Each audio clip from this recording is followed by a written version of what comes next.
Yo, yo, yo, yo, yo, yo. Zoom, zoom, zoom. What's up, everybody? We're gonna do some GT7, Gran Turismo 7. I'm buying some Mazdas. I'm gonna go with a Roadster convertible first, and then I'm gonna switch to Mazda sedan, the one from 2015 version, and then I'll move down to RX-7. So we're gonna do some zoom, zoom, zoom Mazdas. You know, we've been too much stuck on Hondas and Toyotas and Nissans. I think it's time for some zoom, zoom. So we're gonna do that. We're also gonna have a party chat open. The party chat will be open because that is the only way I can see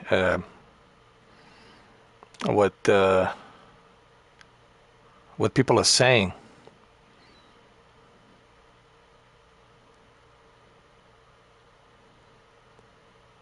I mean, what I mean by that is whoever's in my party can tell me what people are saying.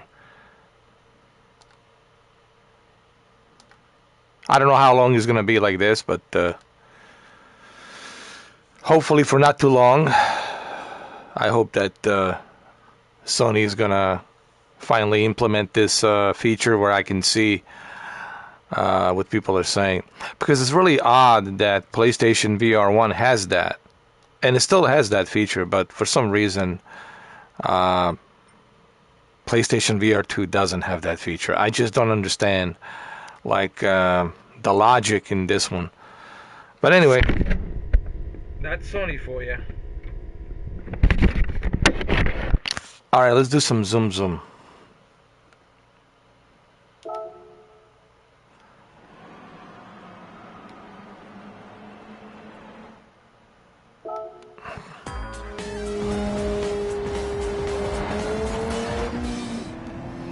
Oh yeah, this is a nice zoom zoom. I'm using my G29 racing wheel.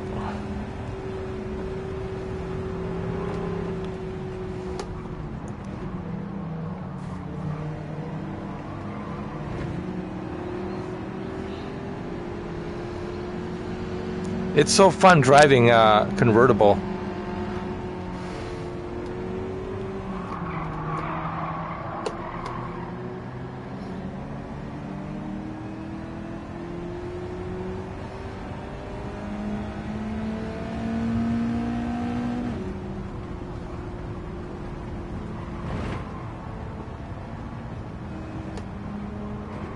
All right, let's keep it steady.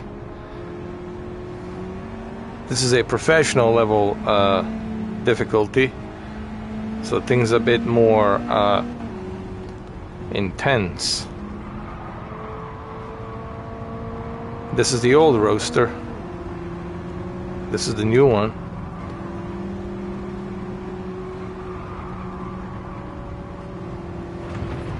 This is in France, by the way.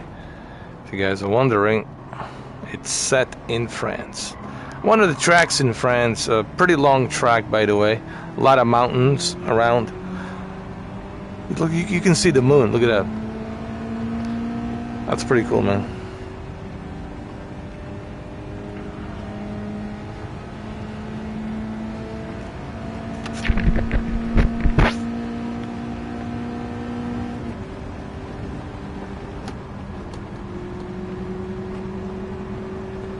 Let me try bypassing here. There we go. Look at that. Those mountains, man. Look at those vistas. That's amazing. You can see the castles in the distance. There's a bridge.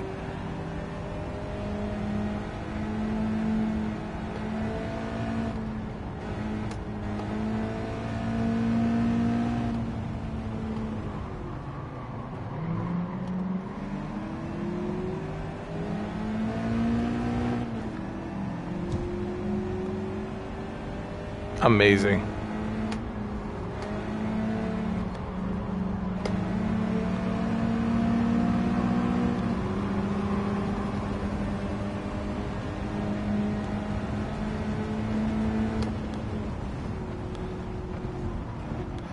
This is set during the morning, I believe, during the dawn in the morning, and it looks even more fabulous, man. Look at that. Great scenery. And when you have high dynamic range with a 4K resolution, it just adds more depth to it. I would say Gran Turismo 7 is the best way for you to experience high dynamic range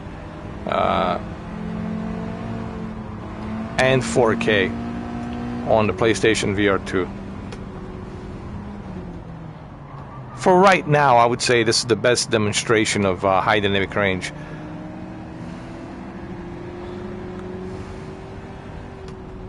There's absolutely nothing wrong with the other games, you know.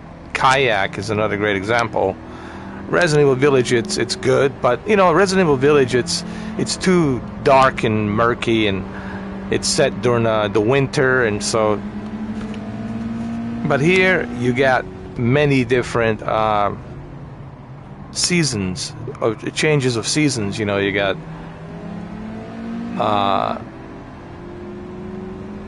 well, not the seasons, the weather. I'm sorry, changes of weather. You got dark night, morning, sunny, sunrise. The afternoon, you got the rain. You got rain at night, partially cloudy. So there's like all of these different elements included into this game that you can manipulate the weather and the time.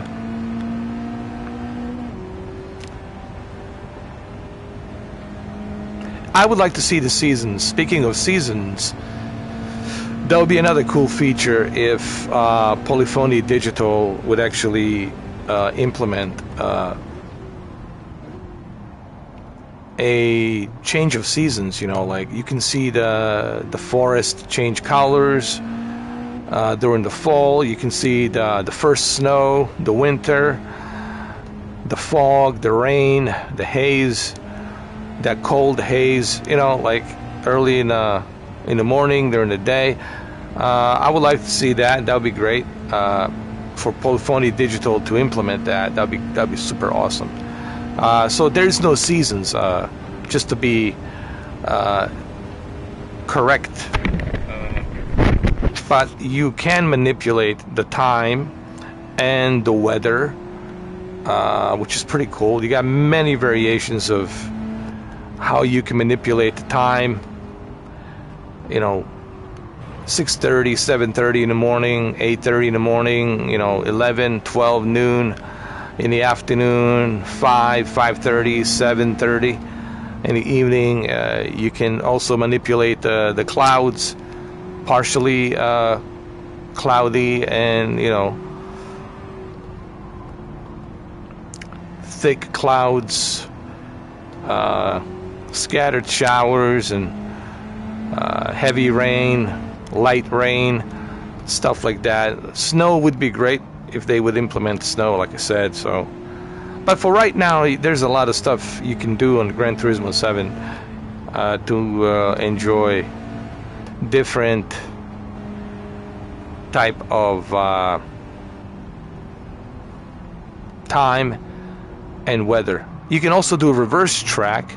You can reverse these tracks, and some of these tracks have different variations. They go up from 4 miles, 5 miles, 7 miles, up to 10 miles. And you can do them in reverse if you want. So plenty of variations. There's also endurance. You can do like an endurance race. You can customize any which way you like. So there's that, which adds to more experience, and it also adds to a better high dynamic range. And you'll be able to experience that high dynamic range.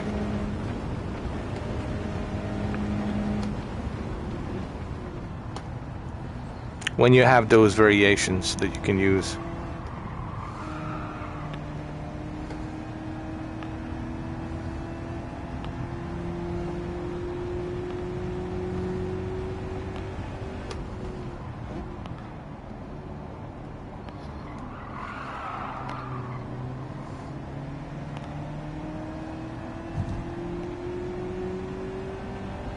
So far, this Roadster drives pretty well. Look, there's a helicopter right above me. Is it?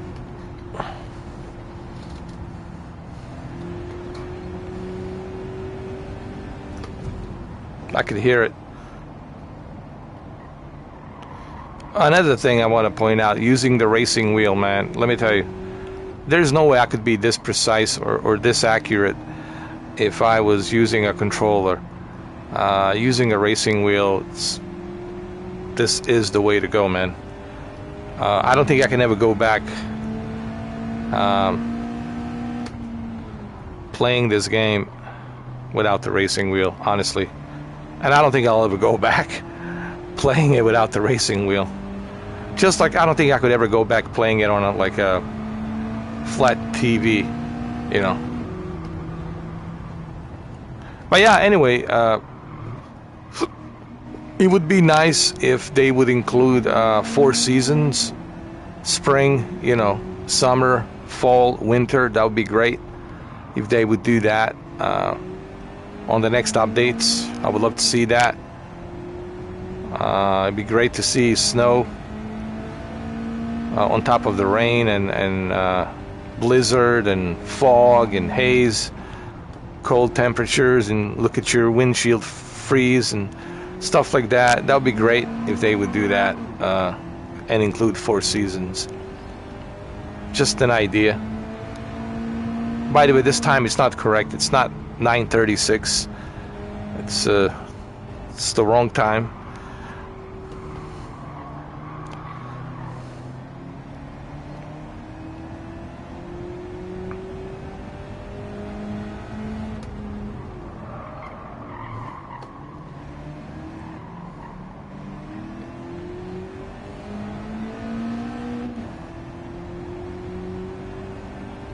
So some people are now saying that with this latest update, the Miura effect has been removed. Although I don't know, man. I didn't notice it. I did not notice the Miura effect. Now, like I said, if I look for it, shifting of the color and all of that, I can find it if I want to look for it, right? But I think personally that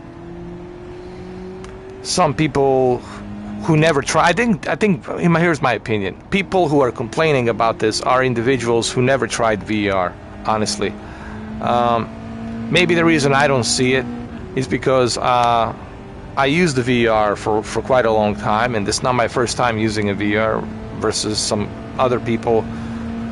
Because of the PlayStation 5 and PlayStation VR 2, this is like their first experience with the VR, right? And which is understandable. You know, if you never tried something, it's your first time trying it, it's gonna take a while to get used to it, you know what I mean? Just like anything else. But I think those are the individuals that are actually seeing the Miura effect and the blurriness. Me personally, I don't have that problem, because I always clean my lens before I put on a headset. I always adjust my IPD, and which is inner pupillary distance, your pupils distance between your left and right pupil. So you have to adjust that lens left and right so you can get a good focus. And of course, focus means everything when it comes to the optics. Anything that's optical, whether we're talking, you know, cameras, high-end cameras, IMAX cameras, whatever. You know, scopes, telescopes, etc., etc. It's all about the focus. You know, you want to have a good focus, which gives you a clear vision.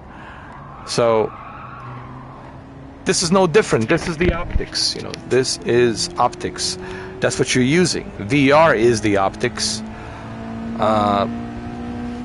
So people gotta remember that first and foremost. What the VR is. You know, you have to understand what the VR is before you start complaining about it and, oh, it's defective, it doesn't work, and all this other nonsense. You know, I think it would serve you right to do some research first before jumping on that bandwagon of complaints, you know. There's also prescription lens that you can now buy from a third-party companies out there, where you can use the attachment lenses on the left and the right eye for your headset, instead of using the glasses, you know, your glasses, your prescription glasses. So if you're somebody who's using a prescription glasses, well, you don't have to use your prescription glasses. You can just go ahead and purchase a prescription attachment lenses. They're the same as your glasses, and then you can install them on your VR headset, so you'll never have to wear a glasses when you're wearing a headset. So there you go. See, the problem solved. So that's available right now. There's a lot of stuff in works for PlayStation VR 2. Many different third parties are testing out different attachments and different accessories. But you guys have to remember, this thing just came out. It's going to take a while for it to, you know, evolve. And, well, I believe by the end of this summer, beginning of September, I think we're going to see a lot of different third parties jumping in on PlayStation VR 2. We'll see more people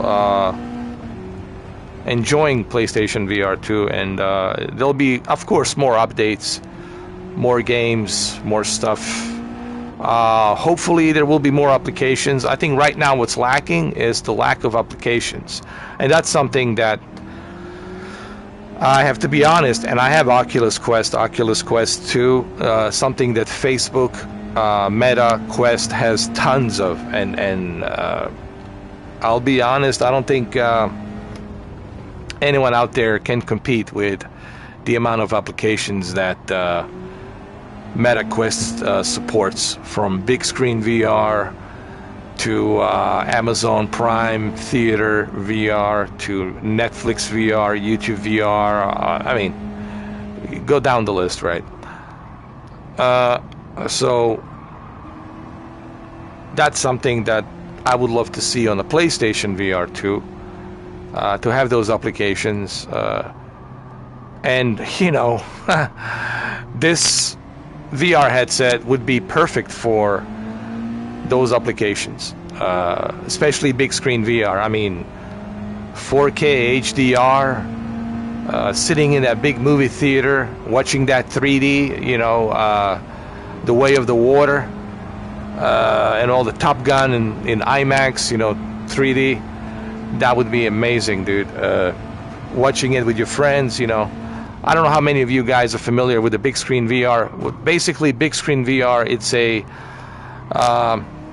social movie theater kind of experience, where you can go ahead in a lobby and meet other people, and then those people that you meet, you can guys go ahead, purchase a movie, rent a movie, or go visit somebody else's room and see what they're doing. You can watch people play video games on the big screen, watch movies, 3D movies, watch sports, a variety of different things. And I think with this headset, with a high dynamic range, 4K resolution, 110 field of view, vibration on a headset would give you that subwoofer experience. You know, like if there's like a movie that has a lot of like a subwoofer boom to it. You know how some of these movies are very heavy on a subwoofer, and this could actually really come in handy.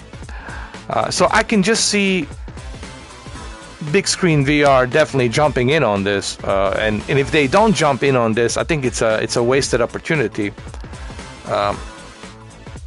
So that's one application I would definitely love to see, among many others, you know.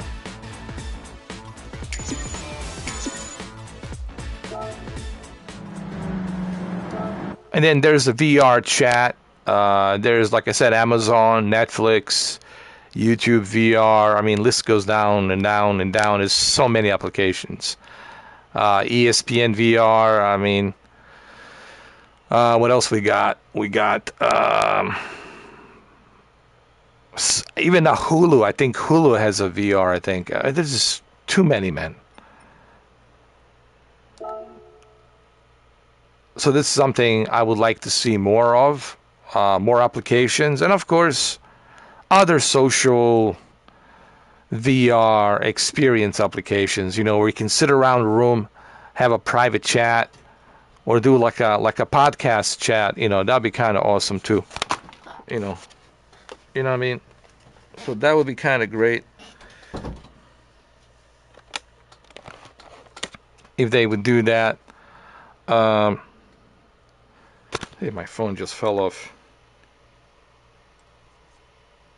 You know what I mean? All of these experiences are welcomed. You know what I mean? So it'll take time for it. I don't think it's going to happen overnight. You know what I mean? This is something that we'll have to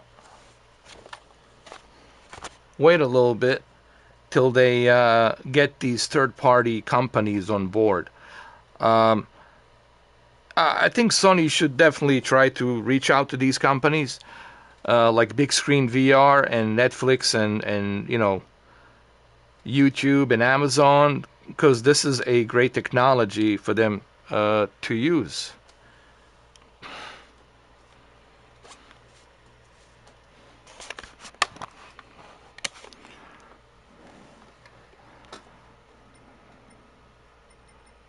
Or I'll do another race. We'll do a reverse this time. And we'll do it during the afternoon when it's nice and sunny. Okay, this one, we'll do it during the afternoon. We'll do it intermediate level.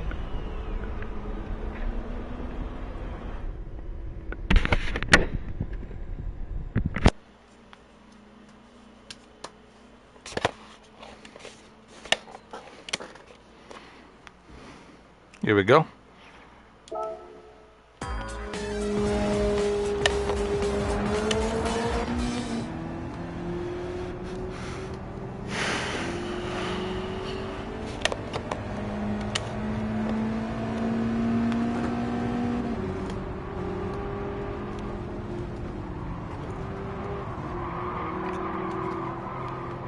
I like how the HDR really brings the sunlight, you know, perfectly.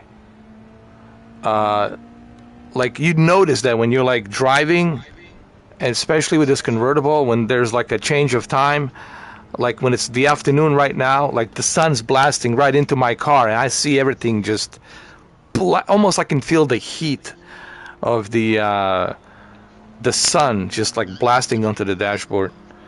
Hey, what's up, Cameron? How are you, brother? How you been? How about you? Doing good, man. I'm enjoying some zoom time, collecting some Mazdas. Okay, nice. Yeah, man. I collected this one, Roadster. I'm gonna get another one, the sedan, pretty soon. I'm just making some money, doing like a professional level, so I can get more credits. You know, you get like 24,000 credits if you get a first place. If you get a third place, you still get like maybe 8,000. You know, it's not bad. So, yeah. So you gotta do you gotta do pretty good to get the big money, like real life. Actually, I'm going for a collector. You know, like you're collecting trophies, I'm collecting cars, and I already got like 110 cars, Nice. and I'm keep going. Do you know how long it would take me just to try every single one of them? 110 cars for forever, man. Hey, but you know it gives you great replay value, right? Yeah. If you only had 10 cars, then it wouldn't be that good. Yeah, I was just telling people like how much high dynamic range plays a huge role on this headset. And like I was telling, I'm sure you heard it, I was telling everybody about all these other applications like a big screen VR, where you can go sit in a movie theater and look at it. Let's look at it this way. Let's say you have a headset in the future, and others, and we go to big screen VR and we have a private room, right? And this private room, it's our room, right? And we got this big screen and we're sitting there eating popcorn, fake popcorn, right? Fake drinks. and we're sitting there doing a virtual podcast, and we can go look at the big screen, like a screen VR, and we can like go through browsers, and we can browse certain information, look at certain videos, talk about certain stuff that's going on, right? Certain events, and we can look them up and browse, because you can use a browser, right? Yeah. So big screen VR, like the endless possibilities, right, that you can do with that. Just for a virtual podcast. Like I was mentioning this yesterday when I was playing Old Air Breaker with this guy. I met this guy, some big hotshot, TikTok guy. Yeah, I've seen that part. Yeah, I know you're not.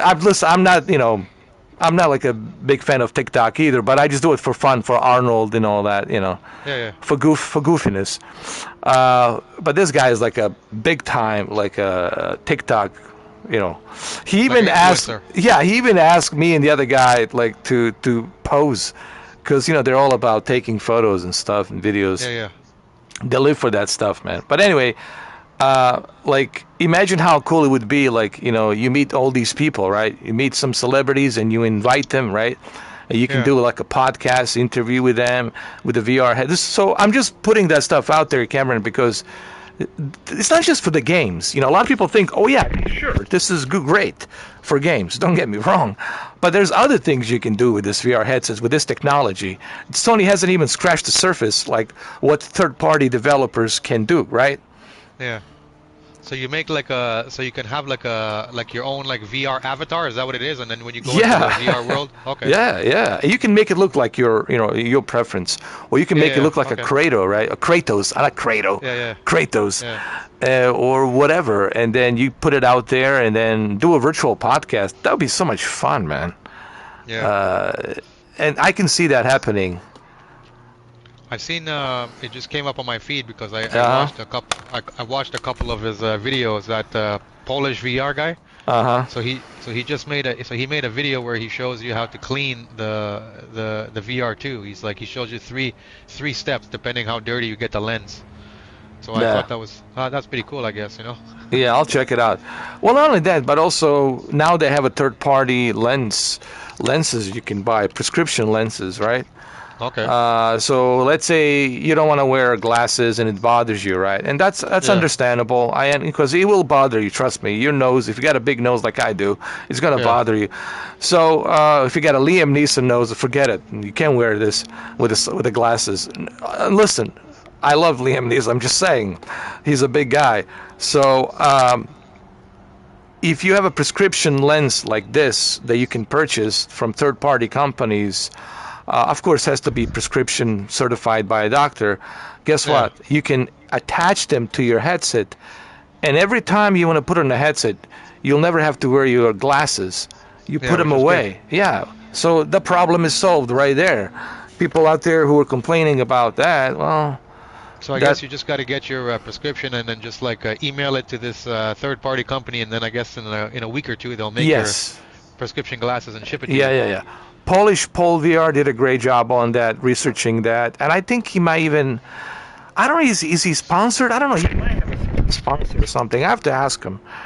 I would like to get him on the podcast to ask him some questions. He's a pretty cool guy, and some people say, he's got that thick accent, that Polish accent. Dude, I understand him. I understand him 100%, dude. I have no issues with understanding the guy. So, some of these people are rude because they're like, oh, he didn't pronounce the word correctly. Yeah, because it's not his native language, you dummies, right? I think that's what makes him unique, right? Yeah. That's what makes him unique. Yeah. My God, some people are real assholes, Cameron. Like, it's not his native language. He lives in Poland. I think he speaks pretty good English for a Polish guy living in Poland, correct? Yeah, for sure. Come on, man. Yeah, imagine if one of us went to Poland and tried to speak Polish. We would be shit, right? At least he's doing better, right? I would be embarrassed, bro. I would have to be like... I'm just knowing, I would just say kurwa, that's all I know. Kurwa, yeah. Means a whore, yeah. Kurwa. Yeah. But I mean, he does a great job. English is not his native tongue, so and I understand what he's saying. I watched a video he did before, and I understand what he's saying. I don't know. And he clearly says it, that it's not his native language and all that. And he even apologizes. Like, why? Like, I wouldn't apologize. Like, people need to understand that, hey, you're doing your best, and, But for the most part, he's got a lot of good fans, they like him. It's just there's assholes here and there, It's always going to be some pricks, They got to say something, Well, I like the fact that he's a small channel, and he does like odd videos. Like right now he's doing VR2 stuff, but he's doing like some odd videos that you wouldn't think about. He's not doing like the regular regurgitated videos that everybody does. He does like funny, like odd videos that you wouldn't think about, but you're like, hey, that's actually pretty smart, because I was thinking, how does that work? And he made a video and he's showing you how to do it, I guess, right? Kind of like what you do, odd stuff. Yeah, you know what I odd mean? stuff. I liked it. Like, I made it like a straightforward video. I was like, I'm gonna make this like a ghetto, like a really straightforward. Like, here, let me show you what I'm doing. Like, I don't even use my docking stations. You know what I did, Cameron? Use those cables. Works just fine. Work fine. You know what? I had thought of that before, like when you were trying, but I was like, maybe if I tell him maybe he's not gonna want to put the cable, because maybe he doesn't want to run the cable that long, right? Dude, it's perfect. It'll perfect. Work. Yeah. It's perfect, and they're cheap. They're dirt cheap. Even if I break them, I can still buy them. They're dirt cheap, man. Yeah. Not only are they dirt cheap, but guess what? Very sturdy, man. No issues. Yesterday I've been playing a hell out of it with that old air breaker. Nothing, man. USBs are perfect. So I tell people, don't even bother with a docking station, because here's the beauty about this: I'll never run out of batteries. It's always charged. It's always charged. It's like having the non-stop DualSense controller plugged into the PS5 all the time. Or the Series X controller plugged into the Series X. You never have to worry about it running out of batteries, and it's charging in the same time. So I can do like a Resident Evil Village marathon non-stop, like for 12 hours. Never run out of batteries. And it's always going to be perfect tracking, because it's always charged. Yeah. But let me tell you, you see this right now, the way I'm driving? There's no way, Cameron, that I would be this precise without a racing wheel. No way. No way I would be this precise with a controller. Listen, nothing wrong with a controller. DualSense is the best controller on the planet, hands down, period. But when you have a racing wheel, this is just a precision. Perfect precision. Sure. This game was never intended to be used with the Sense controllers. It's meant to be used with the DualSense or a steering wheel. Exactly. And that thing, even the guy who created he says it's called a real drive simulator for a reason. Oh yeah, because if you were trying to use the Sense and you're trying to turn it with your hand with those joysticks, it wouldn't be accurate. You'd be fucking like, you'd be trying to scratch your head and you're in a car accident. I tried it. I mean, it's kind of weird. I mean, honestly, like, I tried it. I mean, it kind of works, but it's kind of weird. It feels weird. I mean, like in a baseball game or like a Horizon game, the Sense work, because you don't need to be precise how you pull the bow and arrow. In this game, if you just turn your hand like slightly, it's gonna make the car turn extremely to the right or to the left, based on how you move your hand, right? So you don't want that. Yeah. So. Oh, by the way, I'm not gonna spoil it, because I want you to check it out yourself. I played the demo. Yeah, I already got good reviews. The Resident Evil 4 demo, that thing looks... Oh, hey, by the way, I played it on the VR. Okay, so it works? Oh, man. It's like having a big, giant IMAX... Real VR? I mean, no. I mean the HDR, like on the cinema mode. I'm sorry. People will say, "What is Mr.?" Still, they're always gonna remember me by Mr. 4K. What is he talking about? No. What I meant is that I was playing it on that cinema mode, like in a theater mode, big screen on this. And let me tell you something, Cameron, with that 3D audio, I really felt like I was like in a movie theater, playing a video game on an IMAX movie theater.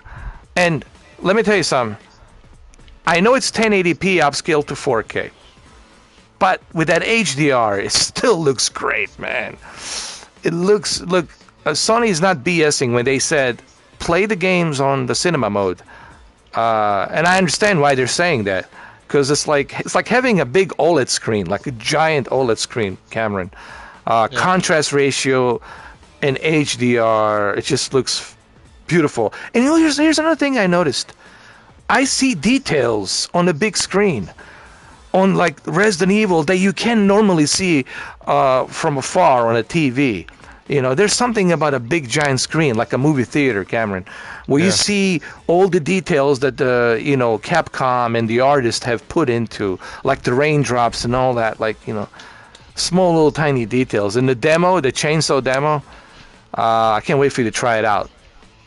Yeah, and people, and like people for me, like who never played the original Resident Evil 4, this is gonna be like a probably obviously the best experience to experience it, right? There's no way, there's no need to go play the old version. Yeah. So by the way, Capcom says don't worry, there is no spoilers. You know, they're not spoiling anything. They're just giving you a little like I'm not gonna tell you where, but it's like somewhere in the village, but no spoilers. Like it's just really is not even scratching the surface. So when you play the demo, you're not spoiling anything basically. So you're all good there. So don't worry, you know. But I'm not gonna tell you exactly where it takes place, you know. I'm not gonna do that. I want you to find out when you play the game, you know. That's the whole idea. No spoilers, you know. Yeah. But the graphics, oh man, I can't wait for you to try it because you got that big TV too, you know. And you got. I've seen. I was watching Alana. I just watched like 5 minutes, and even though I could tell just from looking at her screen that it looks incredible. It looks like a game that came out in 2023. You know. Oh it looks my like God. a modern game. It doesn't even look like a remake. It looks just as good as like a God of War or some shit. You know. And it looks just like Village. It looks like it's a brand new game. They could have called it Resident Evil 9 for all I cared. You know. No, I mean really, and I think and no offense to Resident Evil Village, but I gotta tell you the graphics are. I'm not gonna go and just like rub it in, but like much. I mean, like about 20% better. How's that? 20% better. Now, do you for the Red? Because I haven't played them. I've only played Village. Now, do you prefer the third person's perspective or the first person's perspective for the Resident Evil games? What do you think? I think honestly, especially for the Village, because that's the way I remember it, I prefer third person.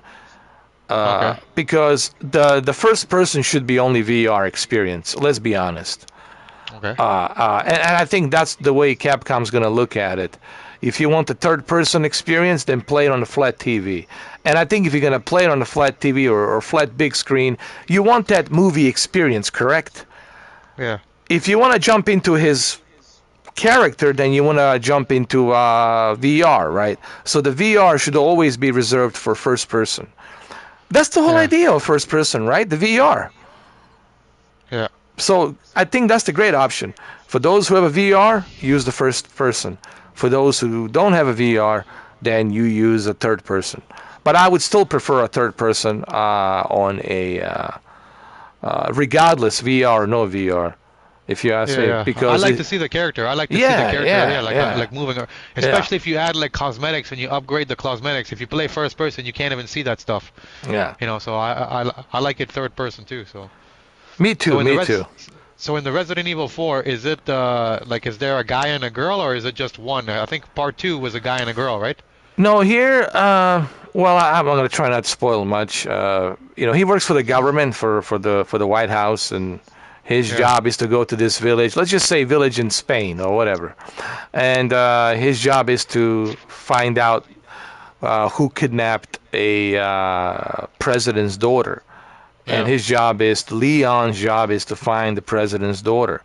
Okay. And there's some kind of Illuminati groups out there, you know, which is, I'm not going to, again, I don't want to, you see, it's difficult for me to talk about it without spoiling it, but it's a good story, man. It's a really good story. You meet a bunch of different characters.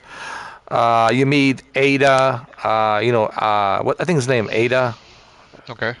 And the hot chick, that hot Asian chick, and then you meet other characters as well. It's pretty good, man. There's a lot of puzzles. I'm not gonna lie. There's a bunch of puzzles.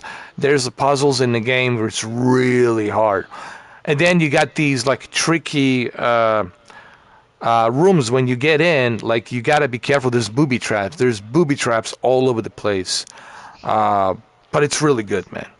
So is the demo like a 30-minute time demo, or is it just like a short mission? It depends how you. If you speed run through it, you can finish it in 30 minutes. But if you take your time, if you explore, which I like to do that, I like to explore and look here, look there, examine this, check the. You know how I am. Remember when I started The Last of Us Part 2, I was just taking my time, checking the snow, and when Ellie's walking on the snow, and Joel is riding the horse with Tommy, you know. So I like to examine and enjoy. I mean, what's the rush? You know, I always tell people why rush through it? You know, enjoy it, appreciate the product, right? So it depends. You know how if you take your time, probably spend like an hour. Okay, that's pretty good for a demo. Yeah. So I was blown away by the graphics. That's the first thing that really kind of caught my attention. Is the graphics. So do you plan to buy it, or are you gonna? I think I own every single Resident Evil, so I'm gonna add this to the collection. I'm gonna buy it. It's Resident Evil, man. I mean, come on. You know, come on. It's like like you said. Are you gonna buy The Last of Us Part 3? I was like, come on. Yeah. That's you don't have to think about it. That's just take my money, right? Yeah. Now, certain things like a Forspoken, Forspoken, you want to get it used, buy it used or stuff like that, right? Or other games out there whom you're not sure about, and especially that one game that I wasn't sure about, the, Saints Row? Was it Saints Row? No. No. It was the Callisto Protocol, where I just went blindly, like an idiot, and spent $90, man.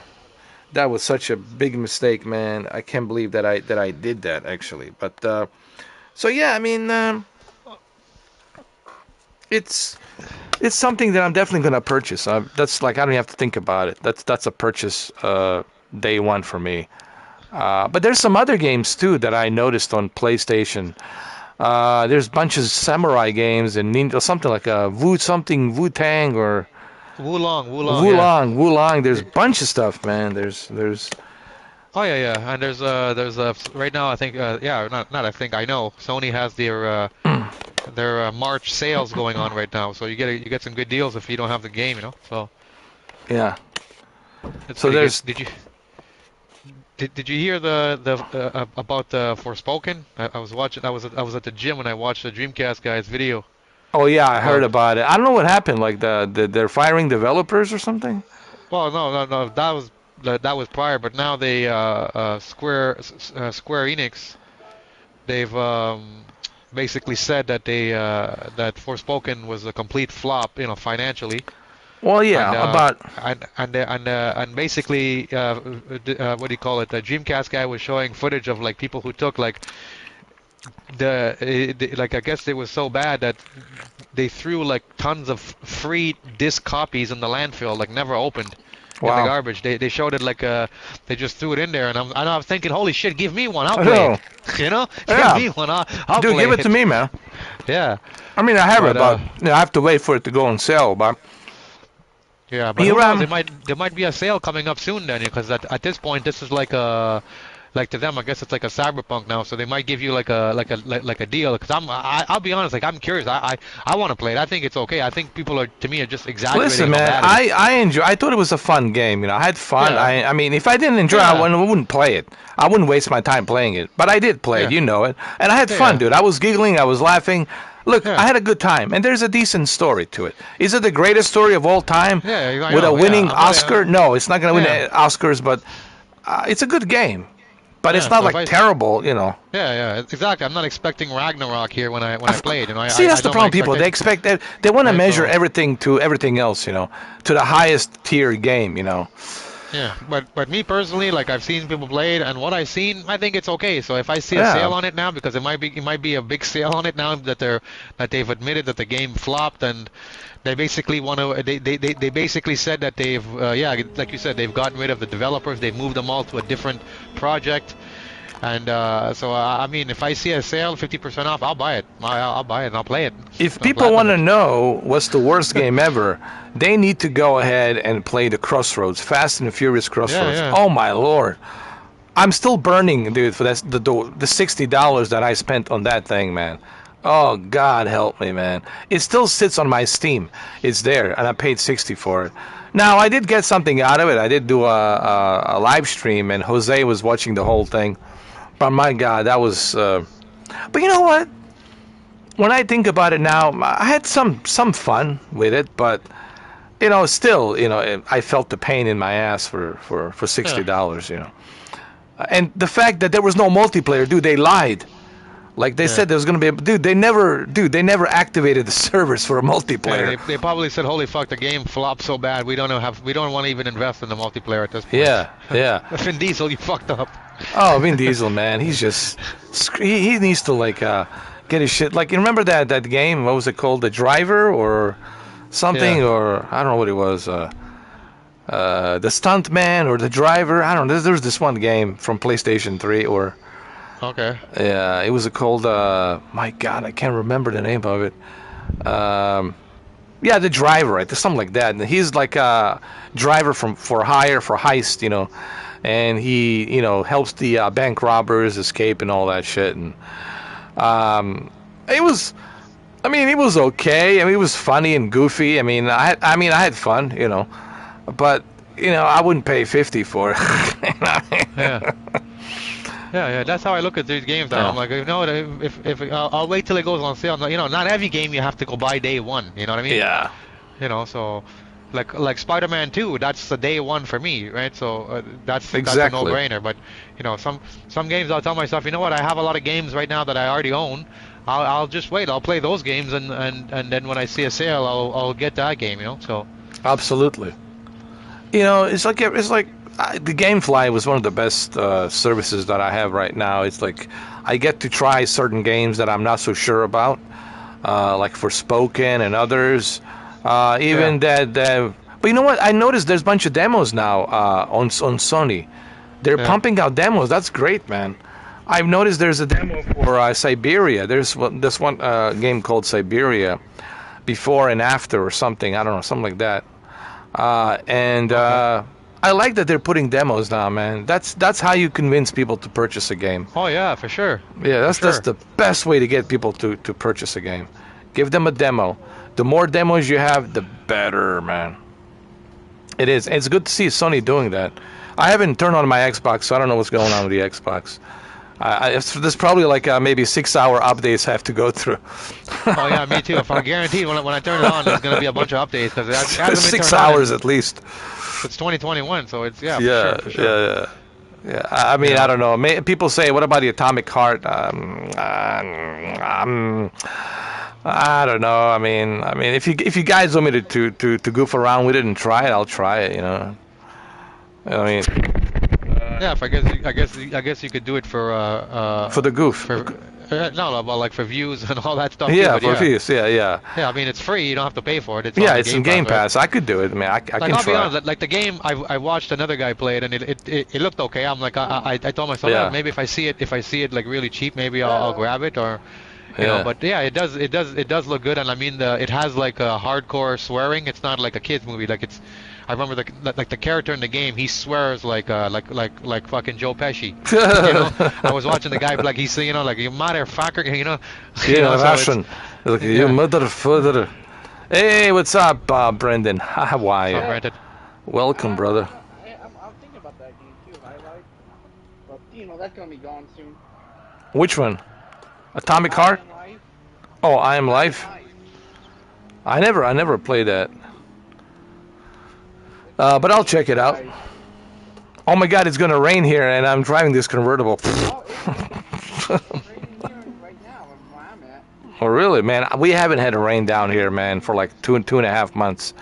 It's like a dry heat desert weather, man, and that's not good for the tropics because it's the rainforest and all that vegetation. It's weird, man. I've never seen it like this, Okay, maybe a couple of weeks without a rain here and there once in a while, but, you got to have a rain in Florida, dude. It's just like... So all your grass is turning orange? Yeah, it's bad, man. The sprinklers are running like... mitigation on the sprinklers is running ridiculous, dude. Your water bill's going to go up then. Oh, Jesus. Oh, tell me about it.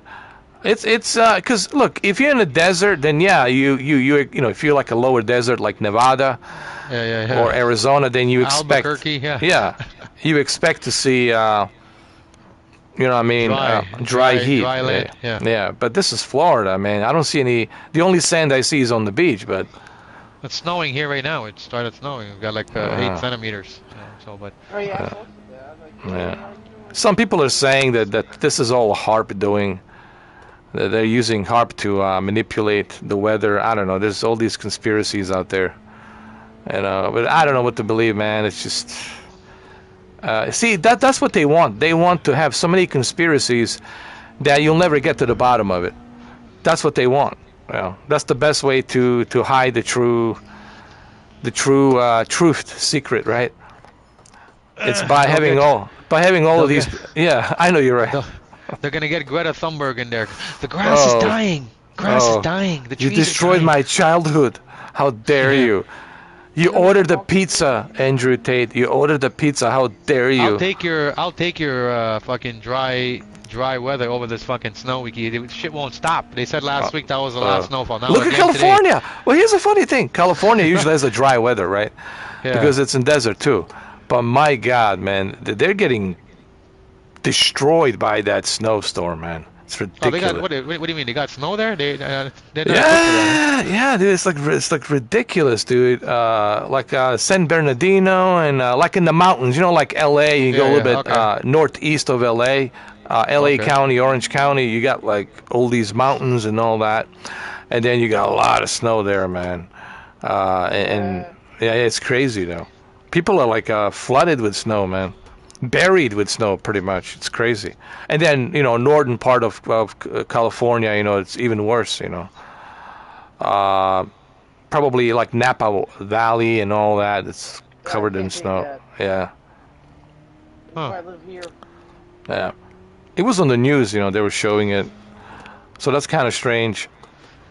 But yeah, I mean, I'm not complaining, you know, it's not that bad because they can always jump in at the pool and whatever. Just don't jump in the lake. You know, I tell people something. If you're in Florida, do not jump into any river or any lake. There's gators down below waiting for you. You're on the menu. Don't do it. Just don't do it. Just don't do it unless you have a suicide wish. You know? When I come home, my basement's comfortable. I don't care what's happening outside once I'm in here, you know. Yeah. So I don't have to go out and drive anywhere. So my basement's nice and toasty all the time. So I'm comfortable. That's good. So, but spring's almost around the corner, man. Daylight saving is tomorrow. Okay, yeah, a couple more weeks. What is it? March 21st is the first day of spring, right? Yeah. And tomorrow we have to push the clock forward, which I hate that crap. Yeah. I know. We hear too. They said they were petitioning to just keep it and say, "Fuck, why do we keep changing it back and forth? Just leave it cheating. One time." It's ridiculous, man. You're cheating, is what you're doing essentially. Yeah. So from tomorrow it's going forward 1 hour? Yeah. Okay, that means I'm gonna pretend that I slept 9 hours but only slept 8 hours or whatever. Yeah. I'm gonna lie to myself, lie to my brain. Yeah, you slept all these hours. Some people say if you lie to your brain, like your brain will get these dopamines, that it's gonna believe it. Like you really slept that much. Yeah. It's weird, man. Well, after a few days you usually adapt to it, but yeah. So, what games have you guys played? Anything like in particular? Like anything new? Supercross 6. The new one, Monster Supercross. What is that, a motorcycle game? Oh, the Supercross. Yeah. I know there's a WWE coming out. I know you like that. I'm getting on the 14th, They got John Cena on there. He's back. Huh. Yeah. It's interesting. I was watching a documentary on this guy, Dean. What's his name? Dean something. Dean. Dean Malenko. No. This guy. the Irish guy? No. This guy from Arizona, man. He was like in the early '90s. He was beating the shit out of everybody in UFC. In the I know who you're talking about. Dean, the Predator. He was like really like one of the baddest guys ever. With a mustache, the guy with the mustache. Yeah. I watch. He's on Instagram. I see he makes videos now where he's talking about today's generation of people are pussies. Dean Fry. Yeah, Fry. Dean Fry. Yeah, that guy was a fucking beast, man. Holy shit!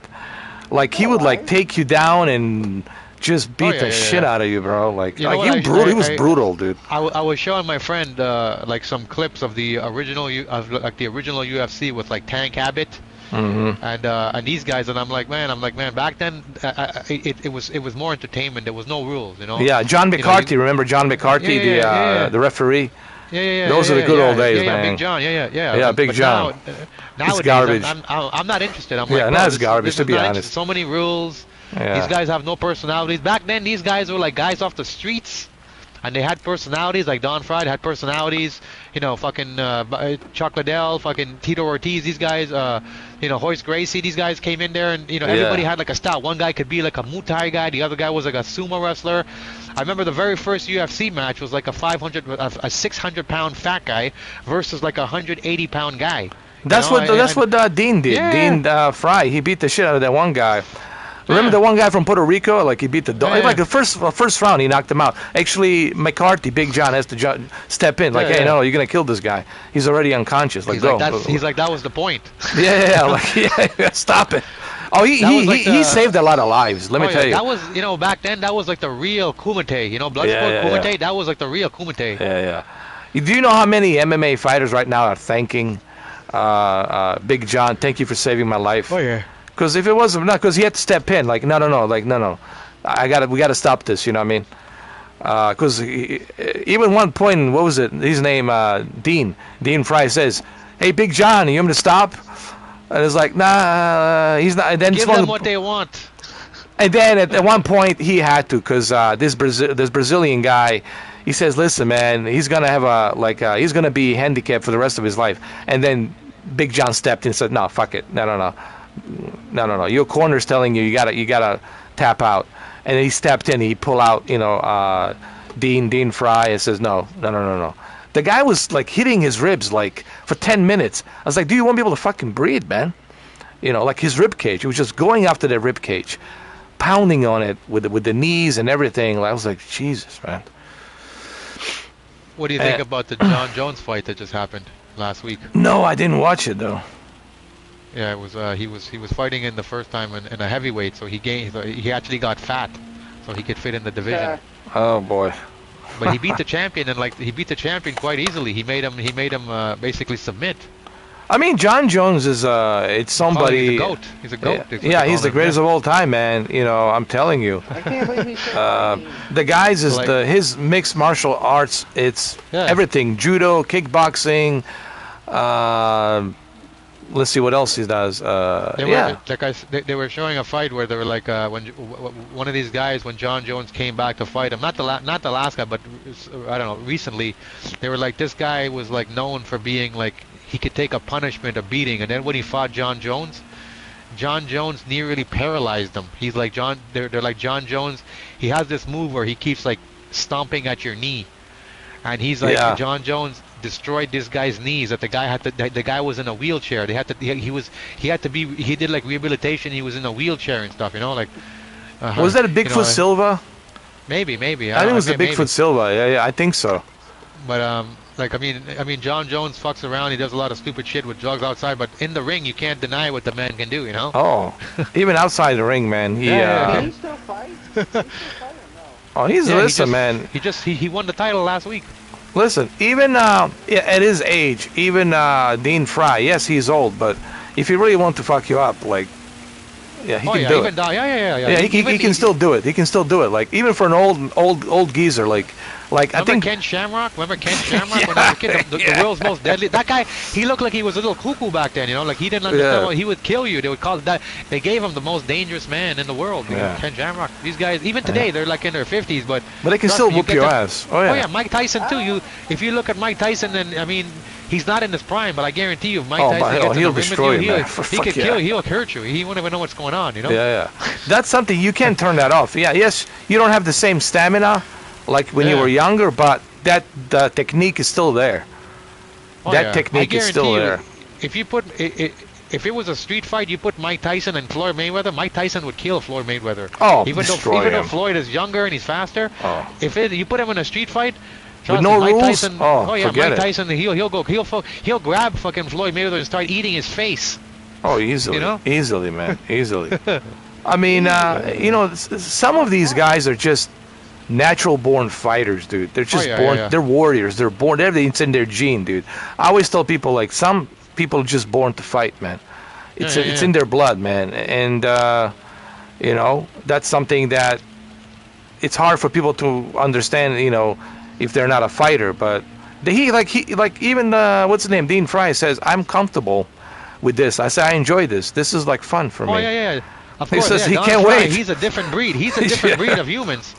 Yeah. You see, like Conor McGregor and these guys, yeah, he knows how to fight, but Conor McGregor is more of a guy who's like for show, entertainment. Yeah. Don Fry, he's the guy that that like the mob, they would call in and say, listen, we want you to kill this guy and his family. That's who like Don Fry is. That's who Dean Fry. That's the type of guy he is, like in his mind, right? He's like he doesn't care about the money. He cares about just killing you and hurting you. Like that's different type of a fighter, you know. He used to tell the guys, like, after the fight, like if one guy was complaining that they stopped, the Brazilian guy, when the Big John stopped the fight because he was gonna destroy him, you know, he said to him, hey man, listen, we can do it again. We can do it again.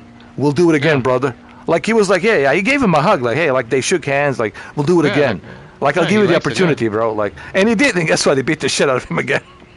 It's like, but at least he gave him the opportunity. But you know what? He says that he respects all of his opponents because they took the beatings and they were able to take. And back then it was hardcore. It wasn't like now. They had smaller gloves back then. It was almost like it was fist to fist. Yeah. You know? Yeah, he says if you can withstand the rounds with me, then he's got a lot of respect for you. That means you're tough. You're tough, dude. You know. But eventually, you know, you're not gonna, you know. He's still going to win, but he respects the fact that you can, you know, endure the endurance. And he respects that, you know, because he's a warrior. So for the same reason, like Brock Lesnar, he likes the guys that they can, you know, withstand endurance and take the hits and all that. He respects that, like, you know. But I'll be honest, but Brock Lesnar is no Dean Fry. Like Brock Lesnar, he's a normal guy. He's not like a Dean Fry would eat psychotic. Brock. Listen, in his prime. Oh yeah, he's a psycho, that guy, Dean. Bro, you know? And even Brock knows that. Like Dean Fry would eat. It's a good thing that he retired in 2011. But if he didn't retire in 2011, Dean Fry would have eaten him like for like lunch, dinner, and then early breakfast morning. You know, easily. Of course, yeah. And I think Brock knows that. Brock knows that. I think Joe Rogan talked about it. It's like, yeah, even Brock knows that. That's why you'll never hear Brock say anything bad about Dean Fry, because he knows better. Because Dean Fry might show up with his cowboy hat and say, all right, cowboy, you want to do a farmer? You want to do this? I think he respects him, though. I don't think there's any, you know, between him and Dean Fry. I mean, Brock respects him because Brock knows, hey, you know, this is the beast. The true beast, not like me for the show kind of a beast. Yeah, you know? Exactly. This is the true beast. I guarantee you, like Brock Lesnar, he would never fight if he wasn't getting paid. Dean Fry, if they told him, hey man, you want to fight somebody? And even if they didn't offer money, he would be like, yeah, fuck, I'll do it, because it's like a fucking Friday night. Give me some beers and let's throw down. That's how he was. He's like, I don't even care about the money. I just want to hurt this motherfucker, you know? You know, you're not going to find, when you see a guy like that, that's a different type of animal. Yeah, you know? He is, man. I love him, dude. I watch all of his fights, man. He's just, you know, this is why, you know, everything sucks nowadays, Cameron, because we don't have guys like that. Everything sucks nowadays, man. Everything's so soft and sucky, you know. Really, I mean, you look at it and it's like, those were the great times, man. Everything was badass, you know what I mean? Everything was just cooler, you know what I mean? Yeah.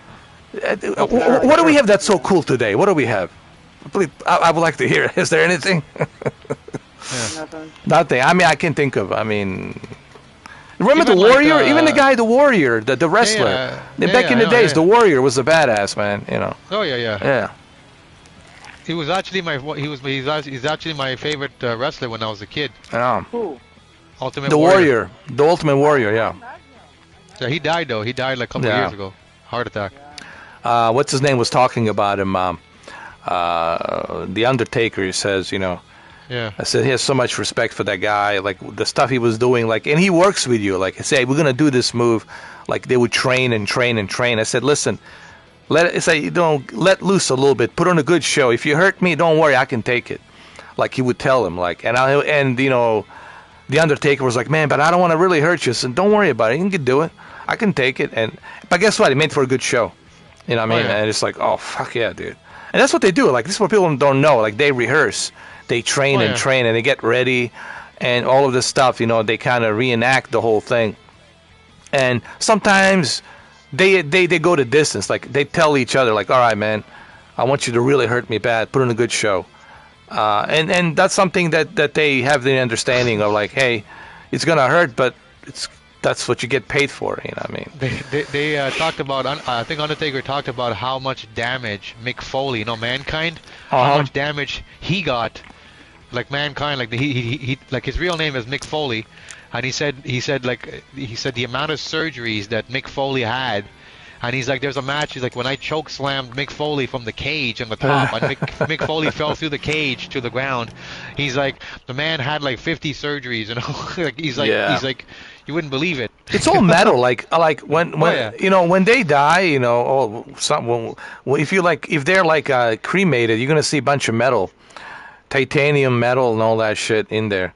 Because that's what they have, man. They don't have any real bones, man. It's all like titanium and shit, you know.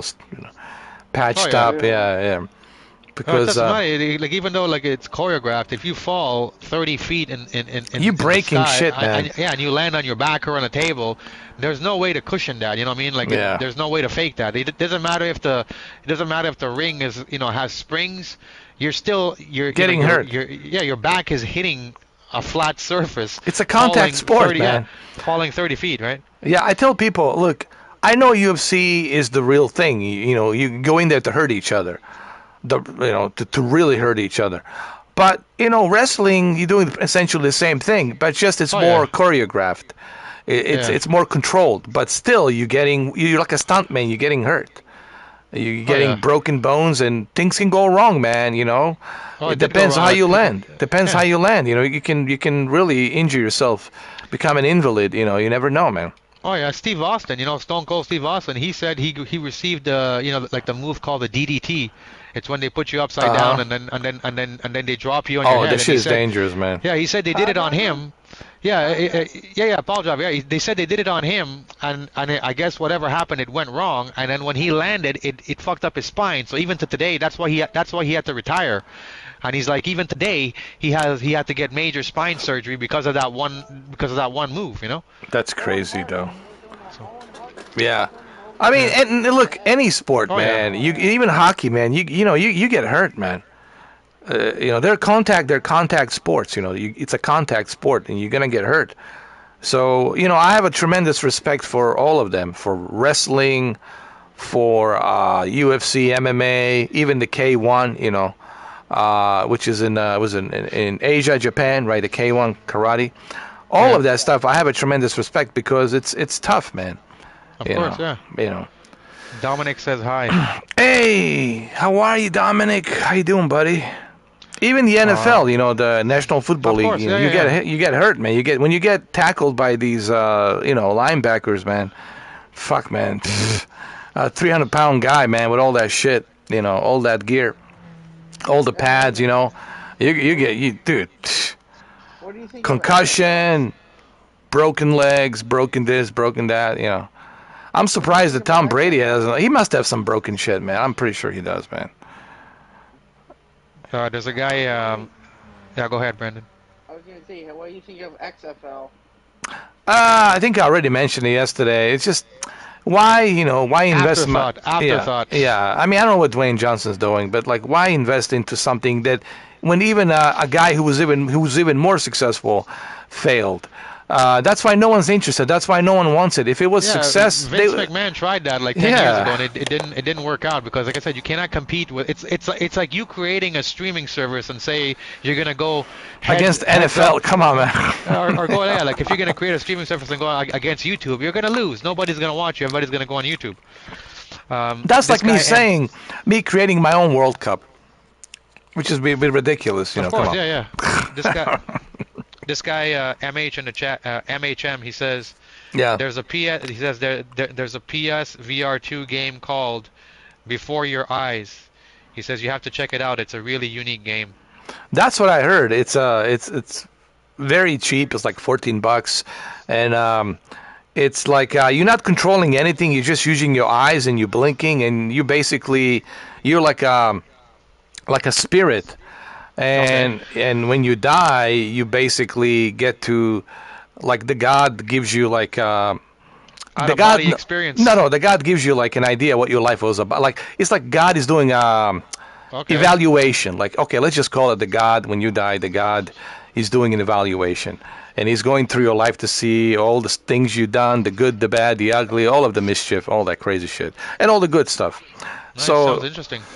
So now you're going to kind of go through that, and you look at your life and see what you did, and maybe you're not going to like what you did, and there's going to be some regrets, there's going to be a lot of emotions. So it's like you're going through that, through this cartoonish style, if you will. Not like the graphics are like, in a certain artistic style. Yeah. But for $14, it's pretty cool.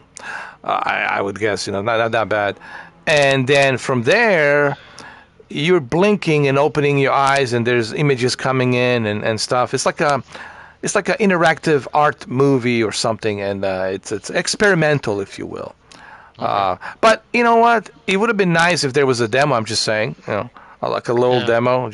I know it's $14 is nothing, but I'm just saying, a little taste of a demo would be nice, Dominic said he signed up for a football team, and he's going to be on the team next year. Oh, congratulations, man. That's awesome, dude. That is awesome, man. High school? He didn't say. Hold on. There we go. That's how I'm getting my back up. I hope The Way of the Water Avatar 2 is coming on Disney soon, because I want to watch it. Actually, I heard they're going to release it on digital first. From Hollywood Reporter, they said that they're going to release it digitally on March 28th.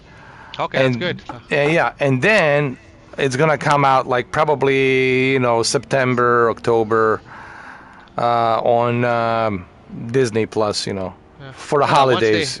Once they have the physical, like you said, the physical version on March 20th, that means there's going to be a 4K bootleg copy I'll be able to get. So that's what I'm waiting for. Yeah.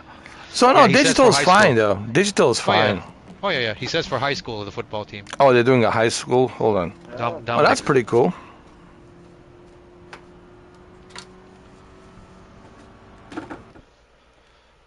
Oh, don't expect. Oh, here's the report. You watched it? You already got it? No, it says December now. That's not coming on Disney Plus now. Oh, December? Yeah. Well, that's fine, because it's gonna be like same with the Top Gun Maverick. It took till the December for them to release it on Paramount Plus, but they released it on digital, like in what was it? September? It did well in the cinema though, the Avatar, as far as financial. $2 billion, man. It made like. Yeah, it broke records. Is Yeah. the new one come out this year? No, it's gonna take a while. Or next year? Yeah, probably 2024. So Sunday is the last episode of The Last of Us, right? Yeah, and episode 9. And we all know what's gonna happen somehow. Hopefully they don't kibosh the action. They keep. And the where's Ashley Johnson? Like they said, they're gonna put Ashley. I know. I was looking for her in the episode 8 because you seen Troy Baker, so I was looking to see if she was one of the people in David's clan there, But I didn't see her. Yeah, maybe in the episode 9 she's gonna be there. Yeah, maybe she might be one of the nurses, who's gonna be doing the surgery on Ellie. And then Joel's gonna kill her. Clap her, yeah. Oh man. This is gonna be obviously the highest feeling. And what was I feel sorry for Troy Baker. This is twice now he's getting killed in the last. First he was a baseball, no, not baseball bat, the golf club, right? Yeah. And now it's the machete. Yeah. Yeah. Was it? What was it? Machete? What was it? That she? Yeah. She used it like like a machete. Yeah. A little axe. Poor Machete. Troy, man. Troy Baker, man, getting whacked twice. But that's just sadistic Neil Druckmann that he has for Troy Baker. But he was actually the best kill in the whole episode, right? Yeah, he was. He was the best fatality. Yeah, but I gotta tell you, man, like it really felt like that was the real Joel was there. He says, David, you really gonna trust her and gonna let her go like that? Like, you know, like it was felt like a real Joel was there, right, for a moment. I'm telling you, they could have used him, like let him grow his beard a little bit scruffier, you know, let him wear give him like an extra jacket or a sweater underneath, you know, because Joel is always wearing like a jacket in the game, so let him wear like a sweater, you know, he's gonna look bigger. Put him in the gym a little bit, you know. I guarantee you, he could have pulled it off, man. And even his expression, like it's there, like you notice certain nuances, like, you know, the way he looks at her, the way he looks at David, like he says, I sense doubt in you. I says, no, I'll be fine. I'll go get her. Like, you know, there's like the, you know, like there's like you can sense, like, I don't know if that was intentional or not, or if maybe Neil told him, hey, just do it for the fans, you know, just, you know, right? Just goof around. Let's see. You know, I think Neil says, do it for the fans, see if they recognize it. I'm pretty sure they did, because I right away recognized that voice. You think I'll let you do this on your own? Like, I mean, don't get me wrong, you know. Pedro is Pedro. He's you know, Pablo Escobar or whatever. He's the guy. I mean, he's the Pedro. I'm sorry. Did he play Pablo Escobar? No, he didn't. Did he? No, he didn't. But he's in the Narcos. He plays. He's one of the cops that catches Pablo Escobar. Yeah. Dude, Pablo Escobar in the 80s, he was like the mayor of Miami, dude. Of course, he bought the entire city of... But he was a nice guy. People liked him. Like, if you look at him, like the people of Medellin, they liked him because he actually gave money to the poor. You know, he didn't. You know, he was. I mean, he was a drug lord, but he wasn't like a bad drug lord who killed everybody. He was like, I give it to my people, whatever. You know. Also, the Miami PD loved him in 1980s because all of these cops, you know, they make like 40 grand a year or 50 grand a year, and with him, they were making like 1 million a year, 2 to 4 million a year, and they were like having all these houses and yachts. Like a cop with a yacht, really? Okay. But that was back in the 80s, you know. I used to watch so many documentaries on Pablo, and they said, like, even though now he's gone, whatever, they're like, most of his fortune, like, he buried it and it was never found. Like, he at one point, even Pablo Escobar forgot where he buried a lot of his money, and he had so much of it. And it was like he buried it and he didn't remember where it was. So even when he was caught and now he doesn't, now he's gone. A lot of his fortune is still buried. You know, they never found it. He had a little book, but even that book was lost. Like, he had the book with the map where he buried the money, and he buried it like in different places. You know, so if they found one part, he had it somewhere else. I mean, it was so interesting how he used to do it. You know, he was, you know. Yeah, I mean, the guy pretty much owned the Miami. Like, he bought the department of the city of Miami, police department, because it was all corrupted, from the chief to the mayor to the commissioners. Like, dude, it wasn't until Ronald Reagan finally declared the war on the drugs, and that's when it really kicked in, and that's when you've seen all these TV shows like Miami Vice and the Delta Force. It was all against the drugs and cartels and all that, because he owned that city pretty much, like the shipyards and all that shit. The stuff that the amount of cocaine that guy distributed, man, it was fucking ridiculous, man. Remember the movie with Johnny Depp, Blow, when he meets one of my that's all movies, true, actually. When he meets Pablo Escobar. Well, it's a true story, right? Blow, he plays the character of George Young. And the guy who brought the most cocaine into America in the history, it was George Young, right? And, I mean, Miami docks, Miami shipyards, man. Let me tell you, that was the capital, man. It was the capital of drugs, man. The capital, man. Pee Wee Herman was in the movie too. Yeah, yeah, he was in there. Yeah. You know what I heard about Al Pacino, and And it doesn't shock me, and it really kind of shows off in Scarface, honestly. I don't think that's acting. That's just really him. That he was really, some people are saying that he really was on cocaine, like that he did. I wouldn't be surprised in his young days. A lot of dude. Like, really, he was on coke, man. Do you know how many of your favorite childhood wrestlers were cocaine addicts? You know, like, I'm just like now Googling like how this person died, how that person died. And all of them they died from cocaine overdose. Like Mr. Perfect, you remember Mr. Perfect? Oh, yeah. Kurt Hennig? Yeah, I was reading. He died of massive cocaine. He was found in his Florida hotel, and it was. I didn't even know you can overdose from cocaine. Like, me neither. You snort that shit. How much did you snort? Yeah, exactly. How much? It's called acute cocaine overdose. I'm thinking like, I know you can die from I know you can die from like a heroin overdose, but I'm thinking, fuck, cocaine. I've watched people like fucking snort that shit till blood's coming out of their nose, but they don't overdose. How much cocaine was these guys doing in the WWE back then? Yeah. You know? Oh yeah, they were experimenting. Listen, the '80s was like the. He died at my age. He was 44 when he died. I'm like, holy shit, you know? You know what? Michael Francis, you know who Michael Francis is, right? Yeah. He confirmed that. He says, man, look, man, in the 80s, the drug business was just like... Of course, yeah. He was like non-stop, dude. He was non-stop. And you know what? And if anything, back then, it was more pure because it wasn't like now where you have all these people trying to cut the cocaine to make it, you know, so that they can make more money. Back then, it was probably way more pure, you know? Not only that, but, you know, Michael Francis says back then there were certain principles, like, you know, you don't touch women and children, you don't brutalize, you know. Sure, there were shootings, but they were going after the informants and all that shit. But there were certain principles and rules. Now this barbaric shit, you know, like whacked out fucking crazy shit, you know. But back then, back then was like there was a principle, and if you broke those principles, they would whack you. That's it, in a heartbeat. You know, kind of you have to respect that, right? Because you know there was a rule like you don't touch women and children. That's off the limits, and if you do, you're done. Like your history. So kind of you know, that was back in the '80s, you know. But now it's like, fuck, man, it's ruthless, right? It's like a purge.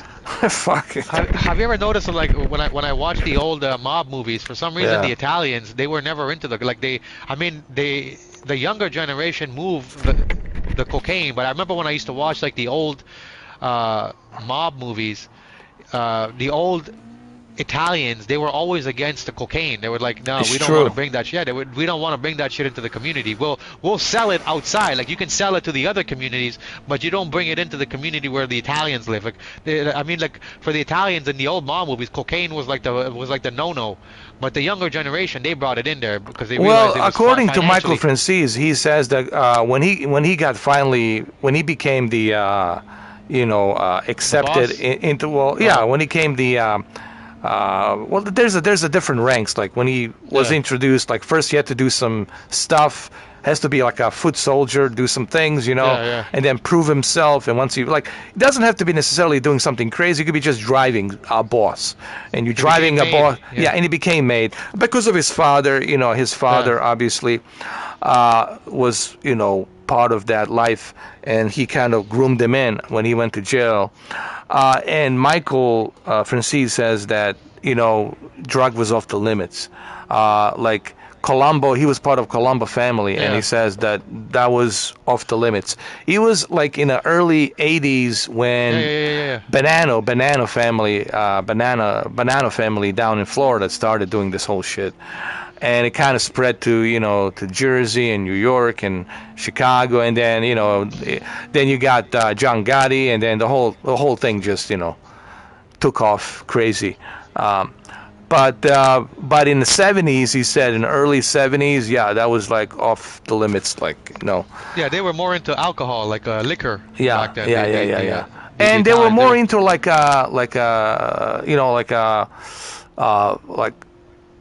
goods like food and resources and construction, real estate, construction, even in politics. Money they would laundering, bankers and stuff like that. Would try to do that. To get into financial business. Exactly. Any kind of racketeering, anything like that, they would be involved in. But the drugs would be off the limits. Like they wouldn't do that. But all of that changed in the 80s, obviously, And thanks to Pablo Escobar, he just really, it was really difficult not to say no, because even the guys were like, hey man, this is good money. Some families were like, fuck this shit. Easy money too. Yeah, easy money. Yeah, for sure. It was hard not to say. Yeah. And then at the end of the day, when the new generation of took over, the mob took over, they're like, oh, fuck this, man. Why are we fucking going after peanuts with this little racketeering? Yeah, racketeering. That is like leaving us more vulnerable to the police when we could be doing this drugs and we're safer and we're making 10 times the money. I mean, that's how they seen it back then. Yeah. So it was inevitable. He said, that's according to what he said, and there was even the other guys who were part of that life. They all say the same thing. Like it was something that it was inevitable, even though they knew that was against the La Cosa Nostra rules. You're not supposed to, but you got to remember, this is not La Cosa Nostra that was in Italy. This was the American Italian La Cosa Nostra. It was really different. And this is what a lot of these mobsters are trying to explain to people, that, if you want to compare Italian La Cosa Nostra versus the American Italian La Cosa Nostra, two different things. So actually they said that the Italian La Cosa Nostra is more ruthless, believe it or not. They said they're like more ruthless, like they will make an example, like they will go after the entire family, like, just to make an example, and shit like that. They're more ruthless, but like they said, we don't do that. We didn't do that, because all the immigrants that came in, they wanted to do their, different type of,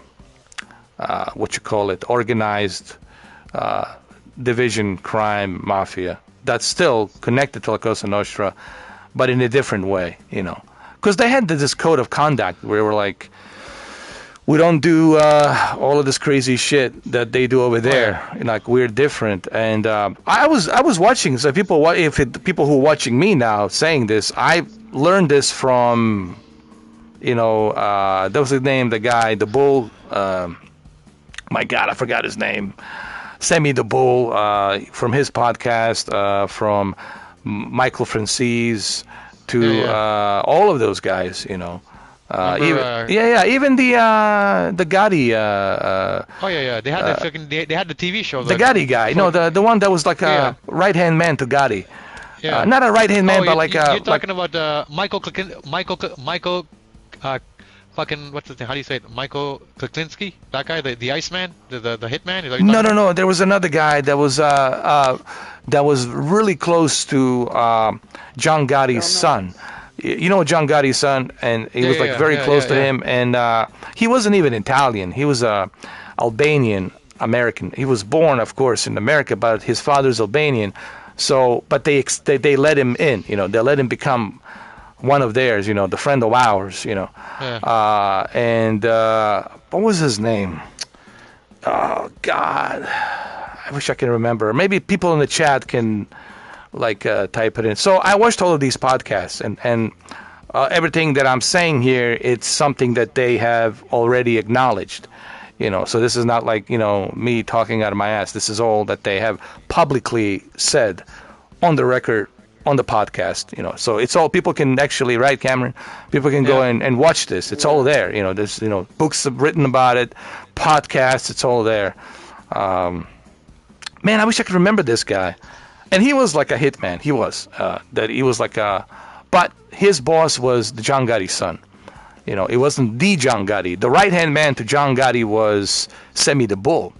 But this was John Gotti's son that hired this guy, because they kind of grew up together as friends.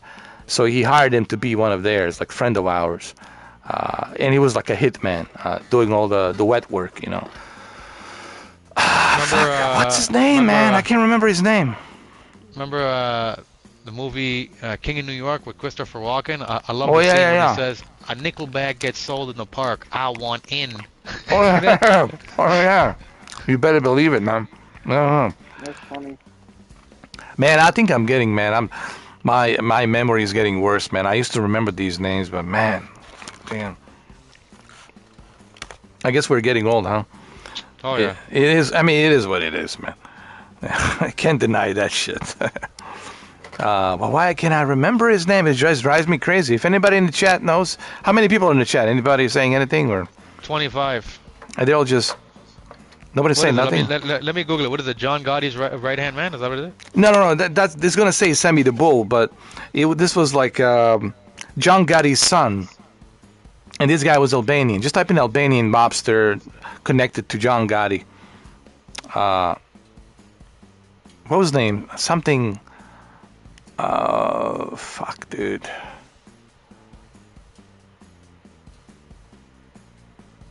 Let me see. I can't remember his name. Jeez. Not John Elite, is it? John yeah, Elite? John Alite. John Alite. Yeah. John Alite. Yeah. John Alite. Yeah. And he was, everything he says, you can actually look it up. Like, go through the records and everything. It's all true. Yeah. Like, that's what I like about this guy, John Alite, is that everything he tells you, like, you can look it up and, oh shit, he really did that. Oh fuck, right? So everything he tells you, it's 100%. There's actually records, there's proof. Sure, he cooperated. You can say he was an informant, but he changed his life. He turned his life around.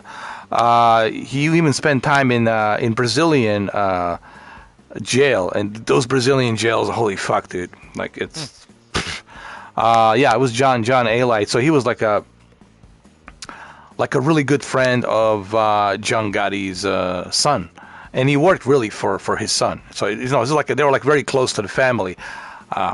Sure, he's seen John Gotti. Sure, he's spoken to John Gotti here and there, but mainly he was talking to his son. Which is like, it's just really as close to as you're gonna get to John Gotti, right? Because you're very close to the family. Yeah. So that was he's Albanian actually. He wasn't even Italian, because you have to be Italian, 100% to even be accepted. But they because of John Gotti's son and how much he respected him, and they grew up together, he became the friend of ours, like in the movie Johnny Depp, Donnie Brasco, friend of ours, like the. Even in Godfather, wasn't he Jewish or something like that? And he still, they still let him in. So, for example, if you introduce me, like, let's say you're the member of that, that mafia, and you say, all right, this is Ed, he's a friend of ours, friend of mine, and so you're kind of like you're getting that little access, like you vouching for me, right? So that way nobody messes with me because you're vouching for me. So everybody understands, hey, he's a friend of ours, he's a friend of mine, and I'm vouching for him. Now, you can get in trouble if I screw up, right, or if I'm informant, then you're going to be held accountable too, But that's like basically how it works, That's from what I understand, This is how it worked, They have ranks, believe it. They have ranks. I didn't know, but they have ranks, dude. Like capo, captain, and lieutenants and all that. It's like they're very organized. Yeah. Dominic says, "How are you liking GT7 so far?" Oh, dude, it's as real as it gets, man. It's like I'm almost like I'm driving this car, dude. It's I don't know how else to say it. Like it feels like I'm really here driving this car, and then with the racing wheel. It's like you dare. A lot of people ask me this, and I always will have to kind of like give the same answer like a parrot, because I have to. It's like I always tell people, I can write books about it, tell you how awesome it is, but you really have to put the VR headset on to truly understand the experience and how it feels, It feels like a real thing. I mean, that you are in this digital world, of course, but sometimes you can lose yourself in the moment, like lose yourself in a trance, right? Where you start, when your brain is tricking you, you know what I mean? And when you lose yourself in a trance, like when you're in a club and you're high and all that, you kind of lose yourself, right? And you can kind of pinpoint where you are, right? You're like, who's sitting on top of me, right? What's going on? Who's kissing me? You have no fucking idea, right? People could rob you blind. You wouldn't have any clue, because you're under that influence, right? So it's kind of like that too. Your brain is tricking you that this is really real. You're really driving this Mazda, right? And you're really here on this track, but you're not. But it feels like you really are here. You know, it's kind of like that. It's a very ominous feeling. Let's go to the Pacific Highway. Let's go over here. And then we're going to purchase some more Mazda cars. But let's do one more here really quick. I don't know. I mean, it's... am I, like, doing a decent job explaining this? Because, I don't know, like, people say, we need more details. Well, I don't know how much more details can I give you other than... Go buy the VR and experience it for yourself. I mean, you want more detail. Yeah, I mean... it's great. I mean, if it wasn't great, first of all, I wouldn't be doing it. I would just retire with this, sell it, and go back to my, regular stuff that I do, and that would be the end of that, But it's good. It really is good. And I'm not the only one saying it. There's a lot of people saying it, Yongya, even Metal Jesus, and I mean, there's a list of people, right? List of names out there. That they're saying the same thing, and they can be all bought and they can be all lying, right? Come on. Yeah. They're all saying, and I know that they're not because I'm experiencing it, so I can tell you that they're not BSing, because now I know that they're not. Even the guy from, and he does mainly the PCs. When the guy who mainly does PCs, what's his name? He's from Canada, by the way, very famous. Linus Tech Tips. Oh yeah. Even he says, this is a PCVR killer, he says. They're now calling this a PCVR killer, believe it or not. PC and we already are gonna like that. We already see that. Well, guess what? They cut the price on that. I think you called that out, Cameron. You said they're gonna cut the price on that ridiculous 1600 MetaQuest Pro. Yeah. And they shaved it. What is it now? Like 800, 900? They shaved the price. Yeah, 900. And they're gonna go. Listen, it's gonna go lower. Wait till September. That shit's gonna drop down to $699. Oh yeah. Trust me. The new one comes out too. Oh, you'll be able to buy it for the same price as a PlayStation VR 2. Trust me, it's gonna drop down, and they're gonna stop production of that thing. Mark my words, dude. They're gonna focus on the Quest 3. They're gonna focus on the Quest 3, Cameron. Trust me, you'll see. Watch when the rumors come out next year. They say, "Oh, PlayStation 5 VR 3." You know what? They go do that. You never know. But the reason I say you never know, Brendan, because I just recently find out that Sony secretly it's already working on the PlayStation 6 already. They're already thinking PlayStation 6, man. And they're probably thinking PlayStation VR 3 as well. You got to remember, Sony's thinking in advance. Like they're like have like a time capsule. They're thinking, oh, what are we gonna do in 2030? What are we gonna do in 2034? Right? They're already thinking about this shit. I'm pretty sure. So they already know what they're doing. They're not gonna sit around and wait the last moment. Oh, should we do this? Or maybe no. There's no last moment. These guys are sophisticated, man. That's why they're in business so successfully like this, because they're thinking long term. They're not thinking short term. You know what year? They didn't. Well, they're not going to tell us, obviously, But some people are saying probably 2028, around there somewhere. Till the cycle runs out, of PlayStation 5 Pro or whatever. I'm buying it. Yeah, so probably like 2028 is safe to say, And then 2031, 2032, you'll see, PlayStation VR 3 and all that. So like probably 8K resolution, which is going to be ridiculous, Even right now, it's ridiculous, and 8K is going to be even more ridiculous, man. There's no TVs like, it's not a lot of money. Yeah, I don't know. I've seen people with the 8K televisions, and it's like, where's the 8K content? Exactly. It's like, what do you do? I mean, yes, I know it's upscaled to 33 million pixels, but is it really going to look that sharp? A source material that's being kind of upscaled and stretched out to that ratio, to that pixels, it's going to look kind of weird, man. I don't know. It's not going to look that detailed, right? I mean, 33 million pixels is a lot of pixels, man. For 8K resolution, Even 4K with 8.3 million pixels, but imagine 33 million pixels with the 8K resolution, man. Now, I haven't tried the 8K television, so maybe I shouldn't judge it, but if it was really that great, a lot of people would be bragging about it. Hey, you know, the upscaling on the 8K television, right? Have you heard anybody? No. The latency is terrible for gaming. It's terrible.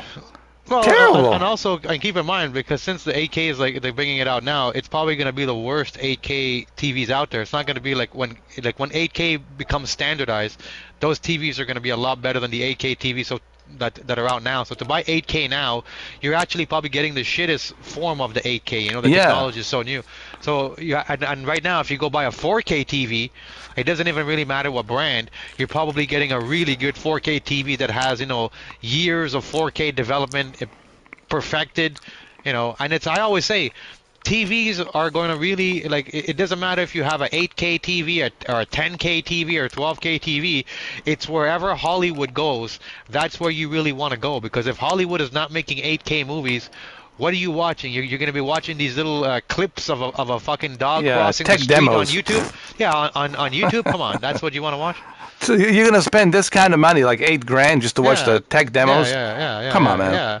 Even if you're rich, man, even if you're driving a Bentley, even if you, let's say you can do it, what's the point, dude? Watch tech demos? Come on. Yeah. We'll buy it when it's a standard, right? When it becomes a standard, then you're okay. Like, until you start to see like them broadcasting for 8K on TV and movies in 8K, and even like PlayStation, Xbox, and PC games are going towards 8K, then there's no point. You're not, you know, so. Until we see Resident Evil in 8K, then I don't want to, you know, it's pointless, you know. Come on.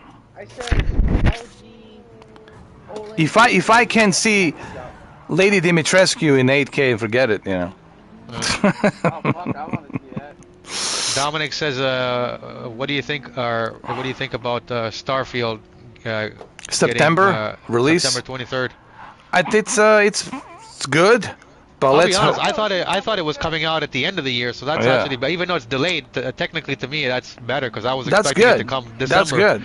September is good, but here's what they need to do. Here's what Xbox needs to do. They need to give us an early access to try it out. Demo. That's the only way, man, right now. I know it's on Game Pass and da-da-da-da-da and all that, sure. But, like, why don't you give some reassurance to... I guarantee you that's going to be a $70 game. That's not going to be a free game. So, okay, here's what they should do. How about in August, they release the demo? Right? And if they release the demo in August, and people can say, oh my God, this is kind of cool. This has a potential, right? Then you can maybe, you know, have the sure thing where you know you're going to be successful with this game. But if people have to wait till the release date, that's kind of like, you know, same with the Callisto Protocol. You know, there was no demo. There was no demo for Callisto Protocol, so it's like. I was gonna say, what if Starfield when it comes out, there's like, okay, there's no demo, and there's no review copies, and and there's an embargo, everything. Those are all the no signs. Yeah, well, there's that too. Like anything, it looks so. How do I feel about this whole September? Look, it's good that they're releasing it early, September. That's good. But man, they need to show us more, man. Listen, Bethesda really got to go out there, show us more, and we'll see what they're gonna do in June. What is when they got that E3 show, right? Do they still have an E3 show? No. Yeah. They do. So let's see what they're gonna. Listen. Right now, Bethesda has to deliver. But right now, Bethesda's job is to convince me, right? And so far, they've been doing a piss poor job of doing that. Let's be honest. They haven't convinced shit. How many people pre-ordered Starfield? Right? Can you even pre-order it right now, or is it still too early? I don't know. Yeah, okay. But how many really? Unless you're hardcore. Idea. I always tell people, why? What's the advantage of pre-ordering? It's not going to sell out. You don't even know what it is. It's blind. It's like blind. Like you're buying something blindfolded. It's not like there's only 1,000 copies. You know what I mean? Like. Yeah. Spider-Man 2. Do you think it's going to run out of copies and that's going to be a more popular game? No, it's a video game. You know, Sony can make billions of them. It's just all they're doing is copy paste the game. Exactly. That's all they're doing. You know, it's not like a car where there's limited amounts. You know, like for example, if you're buying something and you don't have any kind of taste of a merchandise, well, that's really you're buying it blindly, and that's a risk. You're taking a big risk. You know. I want to taste the merchandise before I actually, put the money down. You know what I mean? That's how you become successful at selling, right? By convincing me. If you can't convince me, guess what? I'm never gonna put the money down. Yeah. Never. I don't care what you say and this and that, how great it is. Unless I try it, forget it. And I already made this mistake with the Callisto Protocol because of Glenn Schofield. I was like, oh, he cannot be wrong. He's like the godfather of the Dead Space. This gotta be great. And guess what? Well, you've seen it. I don't need to even. You've seen what happened. And they lied. And they lied about the DLC. They said February. Never happened. Yeah. Come on, man. This is bullshit. I knew. I told you. Yeah. Technically, you should get a refund, everybody, if they don't make a DLC. Yeah, $90, man. Wait, down the drain, dude. Like the toilet. Flush down the toilet, man. $90, just like that. And now that same copy that you bought, it's like 40% off right now. Dude, I can buy it. It's cheap. It's cheaper than the standard edition. I'm starting to feel my anus starting to hurt already. I'm feeling the burn in my anus already. As soon as you mentioned that. Did you hear? Suicide Squad was supposed to come out soon, but now because of the 44,000 dislikes and all of the feedback, negative feedback, they pushed it back till December now. No, that means the 2024. That's what that means. Every time they push the game to December, that means that's the estimate. But 2024, that's when it's coming out. Oh my God, maybe February 2024 or something like that, or March. Give us the demo, man. I mean, look, here's what I don't understand. How could these developers not know what we want? Right? I mean, it's not that difficult. Just listen to the feedback. What people want, right? What majority wants, and that's what you focus on, right? If you want to make a successful game, what do? You look at the feedback. What majority wants? Don't listen to those small little minority of naysayers, but what is the majority that wants, right? And if the majority says we want Batman in there, we want this in there, then do it. Do it. Resurrect him. I don't call it Batman Resurrection. He survived. It's a freaking comic book. You can always do something with that shit. Anything. There's no rules, right, in a comic book. You can always. It's a comic book. It's not a real life documentary. That's it. Give people what people want, man. It's that simple. The thing with Suicide Squad, what people are hating the game for is there's a lot of paywalls for sure. Just like Avengers, there's lots. But what they're saying is that you have all these different characters in the game, right? And when you watch a superhero movie like Thor, you watch Captain America, you watch Spider-Man, Superman. Each one of these superheroes, they have their own moves and powers and abilities, right? But in the Suicide Squad game, everybody's identical. Meaning they all shoot the same weapon, they all jump and do the exact same thing. So even though they're all different superheroes in Suicide Squad, none of them have their own abilities anymore. So the guy's like, what's the difference between playing Harley Quinn and playing with the other character? There is none, because the moves are the exact same, the weapons are the same. Whereas Harley Quinn, she doesn't have a gun, she's supposed to have a fucking baseball bat. Why is she doing the exact same move as the other character? So that's what. So people are like, it doesn't make sense. If you're gonna make a Suicide Squad game, make the game where every character is supposed to have their moves from the comics, And all they have to do, Cameron, is listen to the feedback. So I don't know how. Listen, they only got themselves to blame. How could they screw it up so badly like this? I don't think they can fix it, because if the game was scheduled to come out in about a month or two, that means the game was pretty much 95% complete. What it seems like what the fans want, and I agree with the fans, because at the end of the day, the fans are the ones spending the money. Is that they're saying, listen, we don't want this fucking game. Period. We don't care what you do to it. We want you to remake it. Yeah, give people what they want. Listen, the life is not that difficult. If you want to be successful. Yeah. Just do what the Jeffrey Bezos does. Jeffrey Bezos, and just give people what they want. They want the Prime, pay it yearly, and they get a 2-day free shipping and a discount. That's what they want. Give them what they want. Give them what they want. you got to give respect to these games though who come out. They give you what they want. It's a great game, and you know, and they even give you a demo like Resident Evil 4. You know it's gonna be a great game. Oh, that's You don't even need the demo, okay? Because when you've seen the You trailer, already know it's gonna be great. You already know it's gonna be good if you're a fan. But the fact that you get a demo now, and the demo now, it's a seized deal. It's exceeding your expectations. Like, holy fuck, I knew it was gonna be good, but now the demo, I didn't know it was gonna be this good. So, and like I said, and you know, like what Capcom's reputation is that they're gonna give you the VR part for free. Whatever they add, it's coming for free. So that's why I say, like, you got to give these companies like respect for doing that. They got it right the first time. It didn't take them 10 tries to get it right. You know what I mean? They got it right the first. It's like when you're a kid, when you go and you buy your fucking Nintendo game. You know, you go buy Super Mario 3. You know, when you put it in, the game's gonna work 100%. You know? Nowadays, you don't know. You're like, oh shit, am I gonna have to wait a month for an update?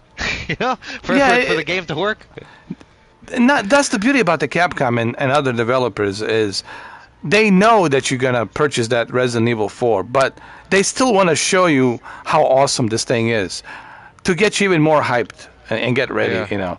And they do it just in the perfect time, which is like about a week from now, and they know the game's coming out a full version. Oh yeah. And you can play that demo and get ready till the full version of the game comes out, you know. So Steven said to tell you, he goes, hey Ed.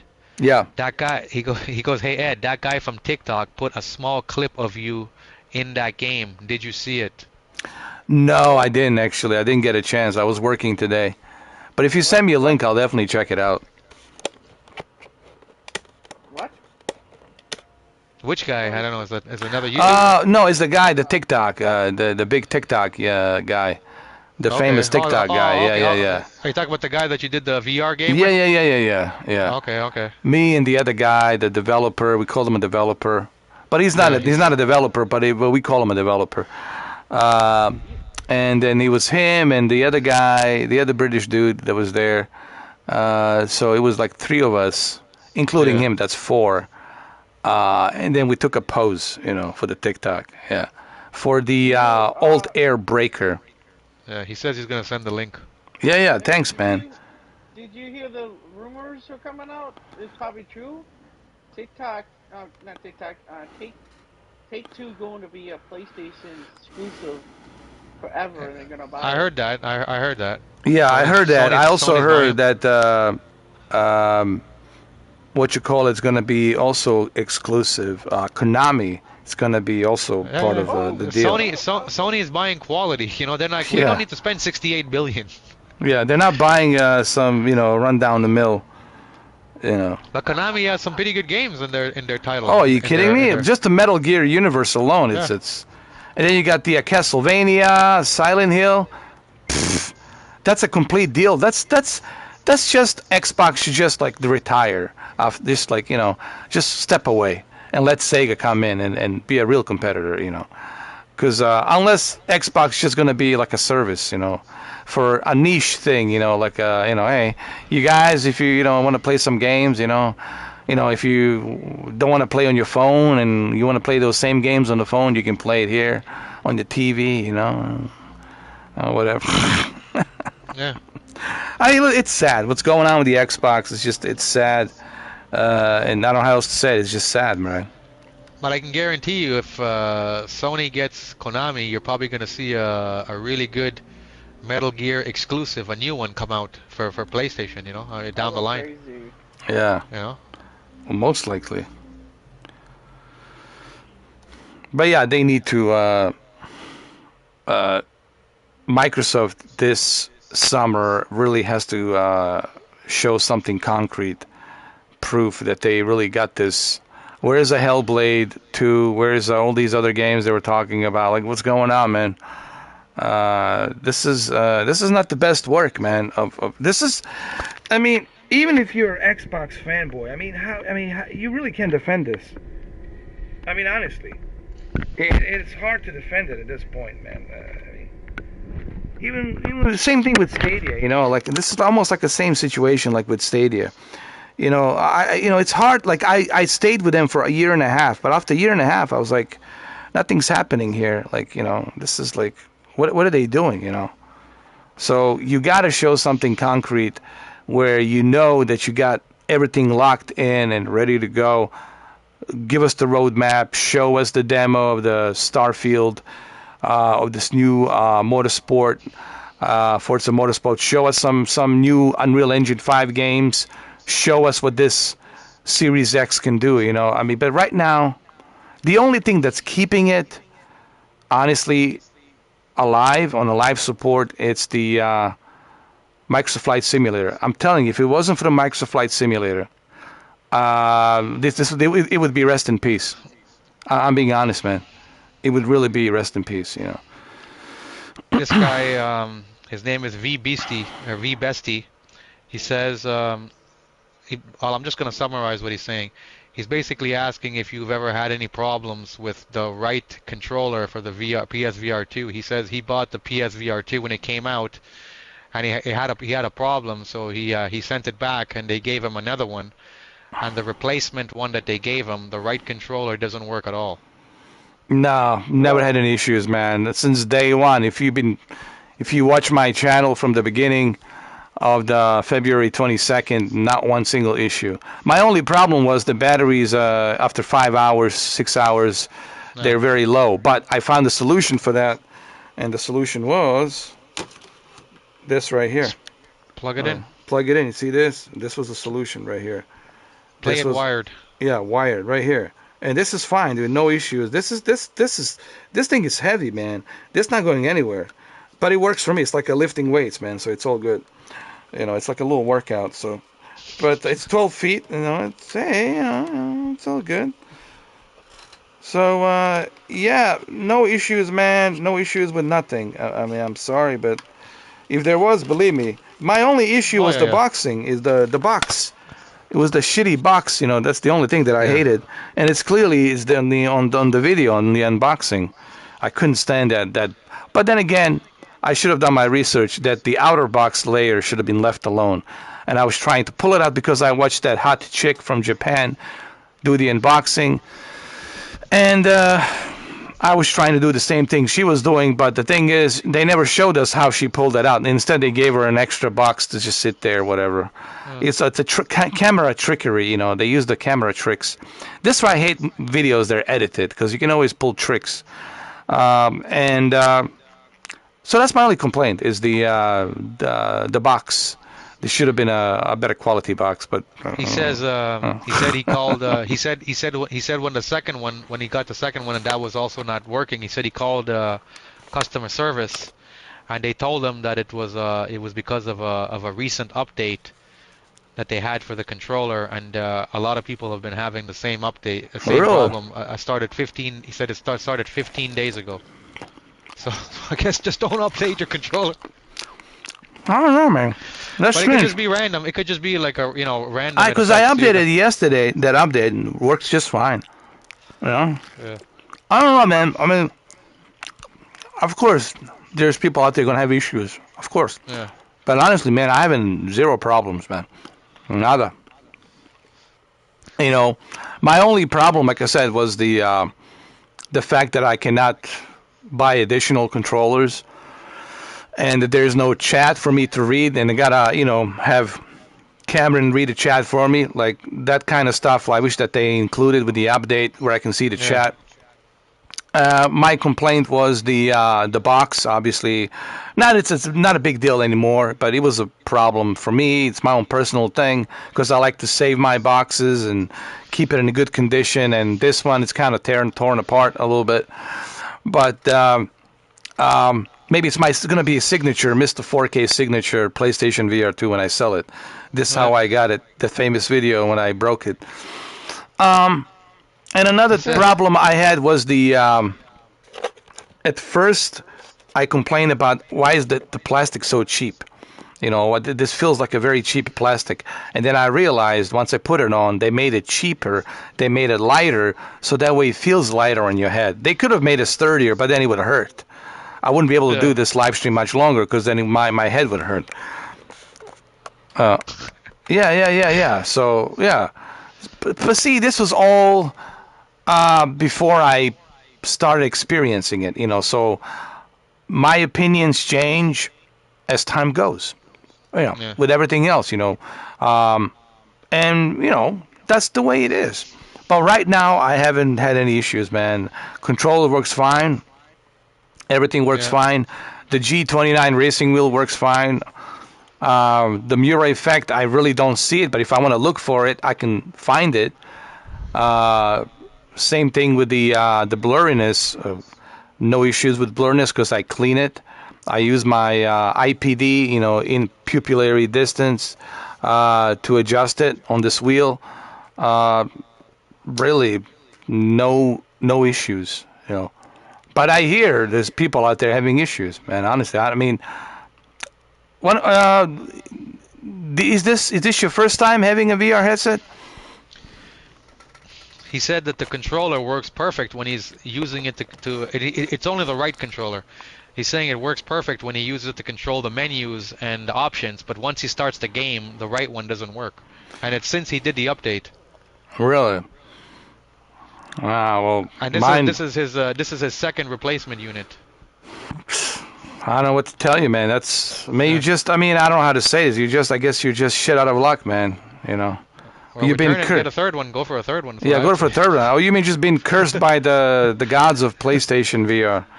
I mean, you know what's funny? Yeah, he says it is his first VR. His first VR. I've been blessed, even though I talk shit about PlayStation VR, but somehow I've been blessed by it because I haven't had any issues, other than just a box. You know what? Same thing with me with PS5. I've never had an issue, and I have a first day one PS5, and I play the shit out of it.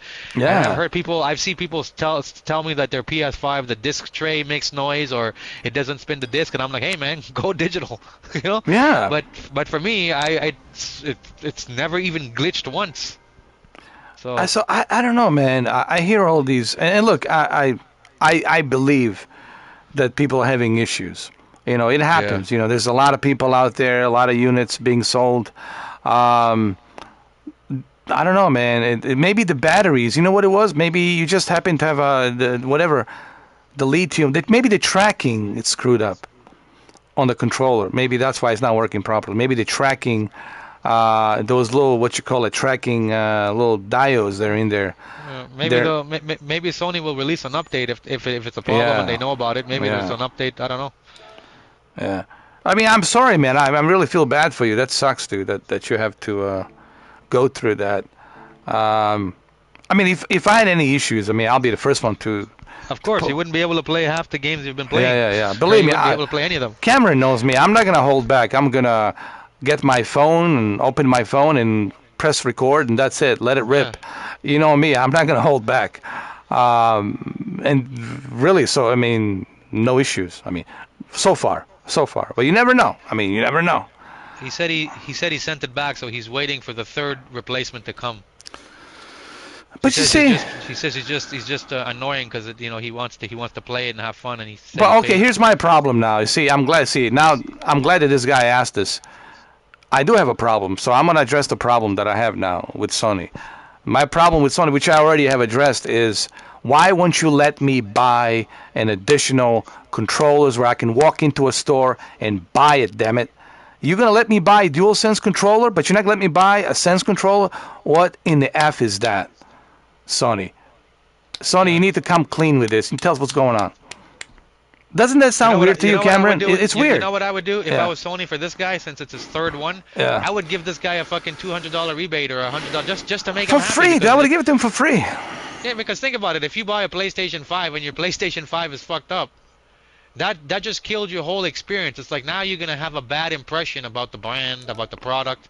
So if I was Sony, and like I said, it's a second one, now they're giving him a third one, so they are aware of the problem.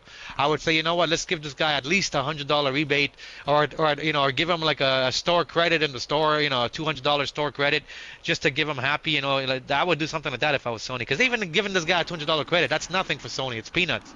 But you know what, I gotta say, it is, something's weird going on here. And again, you're talking to a guy. Clearly, you see, I have a headset. I paid $600 for it, and I have the original.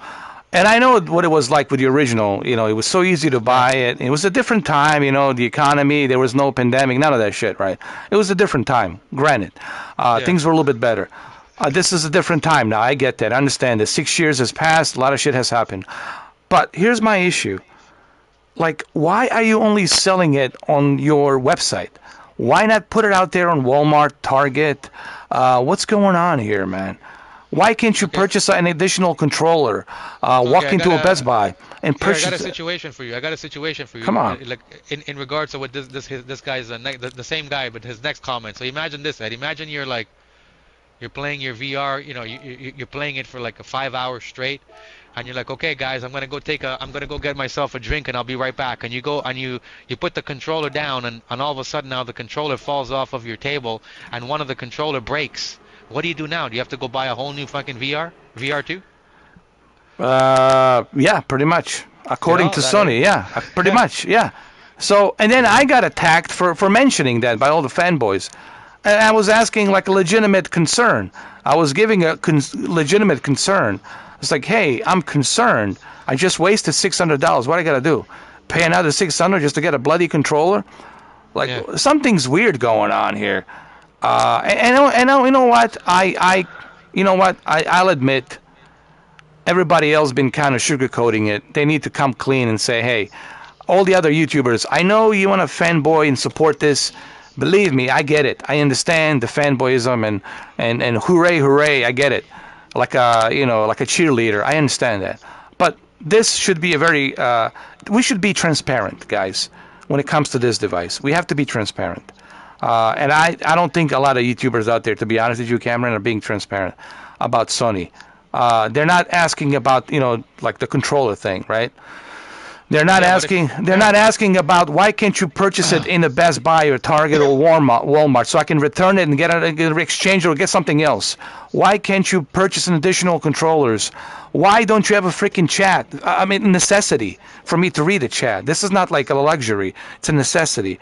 Like, all of these red flags, and I'm the only guy so far that's been acknowledging this, and I'm shadow banned by probably Sony for mentioning these things, because I'm asking legitimate concerns, while everybody else is like, oh guys, we're so happy, another PlayStation VR2 game, woo-hoo, woo-hoo, that's all fine and dandy. Why don't you talk about the roadmap? Where's the roadmap? No roadmap. Sony's not saying anything. They're not telling us anything what they're doing first 4 quarters. They're not telling us what they're doing by the end of the summer. Well, they're not telling us what they're doing during the fall and the winter of 2024. What's going on? What's happening here? Where's the roadmap? This is not the Sony I remember. I mean, this is honestly, Cameron, a legitimate concern about this device. Is this going to be a niche thing? Just like an add-on, enjoy it as an additional add-on. Well, I'll be honest, that's how it is right now. That's how it is. Yeah. That's how it is right now. It's just a niche thing, Yeah. But like your controller, it could, like your Sense controller, the VR2 controllers, one of them could develop stick drift. And you know what, Cameron, here's the thing. I love this device. You know that I love it.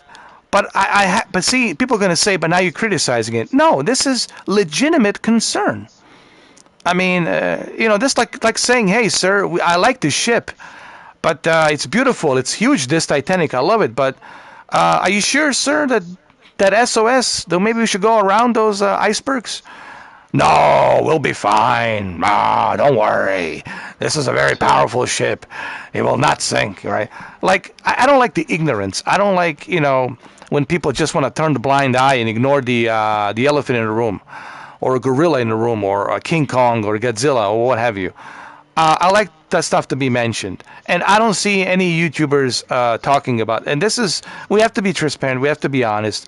They're all sugarcoating it. That's fine.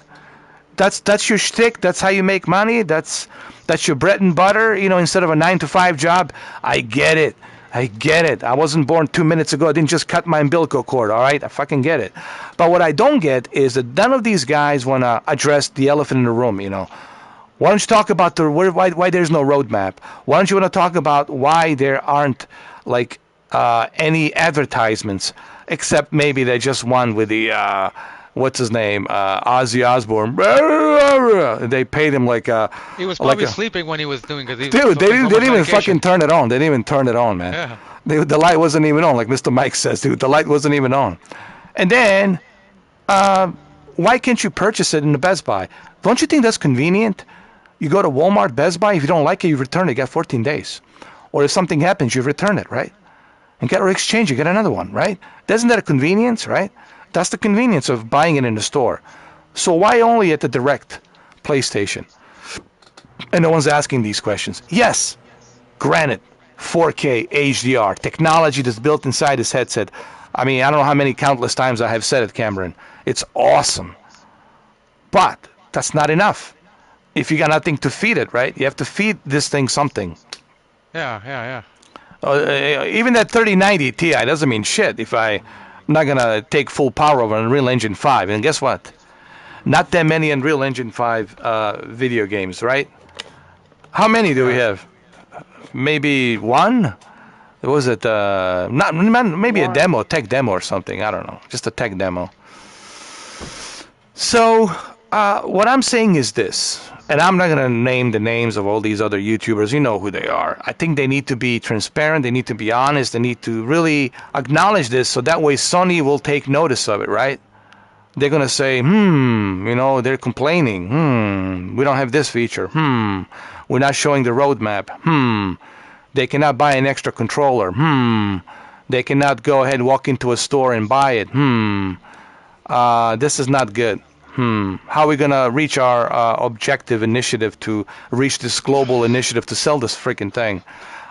Where's the, the greatness awaits? Where's all these videos? Where's the warranty? Yeah, those are red flags, and I got a lot of dislikes because I was asking these red flags. Remember that video? People still shitting on that video because I'm asking legitimate red flags. Like this guy's asking legitimate questions. So, so I agree with this guy. What's his name? V Beastie. V Beastie. Yeah, I mean, I agree with you, man. It's you're right. Something's different here. There's a turnoff here, and a concern about the PlayStation VR. It's almost like we're like beta testers, and I agree with that video. Okay, people shitting on that video as well, but I feel like we're beta testers of this product, and we're just testing it. We're like the guinea pigs that had to pay $600, and expensive guinea pigs. So, yeah, that's the way I feel. This is beta testing right now. Is what we are. I mean, and I know right now there's people out there getting ready to hit that dislike, any minute now. Because like, how dare you, man? How dare you? I thought you loved this device, And of course, all the the disposable emails, Mitches and all these other assholes gonna come out of the fucking woodwork, You said this, now you say this. Here, how's this? Suck on it. Go deep. That's all I got to say about that. But yeah, I mean, look, man, it's legitimate concern. And I have addressed this. I'm probably the only guy that I know of on YouTube that has addressed this. I haven't seen anybody else address it, so far, to be honest. I don't have one, so I can't complain. They all are giving us the assurance like a salesman, like the insurance guy, like selling you the insurance. Oh, everything's going to be fine. Don't worry, you got this coverage here. Oh, coverage there. You're good in good hands. Allstate, and you can believe. Oh, am I promoting Allstate right now? Shit. Bum, bum, bum, bum, bum, bum, bum, bum, bum, bum. No, that's not the Allstate. That's the We Are Farmers. Bum, bum, bum, bum, bum, bum. All right, I think I'm going to get an email from We Are Farmers. Do you want to be a sponsor? Well, I am doing a Gran Turismo, so there you go. Sponsor for Dr. Pepper. Oh, Lord. So, what do you think, guys? What do you think, Cameron? What's going on, man? What does the chat think? No, I mean, honestly, what's happening, man? Something's weird, man. The same guy, V Beastie, he says he feels, I feel like they won't sell them anywhere else because they don't want to risk making more headsets and not be able to sell them in stores and lose money. Interesting. Good point, actually. How do you lose money? Stupid. Oh my God. Interesting point. But then again, why wouldn't you want to expand to make more money? I mean, what I'm saying is this: what's the point of making something so advanced and making it a niche thing. Like that doesn't make any sense to me, right? Why even bother doing it in the first place? Correct? Unless you want to be successful. Unless you want to be successful. You know, that's just still doesn't add up to me. Like looking at it from a business point of view, it just I think PlayStation VR 2, from what I'm seeing, and like from what Dreamcast guy said too, and like from what other people say, is like, I believe it shouldn't be called PSVR 2. It should be called VR2. So it shouldn't be PlayStation. It should be developer VR2, because I agree. It doesn't seem like Sony doesn't. It doesn't seem like Sony cares about the VR2. It's the developers and the indie developers. Nice. You know, because like I said, I told you, until you see Spider-Man 2, God of War, the main exclusives, which are Sony, come on the VR2. It just shows that Sony is not pushing it. Sony is pushing their main games to go directly on PS5 as a regular game, not as a VR game. They're like, if a developer wants to make a VR update and they want to make a VR DLC, that's on them. That's so basically, this is just like an add-on, like a getting an add-on for like a racing wheel, right? Yeah, they're treating it like that, right? That's what you said last time. That's what you said you're thinking about last time. It looks like an add-on for a PS5. It's like an accessory. An accessory, yeah. But a very good quality accessory, right? Yeah. But that's how it looks like Sony is still treating it. So, you know, and maybe Sony will playing change. It safe, maybe. Like maybe Sony would change if they said, okay, holy fuck, we got 30 million people who want to buy it now. Like, maybe then they're gonna be like, okay, this is different. But maybe, but to them, they see it. If you guys want to make something for it, you guys go ahead. But we're making our exclusive go to PS5. That's how I think they're. So they're leaving it. Oh, I see what you're saying. So here's this. You know, you onto something here, Cameron. So basically, this is how they're treating it. Our main focus is successful PlayStation 5, which is very successful, and all of the exclusives. So that's our main focus right now. However, if developers choose to do so, and they want to expand that experience of God of War and Spider-Man onto the PlayStation VR 2, let the developers do that. But we're not going to force them, but let them do it. Yeah. So leave it in the hands of developers. So that's what you're saying. You know. Yeah. But at the same time, the developers, they're going to say, well, fuck, we got to get incentive. We're not going to make it for free. You know, yeah, it costs money to make it. Yeah, like Capcom is doing it. Like you know, Capcom is doing it. You know, what do you call it? Forbidden West, I mean, Call of the Mountain, you know, they do it, but how many other games are you going to be doing it? You know, is there going to be a God of War? Is Santa Monica going to do it? You know, is Rockstar going to say, you know, we're going to do it? You know, Sony, they're going to say, well, you know what, yeah, we'll do it, but we want you to give us another fucking $20 million, $30 million, Sony, and then that's where it's going to be, that's where we're going to see if Sony's going to be like, you know, so Sony's going to be like, we don't think that's going to be Game of the Year. You know, we want a Game of the Year, then we'll give you $20 million. If it's not, that's, you know, that's the impression I think a lot of people, and that's what Dreamcast said. He sees like that's what his impression is. You know, I'm starting to believe that too, man. I think you're absolutely right about. I mean, Dreamcast. I have to watch that video. You're absolutely right about. He's absolutely right about that, because that's honestly what it feels like. You know. And Sony's like, all right, we'll leave it up to developers. We have this technology, this add-on, PSVR 2, and if, you know, developers want to use it on the Spider-Man and on the God of War, and if the Neil Druckmann wants to use it on The Last of Us Part 3, that's up to him. Right? Yeah. Yeah, or if you want to go back and add VR2 and The Last of Us 2 or the Last of Us 1 remake, yeah, go ahead. But for us, we're okay with the two games you made already. We're okay. But with you know what? You know, you're absolutely right. You know, we're getting somewhere here with the Dreamcast and what you're saying, Cameron. Because let's look at it from a business point of view, right? Their main focus is the PlayStation 5 and the success of PS5. No, hands down, is the fastest selling console, period. So, and all the exclusives. And now on top of it, you have this add-on PlayStation VR 2. And Sony also knows that there's this big juggernaut called a Steam Index and Oculus Quest 2. And they know that the Oculus Quest 2 currently is the king of the VR, right? It's affordable. You don't need to be tethered to anything. You don't need to have a PC or anything, and you just take it with you, put it on your head, and you're good to go. And they know it's very successful, and it's selling really well. And Sony knows that. So they're like, listen, we don't want to go head-to-head with a Quest, right? Because those are big dogs, and that's going to be tough to convince those other developers, right, to come back from the Quest to do stuff for the PlayStation VR 2, right? And that's why they're treating it like this. They're testing the waters, man.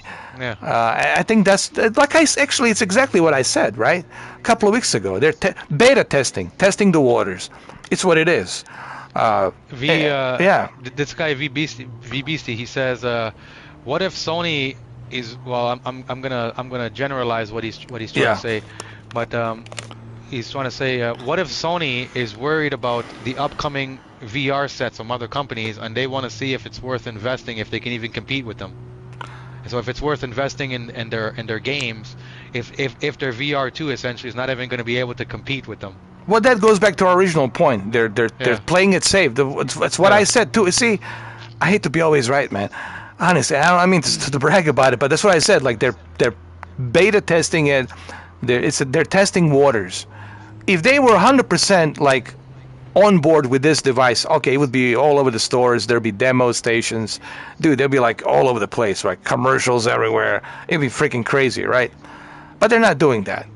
Why? Because they're not so sure, and they're playing it safe. So that's what it is, man. They're playing it safe. So they're just waiting to see what happens.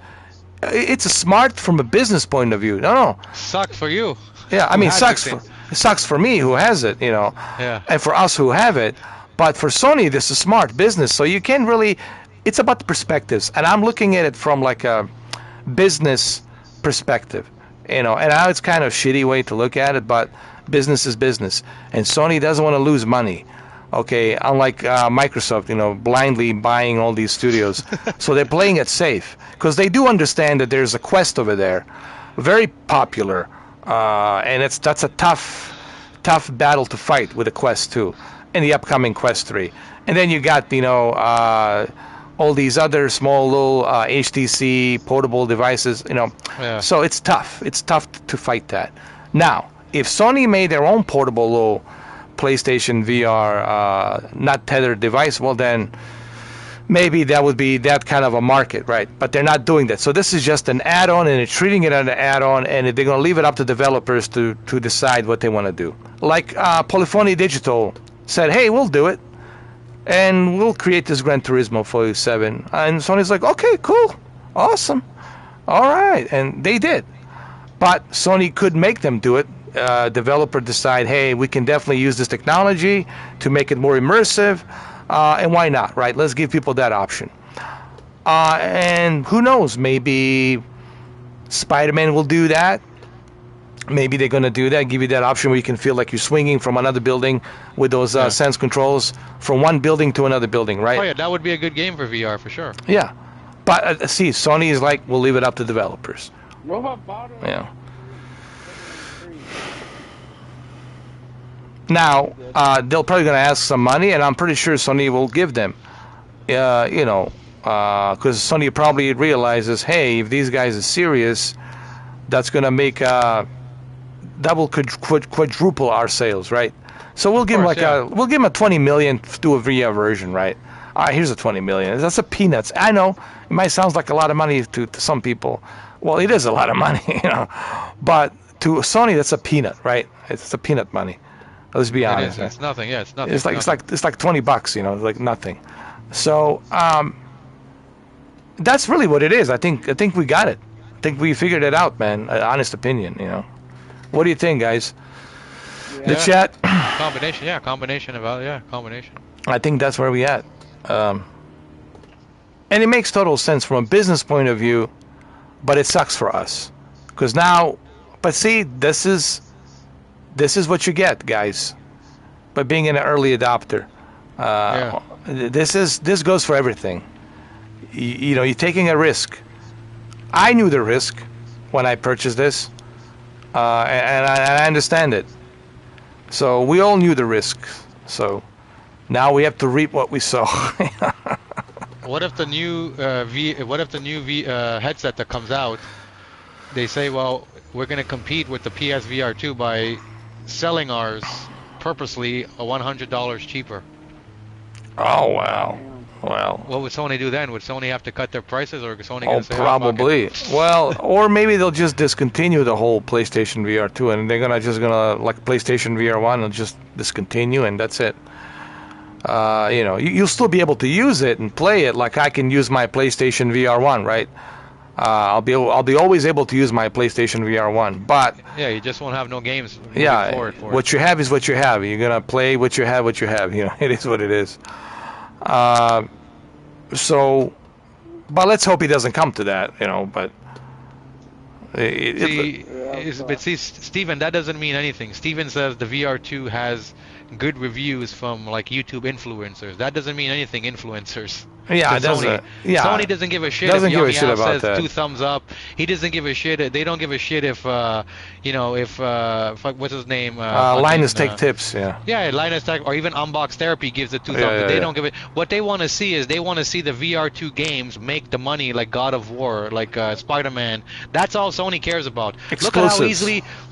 Look at it. Days Gone was a success, and Sony still cut it. You know, because they're like, nah. Look at the Order 1886. It didn't make enough. Same thing with the Order 1886, and it was a great game, and they cut it. They destroyed it. Yeah, they're like, it's sad, it's gotta make The Last of Us 2 money, or else it's not good enough. Yeah. So they don't even give a crap if Jesus came and said PSVR 2 is great. People gotta remember how things are in Tokyo, like in Japan. In Japan, everything's calculated in business terms, in ones and zeros. It's one big marketplace. Money, yeah, that's all they look at. Is data. Tokyo, it's a one big marketplace, and they're just looking at ones and zeros, how we can profit this. They want to know, like when they sit around the table, like all the boards of directors, right? And guess what they want to know? What's the margin here of our profit? How much we're gonna make? Yep. You know, if our margin of profit is gonna be us losing, $250 million, no, or this breaking fiscal even, that's no good. Yeah, it's no good. So they have to look at it as a success, like guaranteed success, that we're gonna make money. They don't want to gamble, unlike Microsoft wasting $80 billion, you know, because they spent. Like, you remember when the PS5 came out and all the scalpers were buying it, and I told you that Sony and Xbox, they love that. They want that to happen. Yeah. They want Xbox and Series X to be not available for the next 5 years if they could. They want you to pay triple the money if you could. That's what they want. It's business, man. Yeah. Right, so they want that to happen to the PSVR 2. They want the VR 2 to be so high demand that the scalpers are buying it. You know, when I told everybody that Jim Ryan's a businessman, I meant it. You know, people said no. I said no, he's a businessman, but he's a smart businessman. He knows that if he doesn't make the numbers that the boards of directors in Tokyo want, they're gonna replace him. Like that. You know that, right? Just like that. And he doesn't want to lose, you know, his position. It's good money, right? So he has to make those numbers. Him and the other guy, Herman Holst. You know, Mark Cerny, he's just, from the technical point of view, you know, building the tech. Hey, look at this car. What the fuck? 1930s? You see this? Here's another thing I was thinking about. Like Steven says then they should put they should have demos in the store, right? But I agree. Here's the thing, that's good to a point when I think about it, right? But you know what I think is more important than the demos for the VR to succeed is the roadmap, because I can go to the store. I can go to the store right now, and I can play Gran Turismo 7, or I can play Call of the Mountain. I'll be like, holy fuck, this is amazing. But then I'm gonna say to myself, okay, well, what am I gonna play after this game? Exactly. Sony's not telling me what I'm gonna play after. If I'm, because remember the VR2 is $1,000. It's $926 Canadian after taxes. Okay, so I'm gonna say, okay, I'm gonna go play Call of the Mountain, and I heard you can beat that game in 15 hours. So let's say I beat it in 15 hours. I'm gonna say, okay, what am I gonna do next? Well, I know already the roadmap for PlayStation 5. I've seen it. Spider-Man 2, Wolverine, Resident Evil 4. I know the games that are coming out that are like the big games for PS5, but I do not know what the big games are for PSVR 2. And so that's a big gamble. Yeah, and in my mind, I'm going to be saying, well, if all of these games are coming out for PS5, that means that for the next 2023, I'm going to be playing PS5. Why am I? What incentive are they going to be giving me to not play Spider-Man 2 but play something on VR2? That's the problem that I have. So to me, the roadmap is more important. Like the demo is great, right? But I think the roadmap, you need to know what's coming. That's what I've been actually saying like a parrot on that video in the Resident Evil. And I tried to emphasize, I says, guys, I know it's 35 minutes and I know it's going to bother some people, but I want you to understand that these are legitimate concerns I have. And in the first 15 minutes I spent just telling people how awesome listen, make no mistake, guys. And you know I said this millions of times. Technology on this thing, it's amazing. And it's better than any VR headset out there on the market. It's just amazing, right? What I'm experiencing here with the HDR, I feel like I'm really here going through this forest and looking out and all that. But all of that doesn't mean anything, correct? If you don't have any roadmap with some pretty amazing games, right? Take the advantage of that. What's the point of having a 3090 Ti if I'm not going to take a full advantage of it, correct? I don't care if it's the most powerful thing ever, right? You got something to feed that thing on that's going to take advantage of it? Not just feeding it, but taking advantage, right? Cameron, that's a good word. Yeah, exactly. Yeah. Yeah. All these teraflops, you're going to take advantage of it, yeah. It's like if you could. It's like having a drop dead girlfriend. Yeah. But she doesn't want to have sex with you. Then what's the point? Yeah. Yeah. What are you gonna do? She's like, go jerk off. Yeah. So she's like a trophy girlfriend, just so you can show off to everybody. Yeah.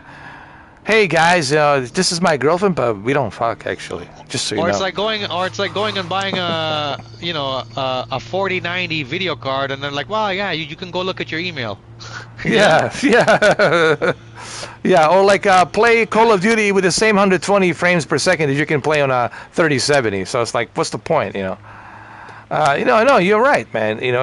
Well, look at the Xbox, great example. 12 teraflops, the most powerful on the planet. All right, so what?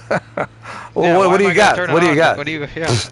Well, we got the Halo from the 360. We made it 120 FPS. And the GoldenEye, what did they? Oh God, man, that's fuck, man. They couldn't even do a proper, remake of Golden. Jesus Christ, man. No, you're right, man. You gotta have a roadmap. And listen, you know why I bought the Dreamcast in '99? Exclusives. So many of them. And they showed so many. You knew they were coming. So many, Cameron. So many of them. Amazing. Like you look at the what was it? Code Veronica, Resident Evil, Crazy Taxi, Shenmue 1 and 2, NFL 2K1, NBA. The list goes on, man. Go back. All right, Brendan. List goes on, right? But we don't see that with the PlayStation VR 2.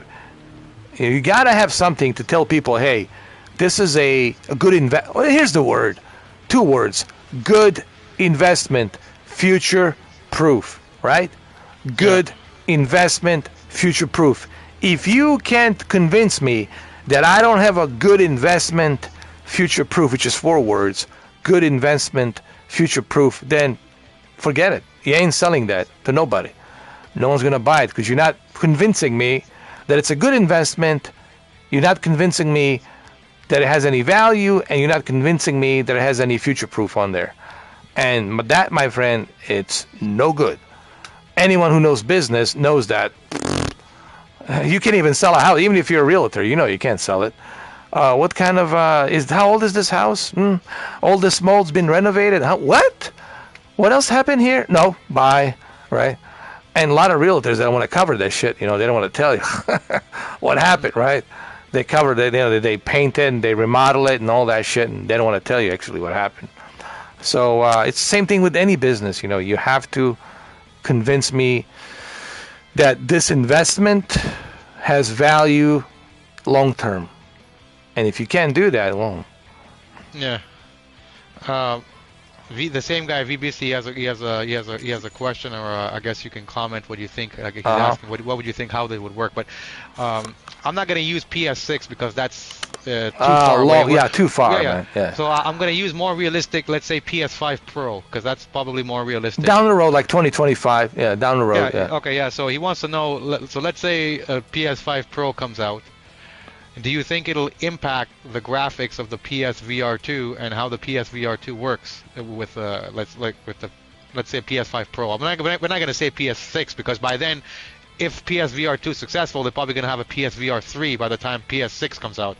But let's just use PS5 Pro. You think it'll affect the PSVR 2 graphics? Of course, anything that has a extra juice GPU power, let's say a dual GPU, of course, you'll be able to run these games at the best possible texture detail, ray tracing with the HDR and 120 hertz refresh rate. Yeah, of course, it's only going to benefit big time. There's no question about that. Imagine playing Unreal Engine 5, some kind of a Silent Hill type of a game in VR with Unreal Engine 5, right? Let's say some kind of a horror game with an Unreal Engine 5. It looks so realistic, right?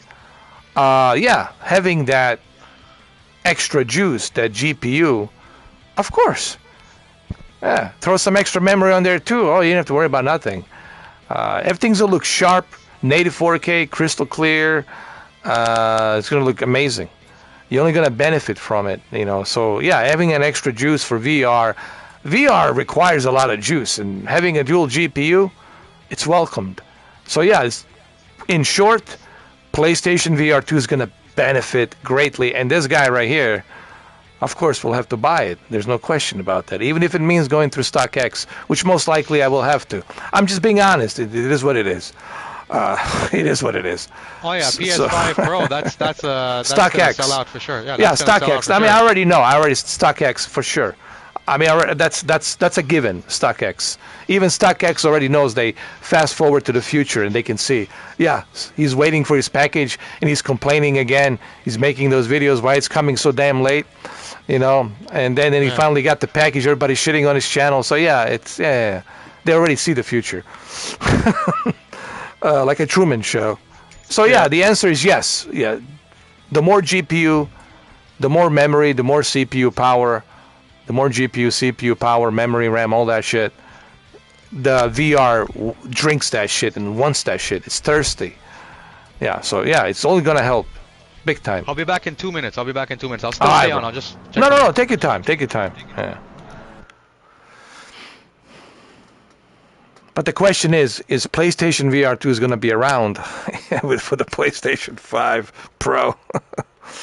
That's the question. I think it will. Honestly, I think PlayStation VR 2 will survive just like PlayStation VR 1. It survived. But it's going to be this optional thing. It's not going to be this hip thing where you got to have it. It's going to be this optional thing where you're like, hey, would you like to go for, this little, a theme park ride? It's optional. Would you like to try this theme park ride? It's optional. You don't have to. We can just walk. But we should try this optional thing, this theme park ride, you know. So it's going to be like that. You know, it's going to be like an optional thing, you know. But then again, we're all speculating. Honestly, we don't know. I don't have a crystal ball. I wish that I did. But I guess we'll just have to wait and see. Honestly, I think that's where we're at. We're at the point where we'll have to wait and see. Let's see what happens, you know.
So yeah, I mean, it's anybody's guess which way this is gonna go. It could go either or. But I guess time will tell. You know, like look at PlayStation VR 1. A lot of people thought, well, PlayStation VR 1 is going to fail immediately. Like, they cannot compete with Oculus Rift. It's just not possible. You know, but it did. It sold 5 million units. You know, it was able to compete. People even made their YouTube channels based on PlayStation VR 1. So that's the lesson we can learn from PlayStation VR 1. However, we still don't know, obviously. But even with the PlayStation VR 1, there wasn't any roadmap in the beginning, to be honest with you.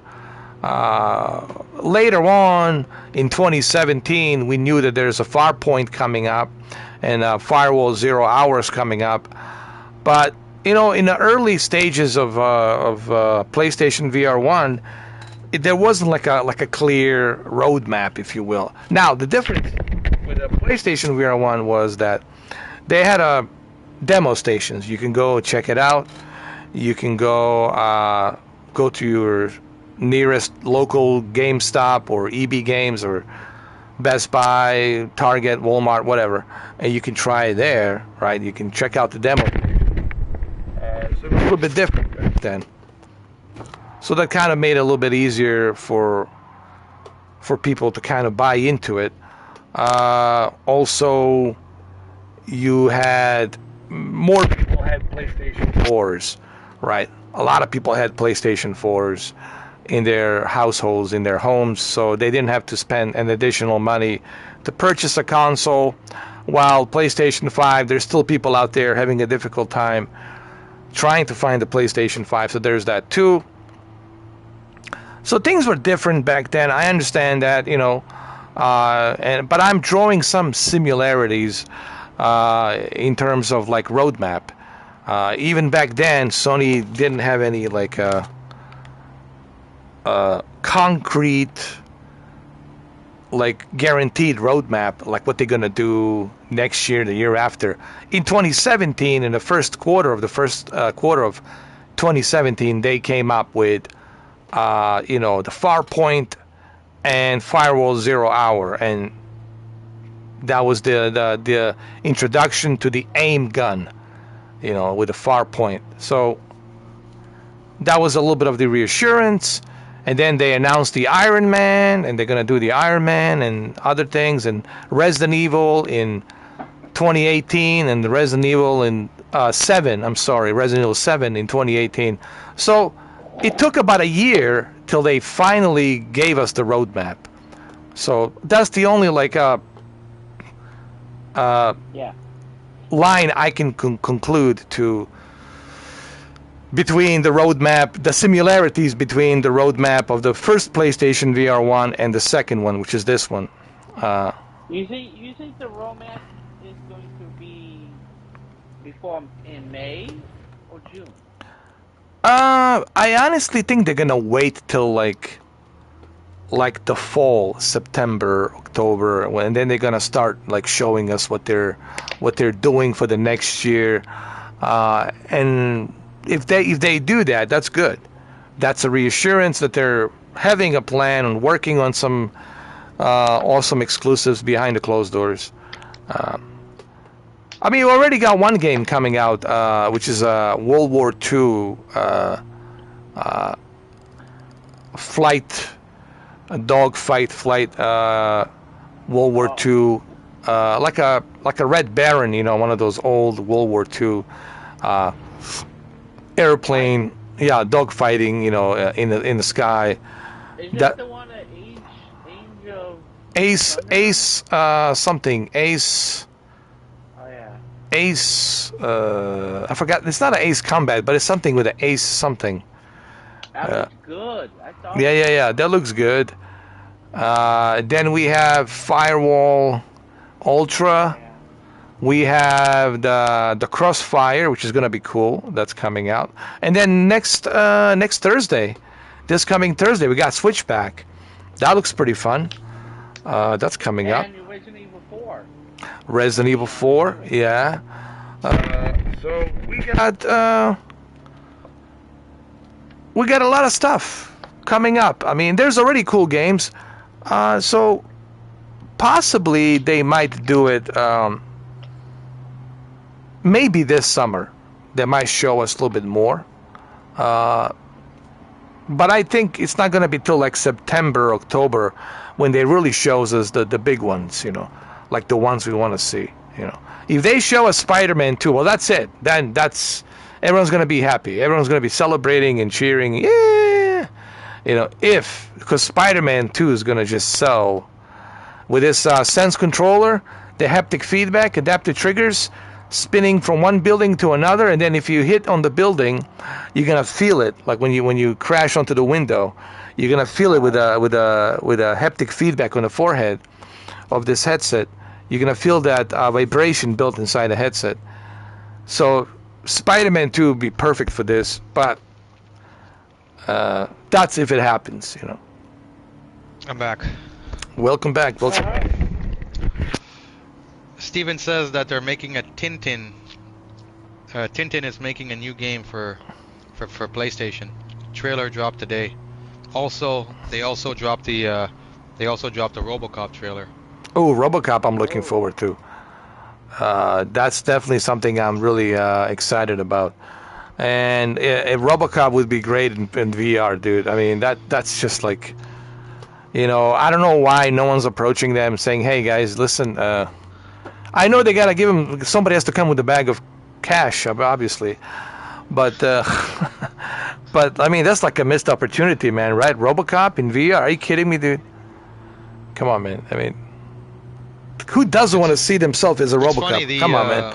It's funny these bootleg mod people are making VR for games because there's Elden Ring in VR, but the big companies like Sony is not doing it. Isn't that weird? Yeah. Technically, you can play VR in Grand Theft Auto right now because there's a bootleg developers and all the moddings and shit. Of course, you know, Rockstar doesn't like that shit. But I'm simply saying, when a community can do these things, and yet these big developers with shitload of money are having a difficult time to do that, right? That says a lot about, you know, these developers. Are they spoiled? Well, I don't know. I mean, maybe that's an overstatement, but... Or are they greedy? Well, we know they're greedy for sure. You know, we all know that. Riri says, how's the G29? He's thinking about ordering it tonight. Oh, G29 is like... Just like, I feel like I'm really driving this Mazda, dude. It's like I'm talking to you guys on this Bluetooth here. Like, you know, I think I'm talking to you guys on this communication. See it? The Bluetooth on this dashboard, on this Mazda. And we're having a conference call and I'm driving here, you know. That's how it feels, honestly. I mean, that's what my brain's telling me. But I know I'm in my office, but it's my brain's telling me otherwise. Because it's so real. It's so good. And I know it's kind of hard for you to see that through a flat screen or cell phone or whatever. But when you put this on and you got this wheel, oh, dude, forget it. Yeah. What's the going rate for the G29 now? What's the price? $200. It's still expensive, man. 220, and that's without the stick shift.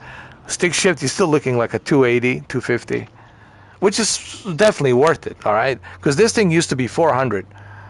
And that's without a stick shift, the what you call it, the shifter. I'm sorry. With the shifter was like a 460. Does it come with the gas and brake pedal too? Yes. It comes with the clutch. You got everything. You got the clutch. Okay. Yeah. When you're shifting the gears, when you're moving, you know. Then you got to get the racing seat next. You got to go get yourself a nice racing seat. Oh, I will actually. Next level GT. Actually, I will get that. I'm planning on that. Yeah.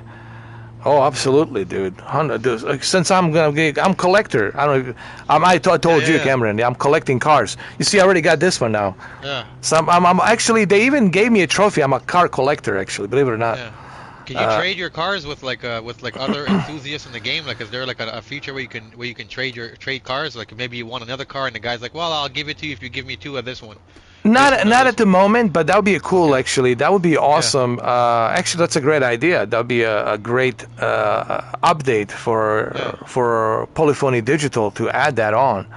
You know, let's say I have two of the same cars that I somehow collected, right? Yeah, exactly. And I don't want it. Like, let's say I have two Mazda RX-7s, and I was like, I don't need this one. I'll trade this one in to get something else that I need, you know.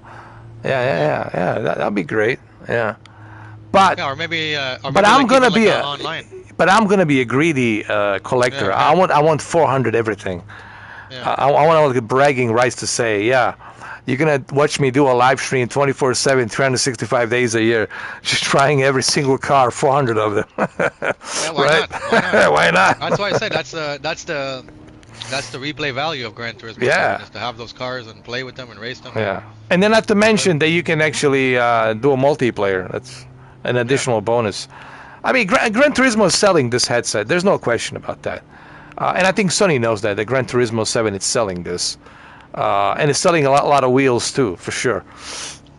Dude, you have, check this out, professional iRacing guys from a PC, from Assetto Corsa and a PC, you know, iRacing, actually saying, holy crap, dude, this VR headset for Gran Turismo 7, it blows everything that I have on my expensive PC. Dude, that statement right there, brother. I mean, it's like, right? I mean, yeah, right there. And these are people who have hydraulic seats, you know. They invest on direct, direct drive wheels and all that. $5,000 setups. Yeah. Just to play Gran Turismo games. And they're saying, holy shit, man. This thing for $600 blows away everything else that I have. All my, like, it makes my valve index look like a toy, like something from Toys R Us, you know, like a cheap VR experience, you know. No, really, man, that's what they're saying. And keep in mind, not to knock on the Index VR, right? But it's getting old, you know. It's showing its age, you know what I mean? And again, nothing wrong with it, but can't compare it to this. This is HDR, the only HDR device, 4K resolution. While the valve index, it's not even 4K. It doesn't have HDR, has LCD. Doesn't even have OLED. So, you know. Well, I think the PlayStation VR 2 specs are going to become the standard specs now. So everybody else is gonna, no, this is the best VR. Listen, technology. Look, if you compare all the VR headsets on the market right now, hands down, this is it, the best. Looking at the specs, you know, there's no question about that. And I can say this too because I tried some. I buy a bunch of them, and I can tell you, no other VR headset. They don't even have the vibration built inside the VR headset that I know of. This is the first one that has that. So, you know. And also, don't forget, Cameron, those other VR headsets that I have. Do you know how heavy HTC? Trust me, brother. You working your neck. If you want to work your neck or your head. Use the HTC Vive. This shit is HTC Vive. It's insane, dude. It's heavy. It's like some kind of a soldier, dude. Like Universal Soldier or some shit, man. Putting the helmet on, you know. Oh yeah. So this and the comfort too, you know. Yes, it's a. I don't give a shit. It's a cheap plastic. Fine. So what? Who gives a shit? It feels good. It's comfortable, right? That's what matters. Now, take care of it. Don't drop it, you know, on something hard surface, you know. Yeah, be careful. Obviously, that goes without saying, right? Yeah. I mean, obviously, yeah. Don't be trying no drop tests. Yeah. You know, let's say you get a package that says fragile. Don't drop it. Are you going to drop it? And if you drop it, who you got to blame? Yourself, because it says fragile. Clearly, with the big-ass letters, it says fragile. This painting, it's fragile. Do not drop it. And you still drop it, well, you get yourself to blame, you know. Don't cry, boy wolf, you know, and all that shit. If you drop it, it's on you. So that's the way I feel. Now, I did complain when I unboxed it, why it's so cheap. But then I understood. Once I put it on and start playing with it, oh, shit. And I acknowledged that on a video, on my videos. Oh, I was like, shit. It feels light, very lightweight. I like it, you know. It's goody-goody. Yeah. And also, you can take out the cables out. People say, how do you take out the cable? You have to remove the visor and then remove the cable. There's a video on how to do that. So yes, you can remove this cable, but you got to remove the visors as well. This part right here, Cameron, in the back, you know, the visor, the head strap. I'm sorry, you know. So don't worry if something happens to your cable, you're good. You will just need a replacement for a cable, which is a proprietary, specific kind of a cable that goes in, right? Which only Sony makes. That goes into a proprietary to the USB-C. So that's actually good too. That means that if somehow your cable gets damaged and you have a pit bull, like a pissed off pit bull, and he chews on your cable, well, don't worry. So you don't have to replace the whole headset. You know. I was reading an article where the people are asking about the controllers for the PSVR 2, and Sony, and this is from PlayStation, they said that they have no interest in selling the controller by itself. You know, but with the article saying it doesn't mean that maybe a year down the line, but as far as when they asked Sony, they said they don't see a purpose of selling it by itself. So they have no plans. It's on all the main outlets. If you type in will Sony sell the Sense controllers on their own? And Sony actually released a post saying that they don't plan to sell it on its own. So that means I have to buy another PlayStation VR 2. Yeah, maybe that's how they're gonna get. They're gonna get the sales up. Like Dreamcast guy says, I'll have to play what you call it, Gran Turismo forever. Yeah, which is fine by me. You know, I have no problem with that. But I'm totally fucked with all the other games, right? Like Guitar Hero, Guitar, you have to play. You need that shit. All the other games, you need it, right? There's certain games you don't need it, like Tetris. You don't need it for Tetris or whatever. But you're pretty much screwed, right? That's not good, man. That's really shitty. That's Sony. Yeah. That's really fucked up, man. And what's his name? VB's definitely gonna be happy about that. Yeah, well, the good thing for him is that they're giving him a whole new thing. But I'm saying like 6 months from now, when you're out of your I don't know, but like you said in America, you guys can only order it from Sony, right? Yeah, it sucks, man. But here in Canada, we can go to Best Buy, or Walmart, or Amazon. So I mean, if you buy it and it's fucked up, it's not that bad because you can just walk into Best Buy and you can swap it, or same thing with Amazon. But for you guys, man. I'm assuming shipping it back to Sony. It's a pain in the ass. Nightmare. Yeah, you gotta wait like 2-3 weeks, and total. Just to get in contact with. Yeah, that's what I mean. Yeah, and then pure nightmare. Pure nightmare. They're gonna have to start. They're gonna okay, we're gonna have to put you through a return process. You know, next thing, it sucks. It kills your whole experience. Oh yeah, man. Yeah. It just it gives you a bunch of gray hairs, man. I know you don't have to worry about it, but I do. Yeah, but I'm saying, if you were able to buy your PSVR 2 from Best Buy, it wouldn't be that bad. You'd be like, okay, fuck, I'll just drive to Best Buy tomorrow, any Best Buy, and I could just swap it. Exchange it, or buy additional controllers, Yeah, you just go to Walmart, swap it, whatever. Yeah, but I mean, like 6 months from now, because you know, if you buy it from Best Buy or whatever, you have a 30 days to return it. But I mean, like, let's say 6 months down the line, your left Sense controller develops stick drift. You know, the like the thumbstick, it starts to fucking move on its own, like the character is moving on its own. Then you can't fix that. You have to replace it. So that if that happens, you're fucked. So this really this really goes back to what we were saying. This is exactly what we talked about. They're just gonna test the waters, and look. I need to bring that video, put it on my front page again. Beta testers, bird. That's it. We're beta testers right now, man. No. I know people don't like that video and they're shitting on it, but let them shit, because they're shitting on their own toilets too, that they paid $600, and eventually they'll have to flush it because it's gonna stink.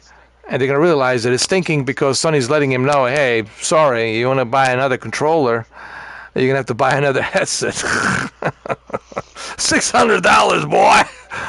Yeah. So you might as well get another PlayStation 5, right? You know. Yeah. For $400 with the Resident Evil 4 or Spider-Man 2. So what I'm trying to say is I'm going to bring that video back, put it on the front page. You know, the one that we were beta testers, you know. The one where's what's his name? Greg, what's his name? Jesus Christ.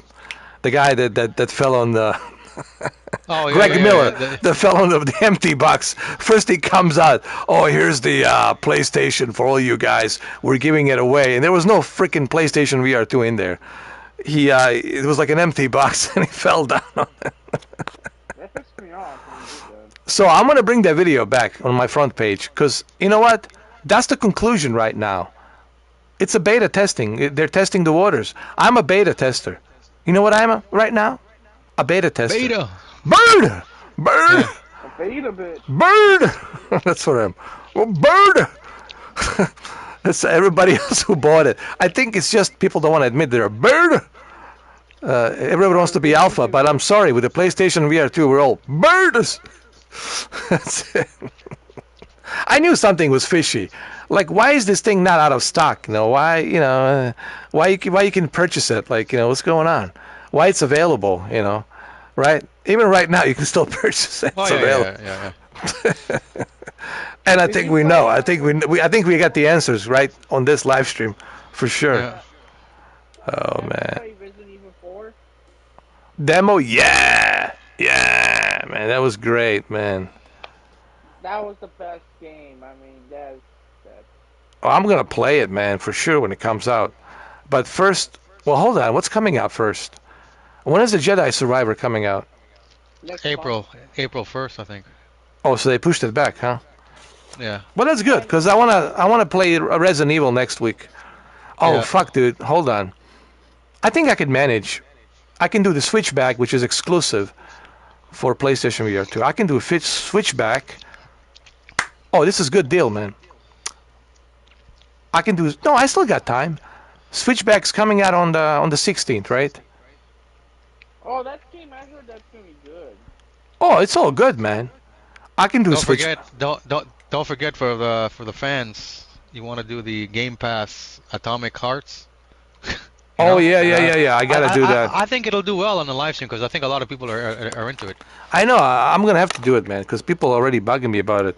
Atomic Heart.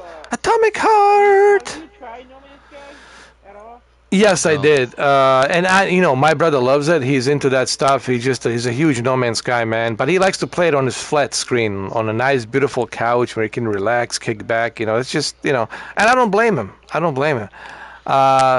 know it's available in VR, but he says, nah, I like to kick back and, play it in the wee hours when the wife and kids are sleeping, and he can just play that, That's the only his, Zen time. Zen, where he can just relax. So, he loves it. And look, I don't understand why he likes it, but that's his thing, I just couldn't get into it, man. I mean, really, I tried, but maybe I don't have time. For the same reason, I didn't have time with Death Stranding to deliver the damn packages, I feel like I have to get paid for this shit, instead of delivering packages, you know what I mean? I don't want to do that shit for free, And I feel the same way on this No Man's Sky. Like, I have to put all this extra work, collect this, collect that, build this, build that. Same thing with Sons of the Forest. Like, oh shit, I have to look for this billionaire that's missing, of this guy, son of the billionaire, on this fucking island, on this huge forest. I have to build my own, cabins, and it's too much work, man. And look, it's great. I know there's people that like that stuff. You know what I mean, guys? And that's all fine and dandy, but it's just not my thing, I feel like I have to get paid for that shit, Like, you gotta pay me, If I have to put some fucking extra hard work into it, Yeah. Like extra labor, like I feel like I have to put on extra hard labor on that shit. So yeah, Atomic Heart, man, for sure. I mean, it's on the Game Pass. Yeah, we can do it for sure. Yeah. I definitely, I will definitely give it a try for sure for my members, and I'll be able to read the chat at least, at the same time. Yeah. But yeah, for sure. We'll do that, man, 100%. Well, guess what? Here comes another one in my collection, RX-8. Another bad boy in my collection right there. RX-8 is pretty good, man. So there's 3 Mazdas I have right now. Actually 4, if you count that blue Dragon. The blue Dragon, the one I have, the modified one. So it's about four Mazdas. Damn, that's a lot. Zoom, zoom, zoom. Yeah. But yeah, I can do Atomic Heart tomorrow. I have to first dust off my Xbox, and I have to. Don't forget, you got to do all the updates. Yeah, updates. Is it available on the PC through? Not sure. I have to look into that. But the PC might have to do even more updates and more drivers. Oh, Jesus Christ. No, forget about it. I'm just going to dust off my Xbox, and I'll have to spend tonight, 6 hours while I'm sleeping, updating the damn thing. You know, when I wake up 6, 7 in the morning, I'm sure the updates will be done. And I have to reset my console like 60 times, you know. Because there's a shitload of updates I have to go through, Cameron. Oh, yeah. It's going to be ridiculous, man. It's on Steam. It's on Steam. Yeah. But on Xbox, it's free. It's included. Yeah, so it makes sense to get it on Xbox. Yeah, we can do Atomic Heart tomorrow, man. Yeah. And plus I can read the chat, you know, instead of just being blind here.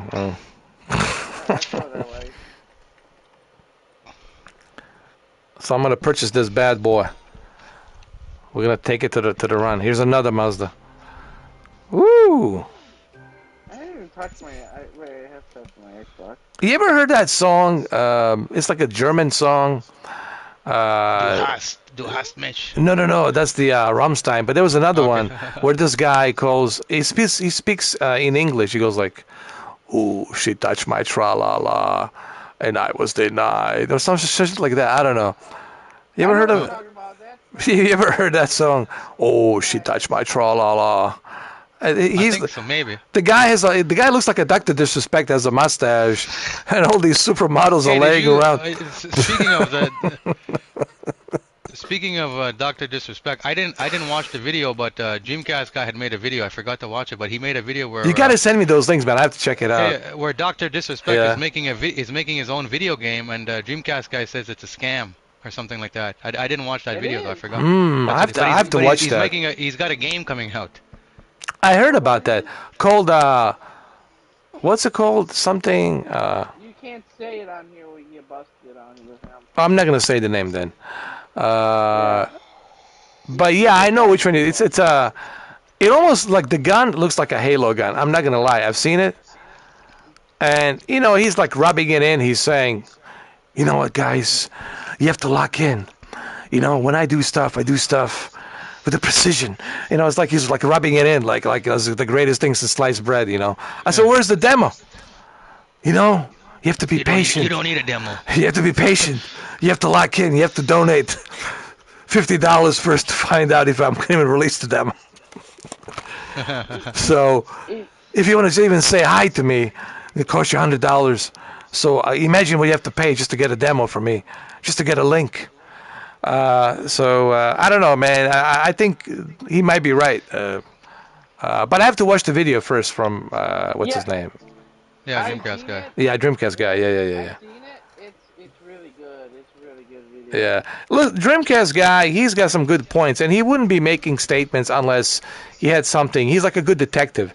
You know, he's like internal affairs. You know, like the cops have internal affairs, and when they screw up, that's it. They're off the force without pay. They're done. They can't even be a security, a mall guard anymore. Maybe a janitor. Because of bad reputation. He is. Really? He was gone for like 3 what? weeks. I don't know if his daughter was in the hospital. So shit! I didn't know that. Yeah. So he had his producer doing all the videos, and the producer is actually really funny, and he made some amazing videos. And what's funny is that the producer, he lives in Toronto. It's Rich's best friend, and he lives in Toronto. No kidding. Yeah. So if you watch the videos prior to like the last few days for the last 3 weeks. It was his buddy, and the videos he was making was like they were funny. They were even funnier than Rich's videos, you know. Wow. But yeah, he's back now too, Rich. But that's good to know. I'm sad, dude. I feel like I've been living under a rock, dude. Seriously, I feel like I just got resurrected, came back to Earth, and I'm trying to learn what has happened. You know, slowly but surely, I'm being briefed on stuff that I missed out. You know, I was lost in the VR world. I'm finally getting resurrected out of the VR world with the Atomic Heart. And the Atomic Heart is going to tell me, you need to get off of the VR. It's bad for you. Get off of it. Do it. Do it now. When you play that game, you probably say this game would be great in VR too. I'll say it. I'll probably say it tomorrow. Guys, This looks great, but it would look even better in VR. I'm gonna rub it in, You might even play the game and say, "Fuck it, I'm gonna beat it because I like it. I'm gonna play it. I'm gonna play it for the next 4 days on the live stream and beat it." Yeah, why not? Till the other thing comes in, the Resident Evil. Yeah, why not, dude? Why not? Shit. Then you won't turn on the Xbox till the end of the year again. Yeah, till Starfield, Dustfield. Dustfield comes up. Dustfield. Yeah. Oh God. Oh, I still listen. For some reason, every time I eat my food, I've been watching that interview with Phil Spencer. I don't know why, and I'm trying to analyze it, while I'm eating my food, and I'm thinking about it, while I'm washing down, with my drinks, the food that I'm eating. I'm looking at that interview, and I'm thinking, about and analyzing, the Phil Spencer, and man, the guy is really, he reminds me of. He reminds me of like an android, like one of those robots, Like everything's kind of like Yeah, I know what you mean. Prosthetic. Everything's kind of prosthetic. Nothing feels like natural. Like, oh yeah, $70 billion. I know it's well, we're still working on that, and like no big deal. Like, oh. What about the 10,000 people laid off? It's been a tough year, 2 years with the pandemic and everything, and but we're having our initiative and we're focused on delivering, and like a program robot, like with a certain list of words that he has to say, almost like like he has in his eyes, he has a teleprompter already built in, and he's just reading it, some kind of Google contact lenses or whatever he's got built into his eye, and he's just saying what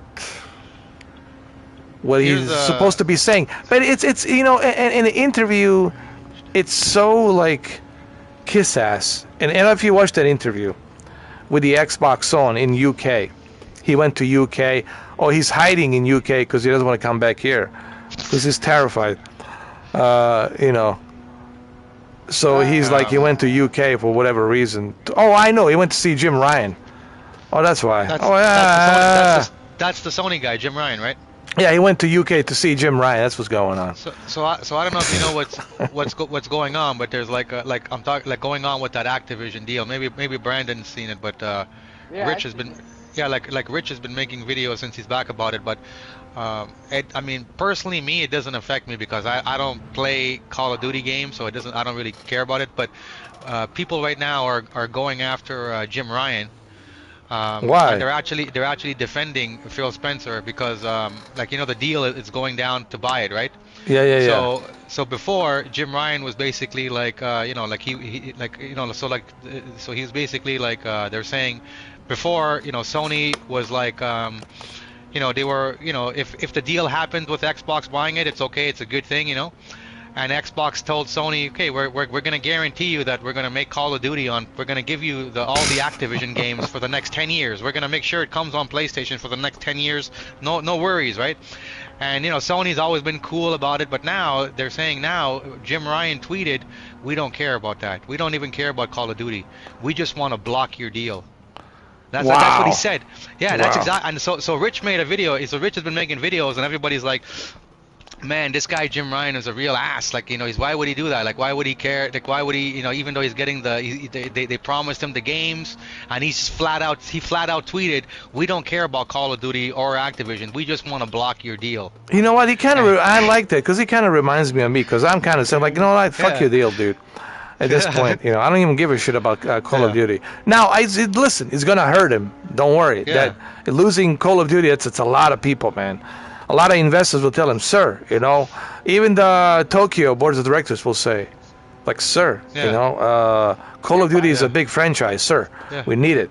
It's a lot. It's millions of people, playing that shit. So maybe he just said it out of frustration. No, well, essentially, what he's saying is at this point, it has nothing to do with the game. We just want to. I just want to spite you. Wow. And make sure you don't get this fucking deal. So we're gonna do whatever we can to spite you, just so you don't get. And so like they were saying all along, Sony was like, you know what, it's okay, you know what, we're all friends, it's all gamers. But now they're saying Jim Ryan tweeted, and this is from his own words, is like, I don't care about Call of Duty. Meaning he's not saying he doesn't like the Call of Duty games. He's saying this is not even about video games. I just don't want you to have this deal. So he has a personal vendetta against Phil Spencer. Yeah, now. Exactly. So that's what they're saying. Well, yeah, against Xbox. Yeah, Phil Spencer and Xbox. So it's war is on, dude. Shots fired. That's what he said. Shots fired. Yeah. Oh, it's already been shots fired. So that's what they're saying, exactly. So I see. I didn't know this. Holy fuck, dude! I've really been sleeping under some rock, like some dinosaur cave or something. Do dinosaur have caves? I don't know. Maybe they did. Raptors maybe did. So I've been in some cave sleeping for I don't know how many years. Wow, how did I not know this, man? Holy shit, bro! That's Dominic crazy. Going to work. Oh, okay, Dominic, man. Drive safe and stay safe, and we'll see you tomorrow with the Atomic Heart. And don't worry, we'll do the Atanov when it comes on the Vazim. Well, trust me, it's gonna. Me and you, we're gonna do it. You got my word on that, man. It's gonna happen for sure. Because I gotta learn from you. That thing, that plane, Cameron. It's so hard. Oh yeah. You have to study level. That thing, I'm gonna have to spend at least like the entire day just learning how to fly that thing, man. It's Remember that movie, complex. That movie Con Air. What kind of plane was that? Oh, that was like one of those, like a Douglas, right? Okay. I think it was a DC Douglas or something. DCC Douglas, yeah. And what about the Air Force One? What is it? Is that just like a Boeing plane converted to a Air Force One, or is that something else? It's a sophisticated Boeing built with Boeing and Air Force together. But technology inside, it's so secret that they'll never know about it. You know, like never. Okay. Well, I understand, you know, so technology, they don't want our enemies to get a hold of it, you know. But that plane is the safest plane there is, you know. Don't worry about crashing. Even if that plane crashes, still will be fine, you know. It's that kind of a plane, yeah. I've seen it in person. I mean, when I say in person, there's a bunch of sheriffs there, deputies and guards, and maybe 4 yards from the fence. I've seen it parked. The thing is like a Empire State Building is huge, man. You have to see it in person. It's juggernaut, man. Holy shit, man. Yeah. It doesn't shoot bullets or anything. They have usually the jets that are flying with it to protect it, right? Yeah, and they have some decoys where they look the same, but you don't know which one's which. You know, there's the amount of money that our taxpayers goes into just to protect the president and this and that, dude. It's the amount of money that we're dropping, dude. It's insane, and yet we got homeless people. Well, that's why we have homeless people, yeah, because the military-industrial complex needs the money, you know. But again, we don't want to get into that shit because then we'll be, you know, in a limited monetization. You know. I mean, we all know what's going on. You know, people know better, and they know what's going on. It's just nobody really wants to talk about it because, quite frankly, people are too busy, you know, living their life, and they're like, man, I don't have time for that conspiracy nonsense. You know, it is what it is. You know, it's the way it is. It could be worse. Listen, at least we have a roof over our heads and we have electricity. We can play these games. It could be worse. Listen, guys, I know it's not perfect. That's the worst. You know what? So let's put a silver lining. Let's on the bright side. I wanted to say something because I know some people say, "Oh, always being pessimistic." No, we're just analyzing what's going on and speculating. You know, I'm not some kind of a prophet. I don't have all the answers. Shit. You know, would I ever claim to be a prophet? Jesus Christ, you know. Deacon just came in. He says, "What's up?" He said, "Hey, what's up, Deacon? You guys on voice chat on PSN?" Yes, we are. Yes, we are. So, if you look at the silver lining, if you look at the on the bright side, things could be worse. All right, I mean, here I am, you know, enjoying this, playing this, talking to you guys, eating this this apple here. Yeah. So, you know, drinking my drinks, having electricity, watching movies, and working in a really nice place on an island. It's beautiful. It's like a paradise. So it's like, it could be worse. It could be worse. Could be struggling with a fucking disease right now. Yeah. You could have a fucking cancer right now, and yeah. So I always try to remind myself, like, hey, you know, like calm down, you know, like, you know, and I mean, like, I always try to remind myself, like, hey, dude, it could be definitely worse. So I know it sucks for people who are refugees and I mean, we feel sorry for anybody who's dealing with war and they have to leave their homes and move to another country, and you know how uncomfortable that is, trying to learn a new language and all that. I get it, you know, and their fathers are fighting on the front line. So, you know, I already acknowledge this, that, you know, you know, anyone who has a human heart, compassion and humanity, their hearts goes out, and they, you know, you feel sad for those people, right? Politics aside, right? All that shit. You know, you feel sorry for the people and what has happened to them there. They didn't want that fucking war. Is the whatever, the politicians and these, you know, bloodthirsty people. Yeah, bloodthirsty motherfuckers who want that war. You know, we're not gonna get into politics and name names, but I'm simply saying, you know, as a fellow human being, you know, I can sympathize, and my heart goes out to those Ukrainian people that had to deal with that shit. But, you know, looking at the world and the rest of us, you know, the way we're living, hey man, at least there's no zombie outbreak, there's no fallout, we're not living underground, there's no purge. It could be a hell of a lot worse. I know it's not perfect. It's far from perfect. It's never going to be perfect, but there's always opportunities where you can make something happen. You know, you can get something done, get a better job, maybe get a loan to fix yourself, fix your health, you know, get that surgery that you wanted or whatever, right? There's always something you can find, or meet somebody that can help you. He's a doctor, he knows another doctor, he can hook you up with this insurance, right? So there's always things that happen, right? Yeah. So what I'm trying to say is, I know it's not perfect. It could always be worse. It could always be worse, and I know people are still struggling, but it could always be a hell of a lot worse. And coming from a guy who survived the Bosnian War when I was young, when I was a little kid, definitely I can appreciate, you know, this. Now, you have to keep in mind, I was a young kid, right? So, you know, it's kind of through fog. My memory is like a foggy right now about that war, you know. I do memorize certain things, but it was very like a fog, like through fog. Memory through fog, you know. Because I was trying to, I thought it was kind of cool, actually. All these explosions, everything. Look at the people in Turkey, man. They could be like that, you know. You don't want that shit.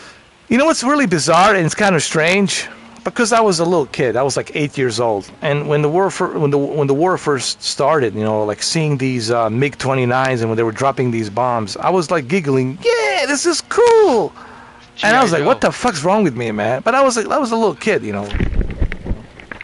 But I didn't understand it. But I was like, wow. I was telling my cousin, this is cool. And then he got really close, and then all our windows blew up, and we felt that hot air and detonation, and I couldn't hear on the left ear. And then I went into panic mode, and after that, I wasn't cheering anymore. I wasn't, you know, I was pale. Yeah. My mom and dad had to give me a glass of water because I was shaking, because I felt that detonation and that hot air. It really does to you, that shell shocking, you know, detonation and hot air. Of course. And it fucks you up. So, and then I wasn't laughing. Then I was like, Jesus, I was having nightmares, dude. But I remember it, and I know how fucked up it was, man, that 4 years, you know. So, and I can appreciate what I have here, so I'm very grateful for what I have, you know. You know what I mean? Think about it. If you never came to America, you probably never would have learned about video games. You probably maybe would never even speak English. Who knows? Your life would be different, right? And people ask me why I don't have an accent. That's because I came like when I was a teenager. And you got to remember, I spent 4 years there. I was 8, so I spent 4 years during the war there. So when I came here, I was like 13. So I was a teenager. So when I came to the United States, I was a teenager. So as a young teenager, right? Well, is it considered a teenager, 13? Yeah, that's a teenager. You have teenager. So when I came here, obviously, my accent was very like broken, like you go there, My name is and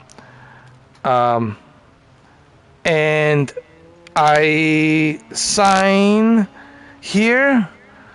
And like, it was like very like fucked up and broken when I first started. Green card. Yeah, green card. That's right. But you gotta remember, yeah, I'm an old geezer now, so after so many years, Yeah. that thing's gone away. The accent, it's nowhere to be found. It's just the way it is. I know it's hard for people to believe, because some people don't believe that I actually came from Bosnia. Because with your accent, you have no accent. How's this possible? Well, look at John Malkovich. He doesn't have an accent, but his name is definitely Malkovich. So. I mean, look at Bella Ramsey. She's British, right? Yeah. Yeah. But she can do a pretty good job to play an American, right? You can barely tell a difference, right? Yeah. So, I just don't. Look, I used to have an accent, and if you met me 30 years ago, you would laugh at me, the way I talk. I would be worse than Polish Paul VR. I'll be like, get the car, take me to these Building. these addresses right here. These addresses right here. You see, yeah. Like it was like what the fuck are you saying, man? Like New Yorkers are. Hey man, what the fuck are you saying, man? And like the New Yorkers are. Stop busting my balls over here, man. Where you want to go? You want to go to Holland Tunnel? You want to go to Jersey? Where you want to go, man? Yeah. And I was like, no problem, no problem, no problem, no problem. I used to say always, no problem, no problem. Like that was my defense mechanism. I was like, no problem. Take another taxi. Imagine if your family would have moved to the UK instead of America, then you would have had a fucking UK accent. I would be like, hello. I would probably have him here sitting next to me, giving me a massage on my shoulders. Would you like some drinks? Oh God, that'd be terrible. That'd be a nightmare. You never know, man. Because I think it's funny. Because when I see like people from my country when they go to UK, because most of the people from my country they go to Canada or America. But when I watch certain movies and I know this person is Guyanese, and when I see them and I hear them talk like a British, I'm like, it doesn't sound right. Yeah. But it's just or even when I see like an Italian person and they speak perfect British. You're like, holy fuck, like it doesn't seem normal to us North American people, right? But I mean, it's just where they grow up. That's the or even when I see like I've seen like certain like black people, they were raised in Japan and they speak perfect Japanese, or even like a brown person who is they grew up in Greece and they speak perfect Greece. Like, I look at Kobe Bryant, his first language, he speaks Italian, perfect Italian.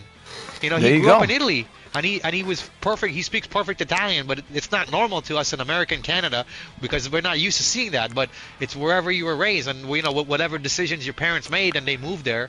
Especially if you're young, if I was raised in, let's say, Germany, if I decided to go to Germany as a 13-year-old teenager, I would be speaking German fluently. And I know some refugees from Bosnia who live there, and they speak German fluently. Like, you wouldn't be able to tell a difference. I mean, they are German citizens, but you wouldn't have any idea that they were actually from Bosnia because they speak so fluent, wunderbar, ich haben sie, jawohl. Like, they speak so good, man. It's just, it takes time, but it becomes natural. Yeah.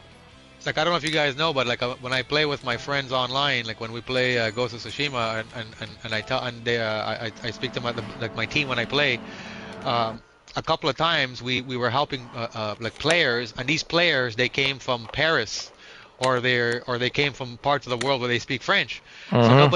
So nobody could understand what they were saying, and they were trying to ask us for instructions. And then all of a sudden I'm like, okay, je te comprends. And my buddy's like, what the fuck did you just say? And I'm like, well, I speak French. I learned how to speak French before English.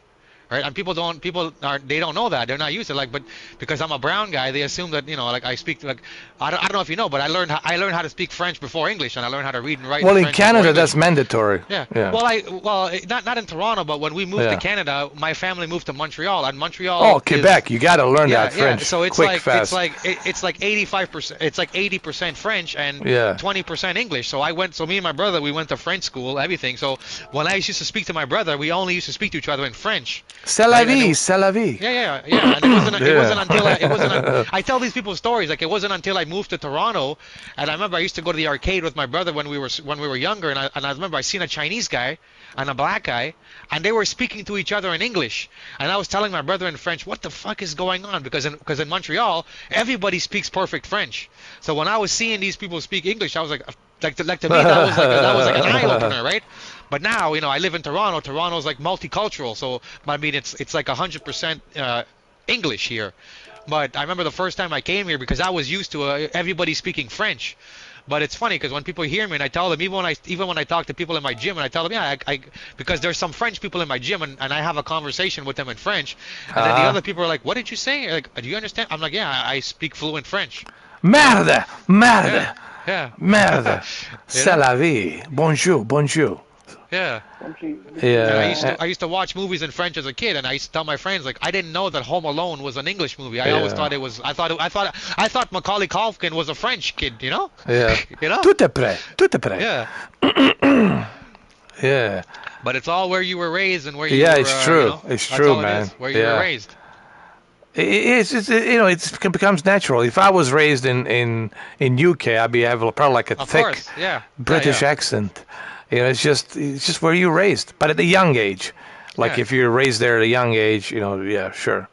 But also was my first experience in America was New York, so a lot of the New Yorker accents. They have a strong accent, yeah. So it kind of like related to me. I was like, hey man. Or even like the people who come from Boston, they have that Boston accent. People tell me you sound like the guy Better Call Sully.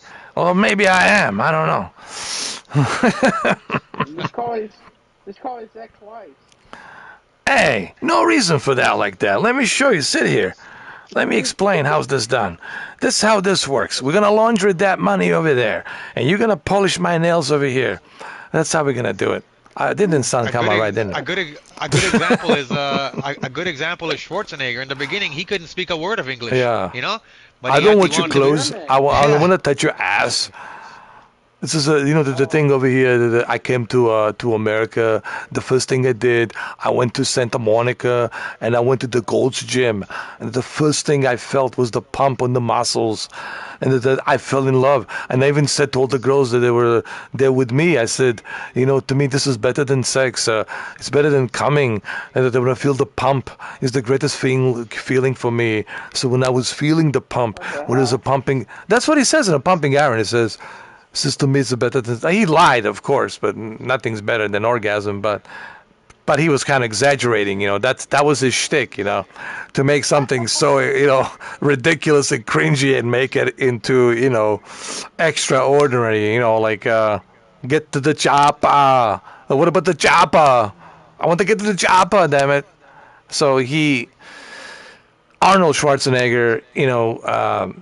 You know what? He wouldn't really. I wouldn't like him if he lost that accent. It really would suck. Oh yeah, that's what makes him unique. Yeah. Right? No, really, if you think about it. Yeah, man. So how you doing, Deacon, man? I'm sorry, I can't see the chat, but how you doing, man? Yeah, Deacon, how are you? How are you, man? Deacon, Deacon has been playing Elden Ring. He just bought it on PS5. He had it on the PC before, so so this is second time around now. Yeah, he's been playing it all the time. Elden Ring. It's time for the Elden Ring. Did you play the demo, Resident Evil 4 demo? Yes. No, I'm asking Deacon. Oh. I'm blind. I'm lost in my world over here. Collecting zoom. selected. Done, done, done. Zoom, zoom. You don't see those zoom, zoom, zoom commercials. What happened? Zoom, zoom, zoom. So what else? Anything else people are saying, or just sitting there? No, they're just sitting there. Yeah. Oh, these are all like a circular, like a little black profiles. All the Mitch is sitting there and, you know, stroking their little ding dongs, reporting to his little, you know, hingy jiggy over there. Oh God! Can these people like have a life? Listen, can I say something? All you Mitches out there, all you losers, get a life. Go breathe some fucking oxygen. Go outside and get some fucking air. That's my message to you. Anyway, continue. Yeah, what were you saying? I was saying breaking news. The going to Hall of Fame this year is first ballot is Rey Mysterio. Okay. Nice. What happened? Rey Mysterio did something? He's saying Rey Mysterio is going to be coming. Is going in the Hall of Fame. Well, he should. He's been doing it for a long time, man. You know, he's definitely deserves it. Time, yeah. Yeah, for sure. Then his low life son went up to him and said he's a bag and said all that stuff. But what's going on with Brock Lesnar, man? He's like, how long is he going to be riding this cocktail? He says until the money's good. Well, he's going to be doing it forever. But it's like, you know, he's kind of getting burned out, right? It's kind of like, all right, the farmer thing worked for a little bit. He's like 47, dude. I think he's probably in his early 50s at this point, right? I don't think he's in a... Yeah, he's 50. He's 50. You're right. Something like that. Yeah, I mean, I like Brock, but it's like, man, you know, you gotta. It's like the what's his name says, Undertaker. You gotta learn when to put the freaking hat on. You know, put the cape. You know, and he didn't say hat. Put the cape on. You know, yeah, put the cape off. Put the cape off. Yeah. Did you hear that guy? What's his name? James Gunn, the DC guy, the James Gunn guy. Yeah. The guy who fired Dwayne Johnson and everybody. And yeah. Well, here's the thing. He's because of the I guess the fan backlash. Yeah. He said he decided to rehire Henry Cavill, but not as Superman. He's not as Superman. He's giving him another. He's gonna play another character now. Like what? A butler? A bartender? I didn't read the whole thing. I'm not sure if he's gonna play like a new villain, like one of the villains coming out. Oh, this is no. Please, Henry, say no.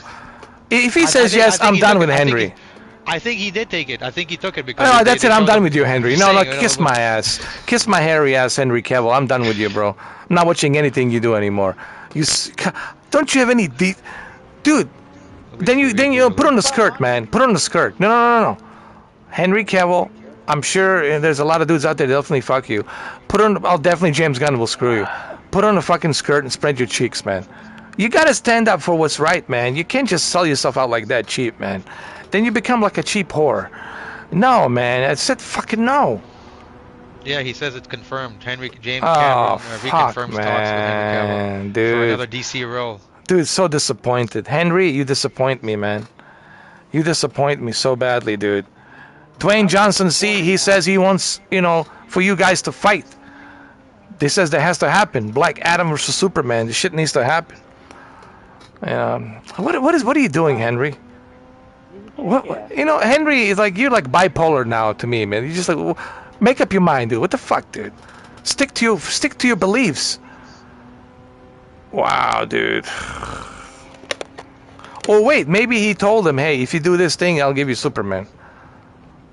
Who knows? No, he says, James Gunn says he will never be Superman again. But he says he's okay, I'm done. Character. Seriously, I have no respect for Henry. It's over, dude. I'm never gonna watch it. I don't give a shit how good the movie is or anything he does. I'm not gonna watch it. No, I might hear it from you guys, but I'm not watching it.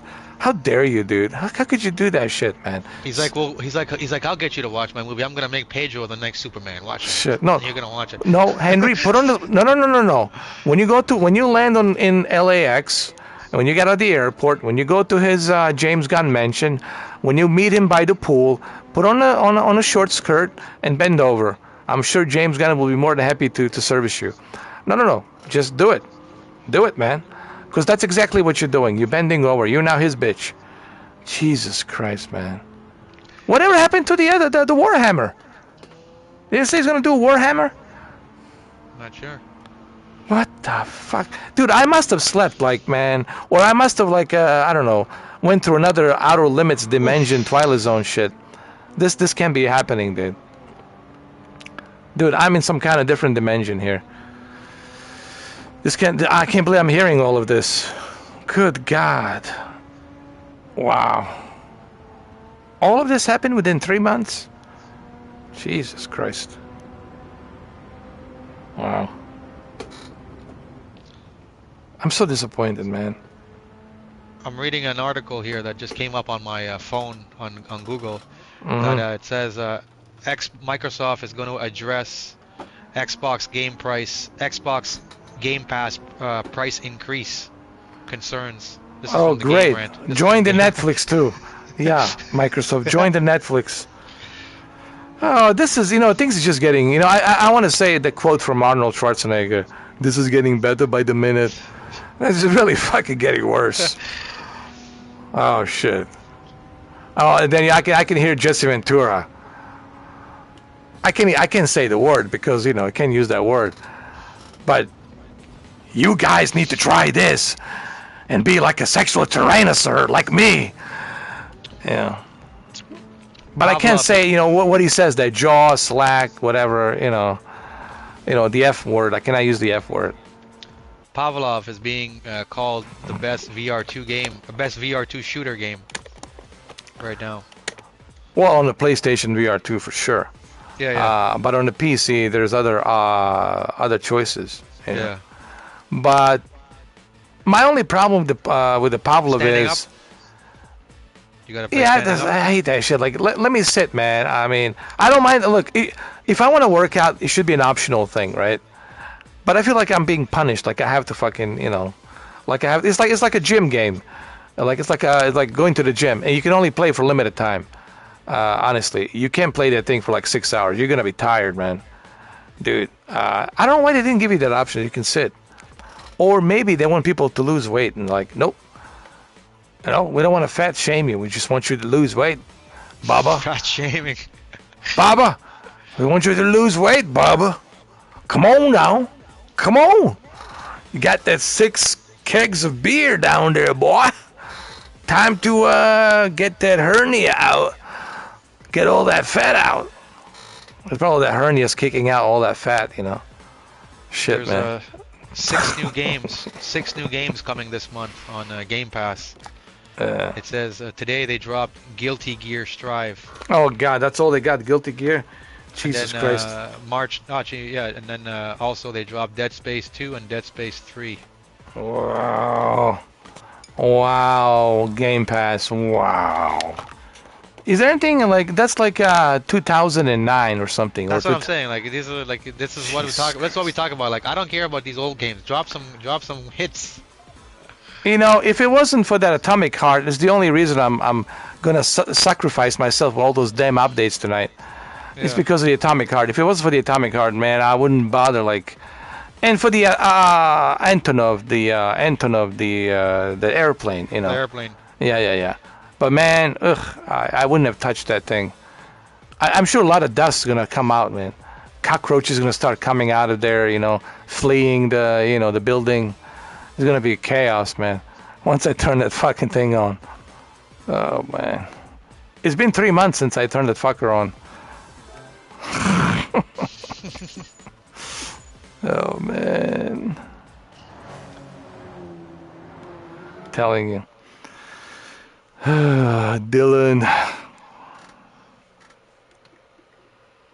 Oh, it's gonna be an interesting year for gaming 2023. So. Oh yeah, look, this has got to be the longest 3 months I've ever seen, dude, in a year. Doesn't it feel like forever? Dragging, fucking dragging, dude. Holy shit, man. And then it's just kind of weird. Everything feels kind of weird this year. It's almost like we have entered some other dimension or something. I don't know. It's just everything feels it feels different, honestly. I know how I felt 2022, and I know how I'm feeling now, 2023. Maybe it's just me, I don't know, but I'm speaking for myself. But definitely it feels different. Like there's something in the air. Like the energy is different, Yeah. I don't know. Do you guys feel the same way, or maybe it's just me? No, it's only you. Yeah.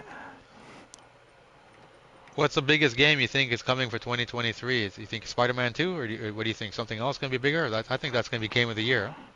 Uh, Spider-Man 2, and The I have Wolverine my game? hopes for RoboCop in Yeah. June, right? It was coming June.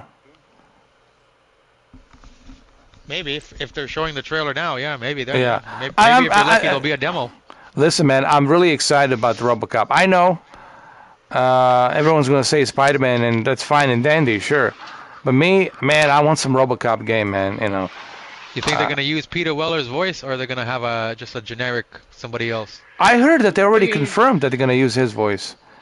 Oh, really? Yeah, that's what I heard. They already hired him to, because he's not doing anything. He's kind of retired, and the least he can do go in the booth and just get paid and dead or alive, you're coming with me. Like, you know, he can do that all day long, right? So, and he can also do the moves. You know, he can still do it. I know he's old, but it doesn't matter. He can still do the moves. You know, the proper RoboCop moves. But look, I gotta see more of gameplay. Is it a first person or a third person? Can you switch back and forth? I need to see more. You know, right now I'm like a blind nocturnal bat. Like I'm like, I don't know. I'm still kind of like wondering. So they need to like show more. Yeah, that's what we need. Yeah. Steven wants to know: Are you gonna play the Swordman game? Oh, I definitely will.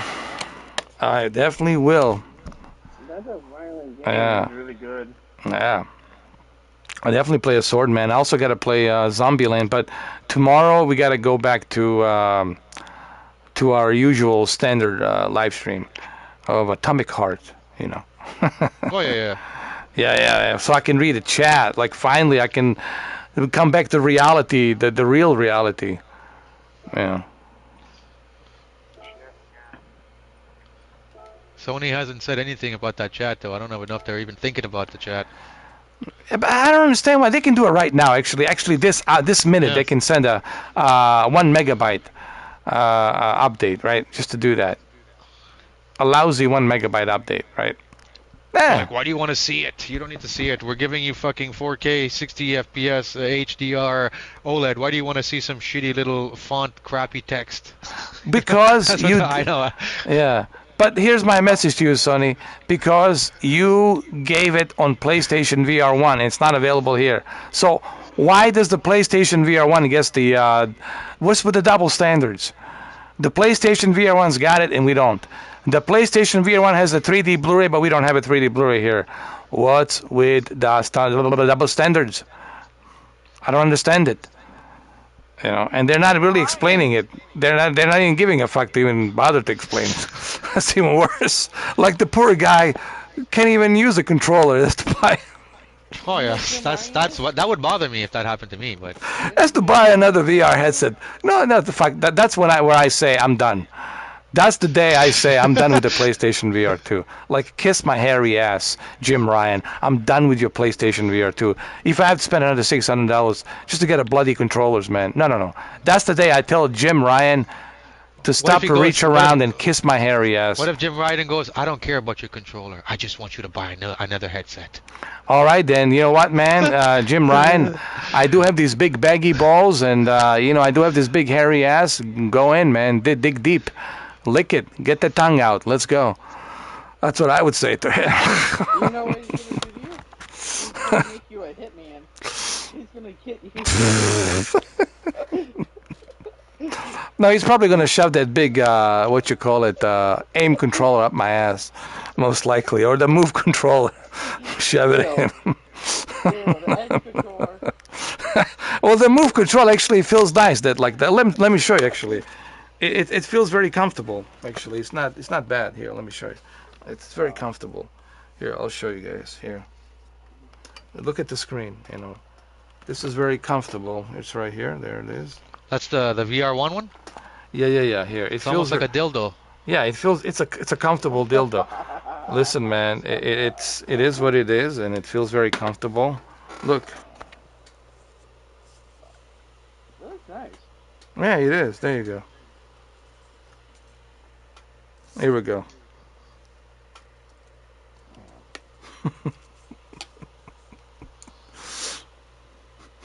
You see this part right here? It's very nice. This bowl, this rubbery bowl. To put some KY Jello in there. This is what Jim Ryan does. Put some KY Jello in there, and he just goes, like that. What you say, mate? Huh? Squeal like a pig. Welcome to Ryan. He has oh God. Oh Lord. That's the land of the hogs. Jim Ryan is the farmer. Oh Lord. God help us all. Deliverance Part 2. There you go. The script for Deliverance Part 2. Squealer. That would be the name of the guy that's gonna do the servicing. The Squealer. Where's he? Go get him, boy. Where'd he go, boy? Get him, boy. Oh man, shit. Dude, listen, we gotta make that movie. Listen, who's MGM? We gotta contact MGM.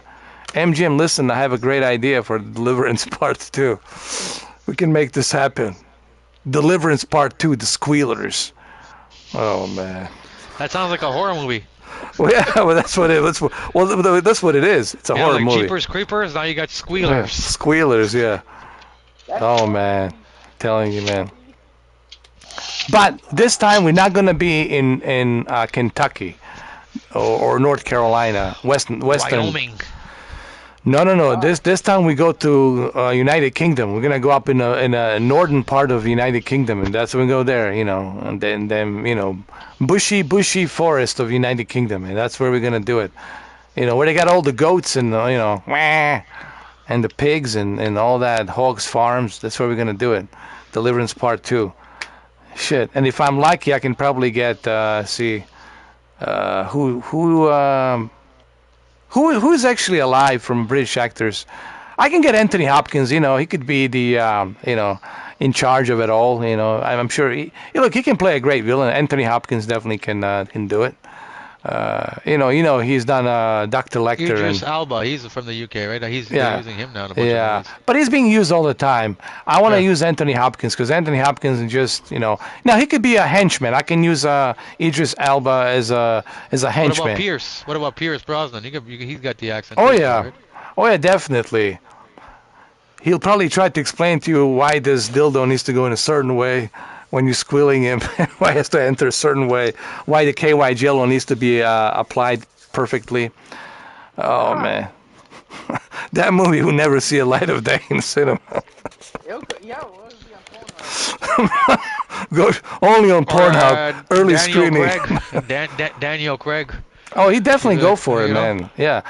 I'm sure he do. He'd probably do it. They killed me off and they killed me off in 007, so I'm available. Yeah, that's it. Listen. It's never too late. No time to. 007. It's never too late.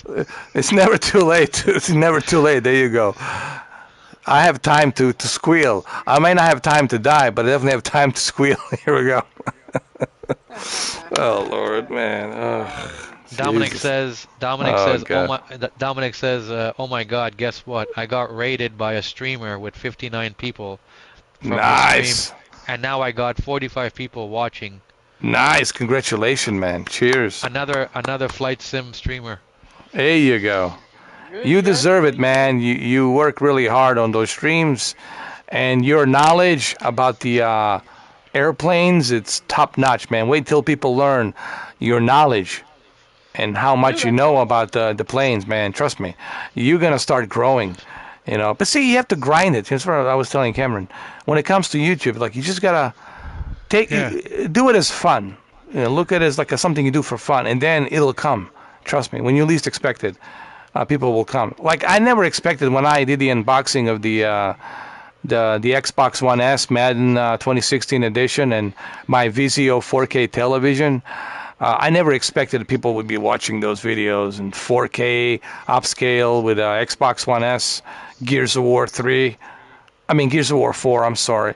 I never thought I would have so many people tuning on that, but they did. He says he's nervous now with all the people watching him. He's nervous. Don't be nervous, man. Don't be nervous, man. It's pretty cool. It's a good news, man. Yeah. I'll watch him right now. You know, it's pretty cool. It's a good news, man. You know, it's pretty cool. It's a good news, man. Yeah. Don't be nervous, man. Don't be nervous, man. Don't be nervous, man. Don't be nervous, man. Don't be nervous, man. It's pretty cool. It's a good news, man. Yeah. As long as they're not 45 Mitches watching, you know, with those stupid dark circular bullshit things that they put on there, whatever the fuck is that supposed to mean, you know, or fellatios or whatever they got these days. I don't know. He give me jiggies and I don't know, whatever they go by these days. I don't even know. Squealer Nation, that's what they are. That's what it is, man. Oh look, somebody just rear-ended me. How dare you, sir? How dare you? You know what I was thinking about the other day, like how we said, yeah. You know, like how you know, PlayStation looks at certain things as just accessories, and you know, whether or not they choose to promote it. So, have you noticed that since that new Edge controller came out, PlayStation never even talks about it. They don't even promote it. Nobody even talks about it. It's like Sony, it is weird. It's almost like it's like almost Sony's like, we knew it's gonna fail. Nobody, you know, we're not first person, you know, like, I mean, like Xbox is more known for having FPS games and so forth.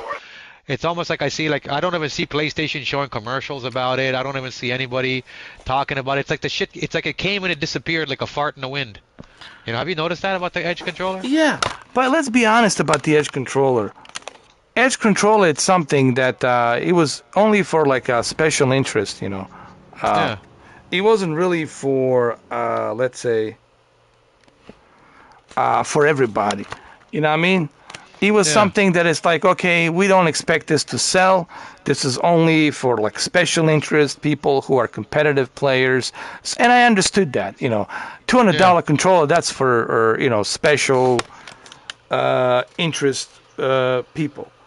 But this is, you know, you're talking about a $600 device, and it's VR. You know, this, you know, you want this to be successful, right? Yeah. So it seems like it seems like the term, you know, when they say like, we're just gonna throw shit out there and see what sticks on the wall. It seems like what Sony's doing. That's what they're doing with their accessories now. They're like, well, it's not like that could be too. That could be too. You know, it could be either or. Yeah. It's almost like they're like, okay, let's just see if let's see if anybody's gonna want to fucking spend this before we really invest in it. I mean, I gotta tell you, man, Sony's definitely something's happening with this company. I don't know exactly what their game plan is, but something's changed. You know, their approach has changed and the way they do things. You know, and I don't know if that's a good thing or if that's a bad thing or whatever, but you can feel there's some kind of a shift, right, happening with Sony. Like they're like entering into like a new phase of something, right? And whatever that is of that new phase, that's the $1 trillion question. That's what everybody wants to know. Like, what is their next step? What are they doing? Now, wouldn't we all like to know, obviously, but we don't. And Sony sure as hell is not obligated to tell us, but they should really tell us, because, you know, you don't forget, you know, the hand that feeds you, right? You got to remember your fans. And I don't think that Sony's going to forget their fans. They will showcase with a state of play and other things. You know, you got to remember, Sony's been doing this for a long time. They're not a losers, you know. They're not a club of losers like Microsoft, you know, wasting $80 billion, all right? And then congratulating Sony all the time. They're not losers. They're very smart, sophisticated, calculating, money-making machine. You know, and they've been successful for 27 years. That's a long time for, you know, for a PlayStation. Your live stream went off. The screen is just blue now. Oh, really? Yeah, it has the blue with the exclamation mark. Oh. And my PlayStation connection down. Oh no! Oh, I said something about Jim Ryan. That's why. We're talking about Jimmy Ryan. They didn't like the fact that I showed the Move controller and Jim Ryan wants to shove it for the Deliverance parts too. I don't know. I thought he would enjoy that, Sony. I don't know. Maybe he's into that shit with the Herman Holst reach around. I don't know. No, he's into the first Hamilton. You know, he might be into that. I don't know, man. He strikes me as a guy. He might be actually into that kind of kinky stuff. You never know. Hey, look, I'm not here to judge, man. Listen, what he does behind the closed doors in his bedroom, that's his thing, you know. I'm just saying, you know. It smells a lot like Deliverance for Phil Spencer, for sure. I think this Phil Spencer's gonna be the squealer, for sure. Let's talk to Squeal! That's why he went to UK, for squealing. Please, don't block us. Make this happen. First, you gotta squeal, bend over. Be like the Red Room, like he goes to Jim Ryan, he offers him a drink and all that first, right? And then there's the Red Room. No, the Blue Room, I'm sorry. This is PlayStation. Come into the Blue Room, and, you see, Jim Ryan dressed in a bondage like a dominatrix. And then you see Phil Spencer like a gimp put on that late. It says, did you see this new prototype of the Move controller? And then you're going to be the first one to test it. Bend over now. Put your hands over here on this table. Come here, boy. Spread them cheeks. Phil Spencer, spread your cheeks. Now, you want that $80 billion back? Huh? You got to spread a little bit more. And I got to take this big blue Move control a little bit deeper. A little bit harder. Now squeal! Yeah! Who knows, man? Who knows, man? They can hear you. Oh shit, they can hear you. Who? The live chat can hear you. No, no, they just can't see you. It's just turned off. They can hear us, but they can't. The screen is just blue. Oh, blue. Why is blue? It usually happens when the live stream gets disconnected. Like the audio is working, but it just has like the little planet with the exclamation. So something got disconnected, I think. Wait a minute. Elgato. No. Hold on. No, he's not using the Elgato. He's streaming from the PlayStation. Hold on. Let's see. I think I know what the problem is. Hold on. CIA got you pushing pencils and papers. They got you pushing too many pencils. Ooh, I already been streaming 4 hours. There's 18 people here. Ooh. Ooh. It says pause. Oh, it's working. Can display overlays in VR mode. Why not? Hold on. You put a filter on? No, let's see. How about now? Well, I gotta wait and see if it... Can you see me now, boy? No, it's still blue. It has a little orange exclamation. No, they're reviewing it. They're like, yellow. Should we shadow ban him? Now! Oh, God damn it. This is good. No, I've seen this happen to you before when you're doing the VR, and it just usually comes off after 3-4 seconds, and it goes back to the video. Yeah. But this time it's not coming off. Really? Oh, Lord, no. Somebody's gonna say, "Hey, what game is this?" Blue room. Yeah. Yeah.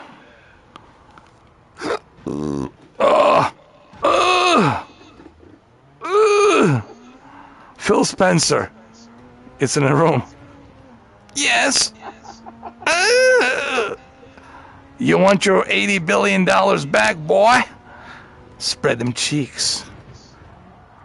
Yes, but, Master, what about our deal with the Blizzard?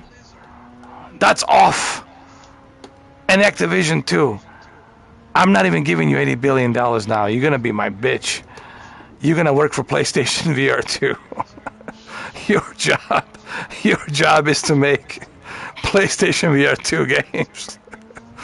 We want to see the 2 Point Campus to be included as an exclusive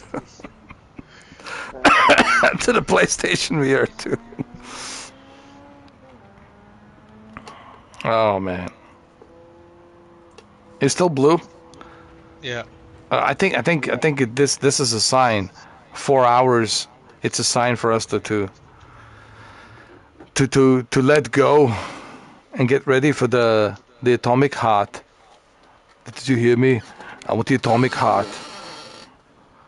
Oh my god. At least I got a bunch of zooms. But wait, look, it's been a pretty good stream for 4 hours. Not bad, we did pretty good. I don't know what's going on. Yeah, fellas, that's it. It's been 4 hours. It's been a blast.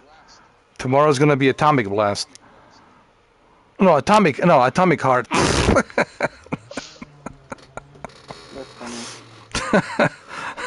Only if Mr. Putin will fart. That's the only way. Oh, hold on. Here we go. He farted. Dominic said he beat Atomic Heart. Really? Oh, you beat it? So what do you think? Is it good? Is it bad? So I guess the fact that he went to Atomic the fart. Hold on. of beating it, he probably liked it. Atomic fart. О, на здравлю! Как твое дела? О, atomic fart. Пуш. Chernobyl. Oh He God. says it's it's a great game. It reminds him a lot of a game called Wolfenstein. Oh. Like Wolfenstein? Oh, I see. So what happened? Hold on, still blue screen? Yeah. Oh, blue. Yeah, man, I think we're done. We're done. I think it's time. It's 4 hours good enough. It's been good enough. I can definitely prepare for my atomic fart. I'll have to dust off my Xbox Series X, wait for the 300 million updates to finish till 6 in the morning, and then finally I'll have to wait another hour and a half for the whole thing to download for the atomic heart, and then finally I'll be able to fart atomic heart. No pun intended. All right, guys. Well, listen, man. It's been a blast, and it kind of sucks that we have to do it like this. But it is what it is. You know what I mean? Tomorrow's gonna be different. Tomorrow I can read everything. Everything. Good, bad, ugly, whatever. But this, I think, I don't know. Sony's never gonna do it, especially now. The way I'm talking about, PlayStation. They're never gonna bring the chat. Just for me. They might give it to other people, but it's like, no, not him. Don't let him watch the chat. No. Huh. I don't know. We'll see what happens, man. I don't know what to tell you, man. PlayStation VR 2, it's in some kind of like a wait and see kind of a ship, and at your own risk. At your own risk. Dominic wants to know if you can do the party chat on the Xbox. Yeah.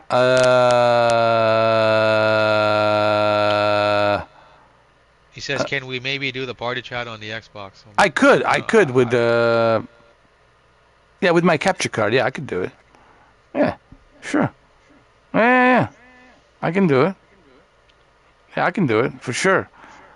You guys can jump in. Mike can jump in. Yeah, we can do it.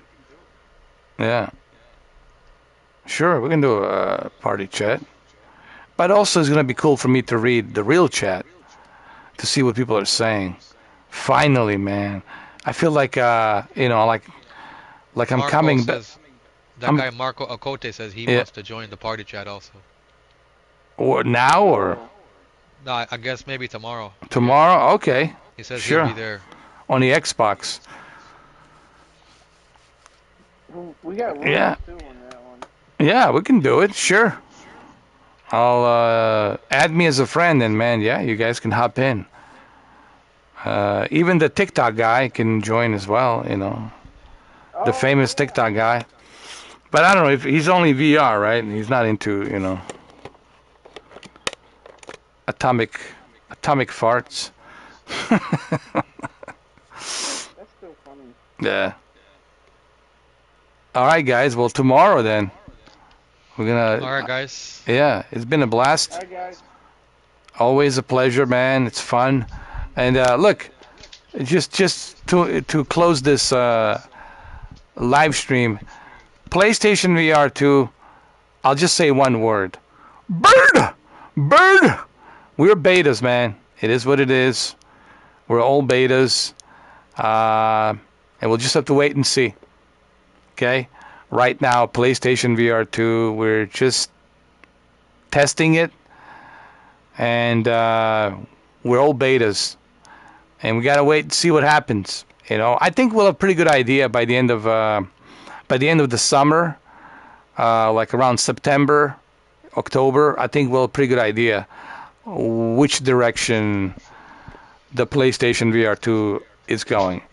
And if we don't have any direction by the end of September and early October, then I don't know, man. Maybe it's time to, you know, put the PlayStation VR 2 next to the Xbox. I don't know. We'll see. Hopefully, we won't have to do that, but we'll see. Yeah. Yeah. All right, guys. I'll see you tomorrow. Thank you, Cameron. Thank you, Brendan. Yeah, no problem. Thank you, everybody, for stopping by. And thank you, Blue Screen. Thank you, Jim Ryan, for Deliverance. And thank you, Phil Spencer, for joining the Blue Room. And, yeah, I'll see you guys tomorrow with the Atomic. We're switching the gears. We're moving to the green tomorrow. Can you believe it? People are going to lose their shit. They're going to lose their shit. Anyway, see you tomorrow. It's going to be an interesting one tomorrow. It'll be very interesting. Okay. See you tomorrow. All right. Thank you, guys. You too. Cheers.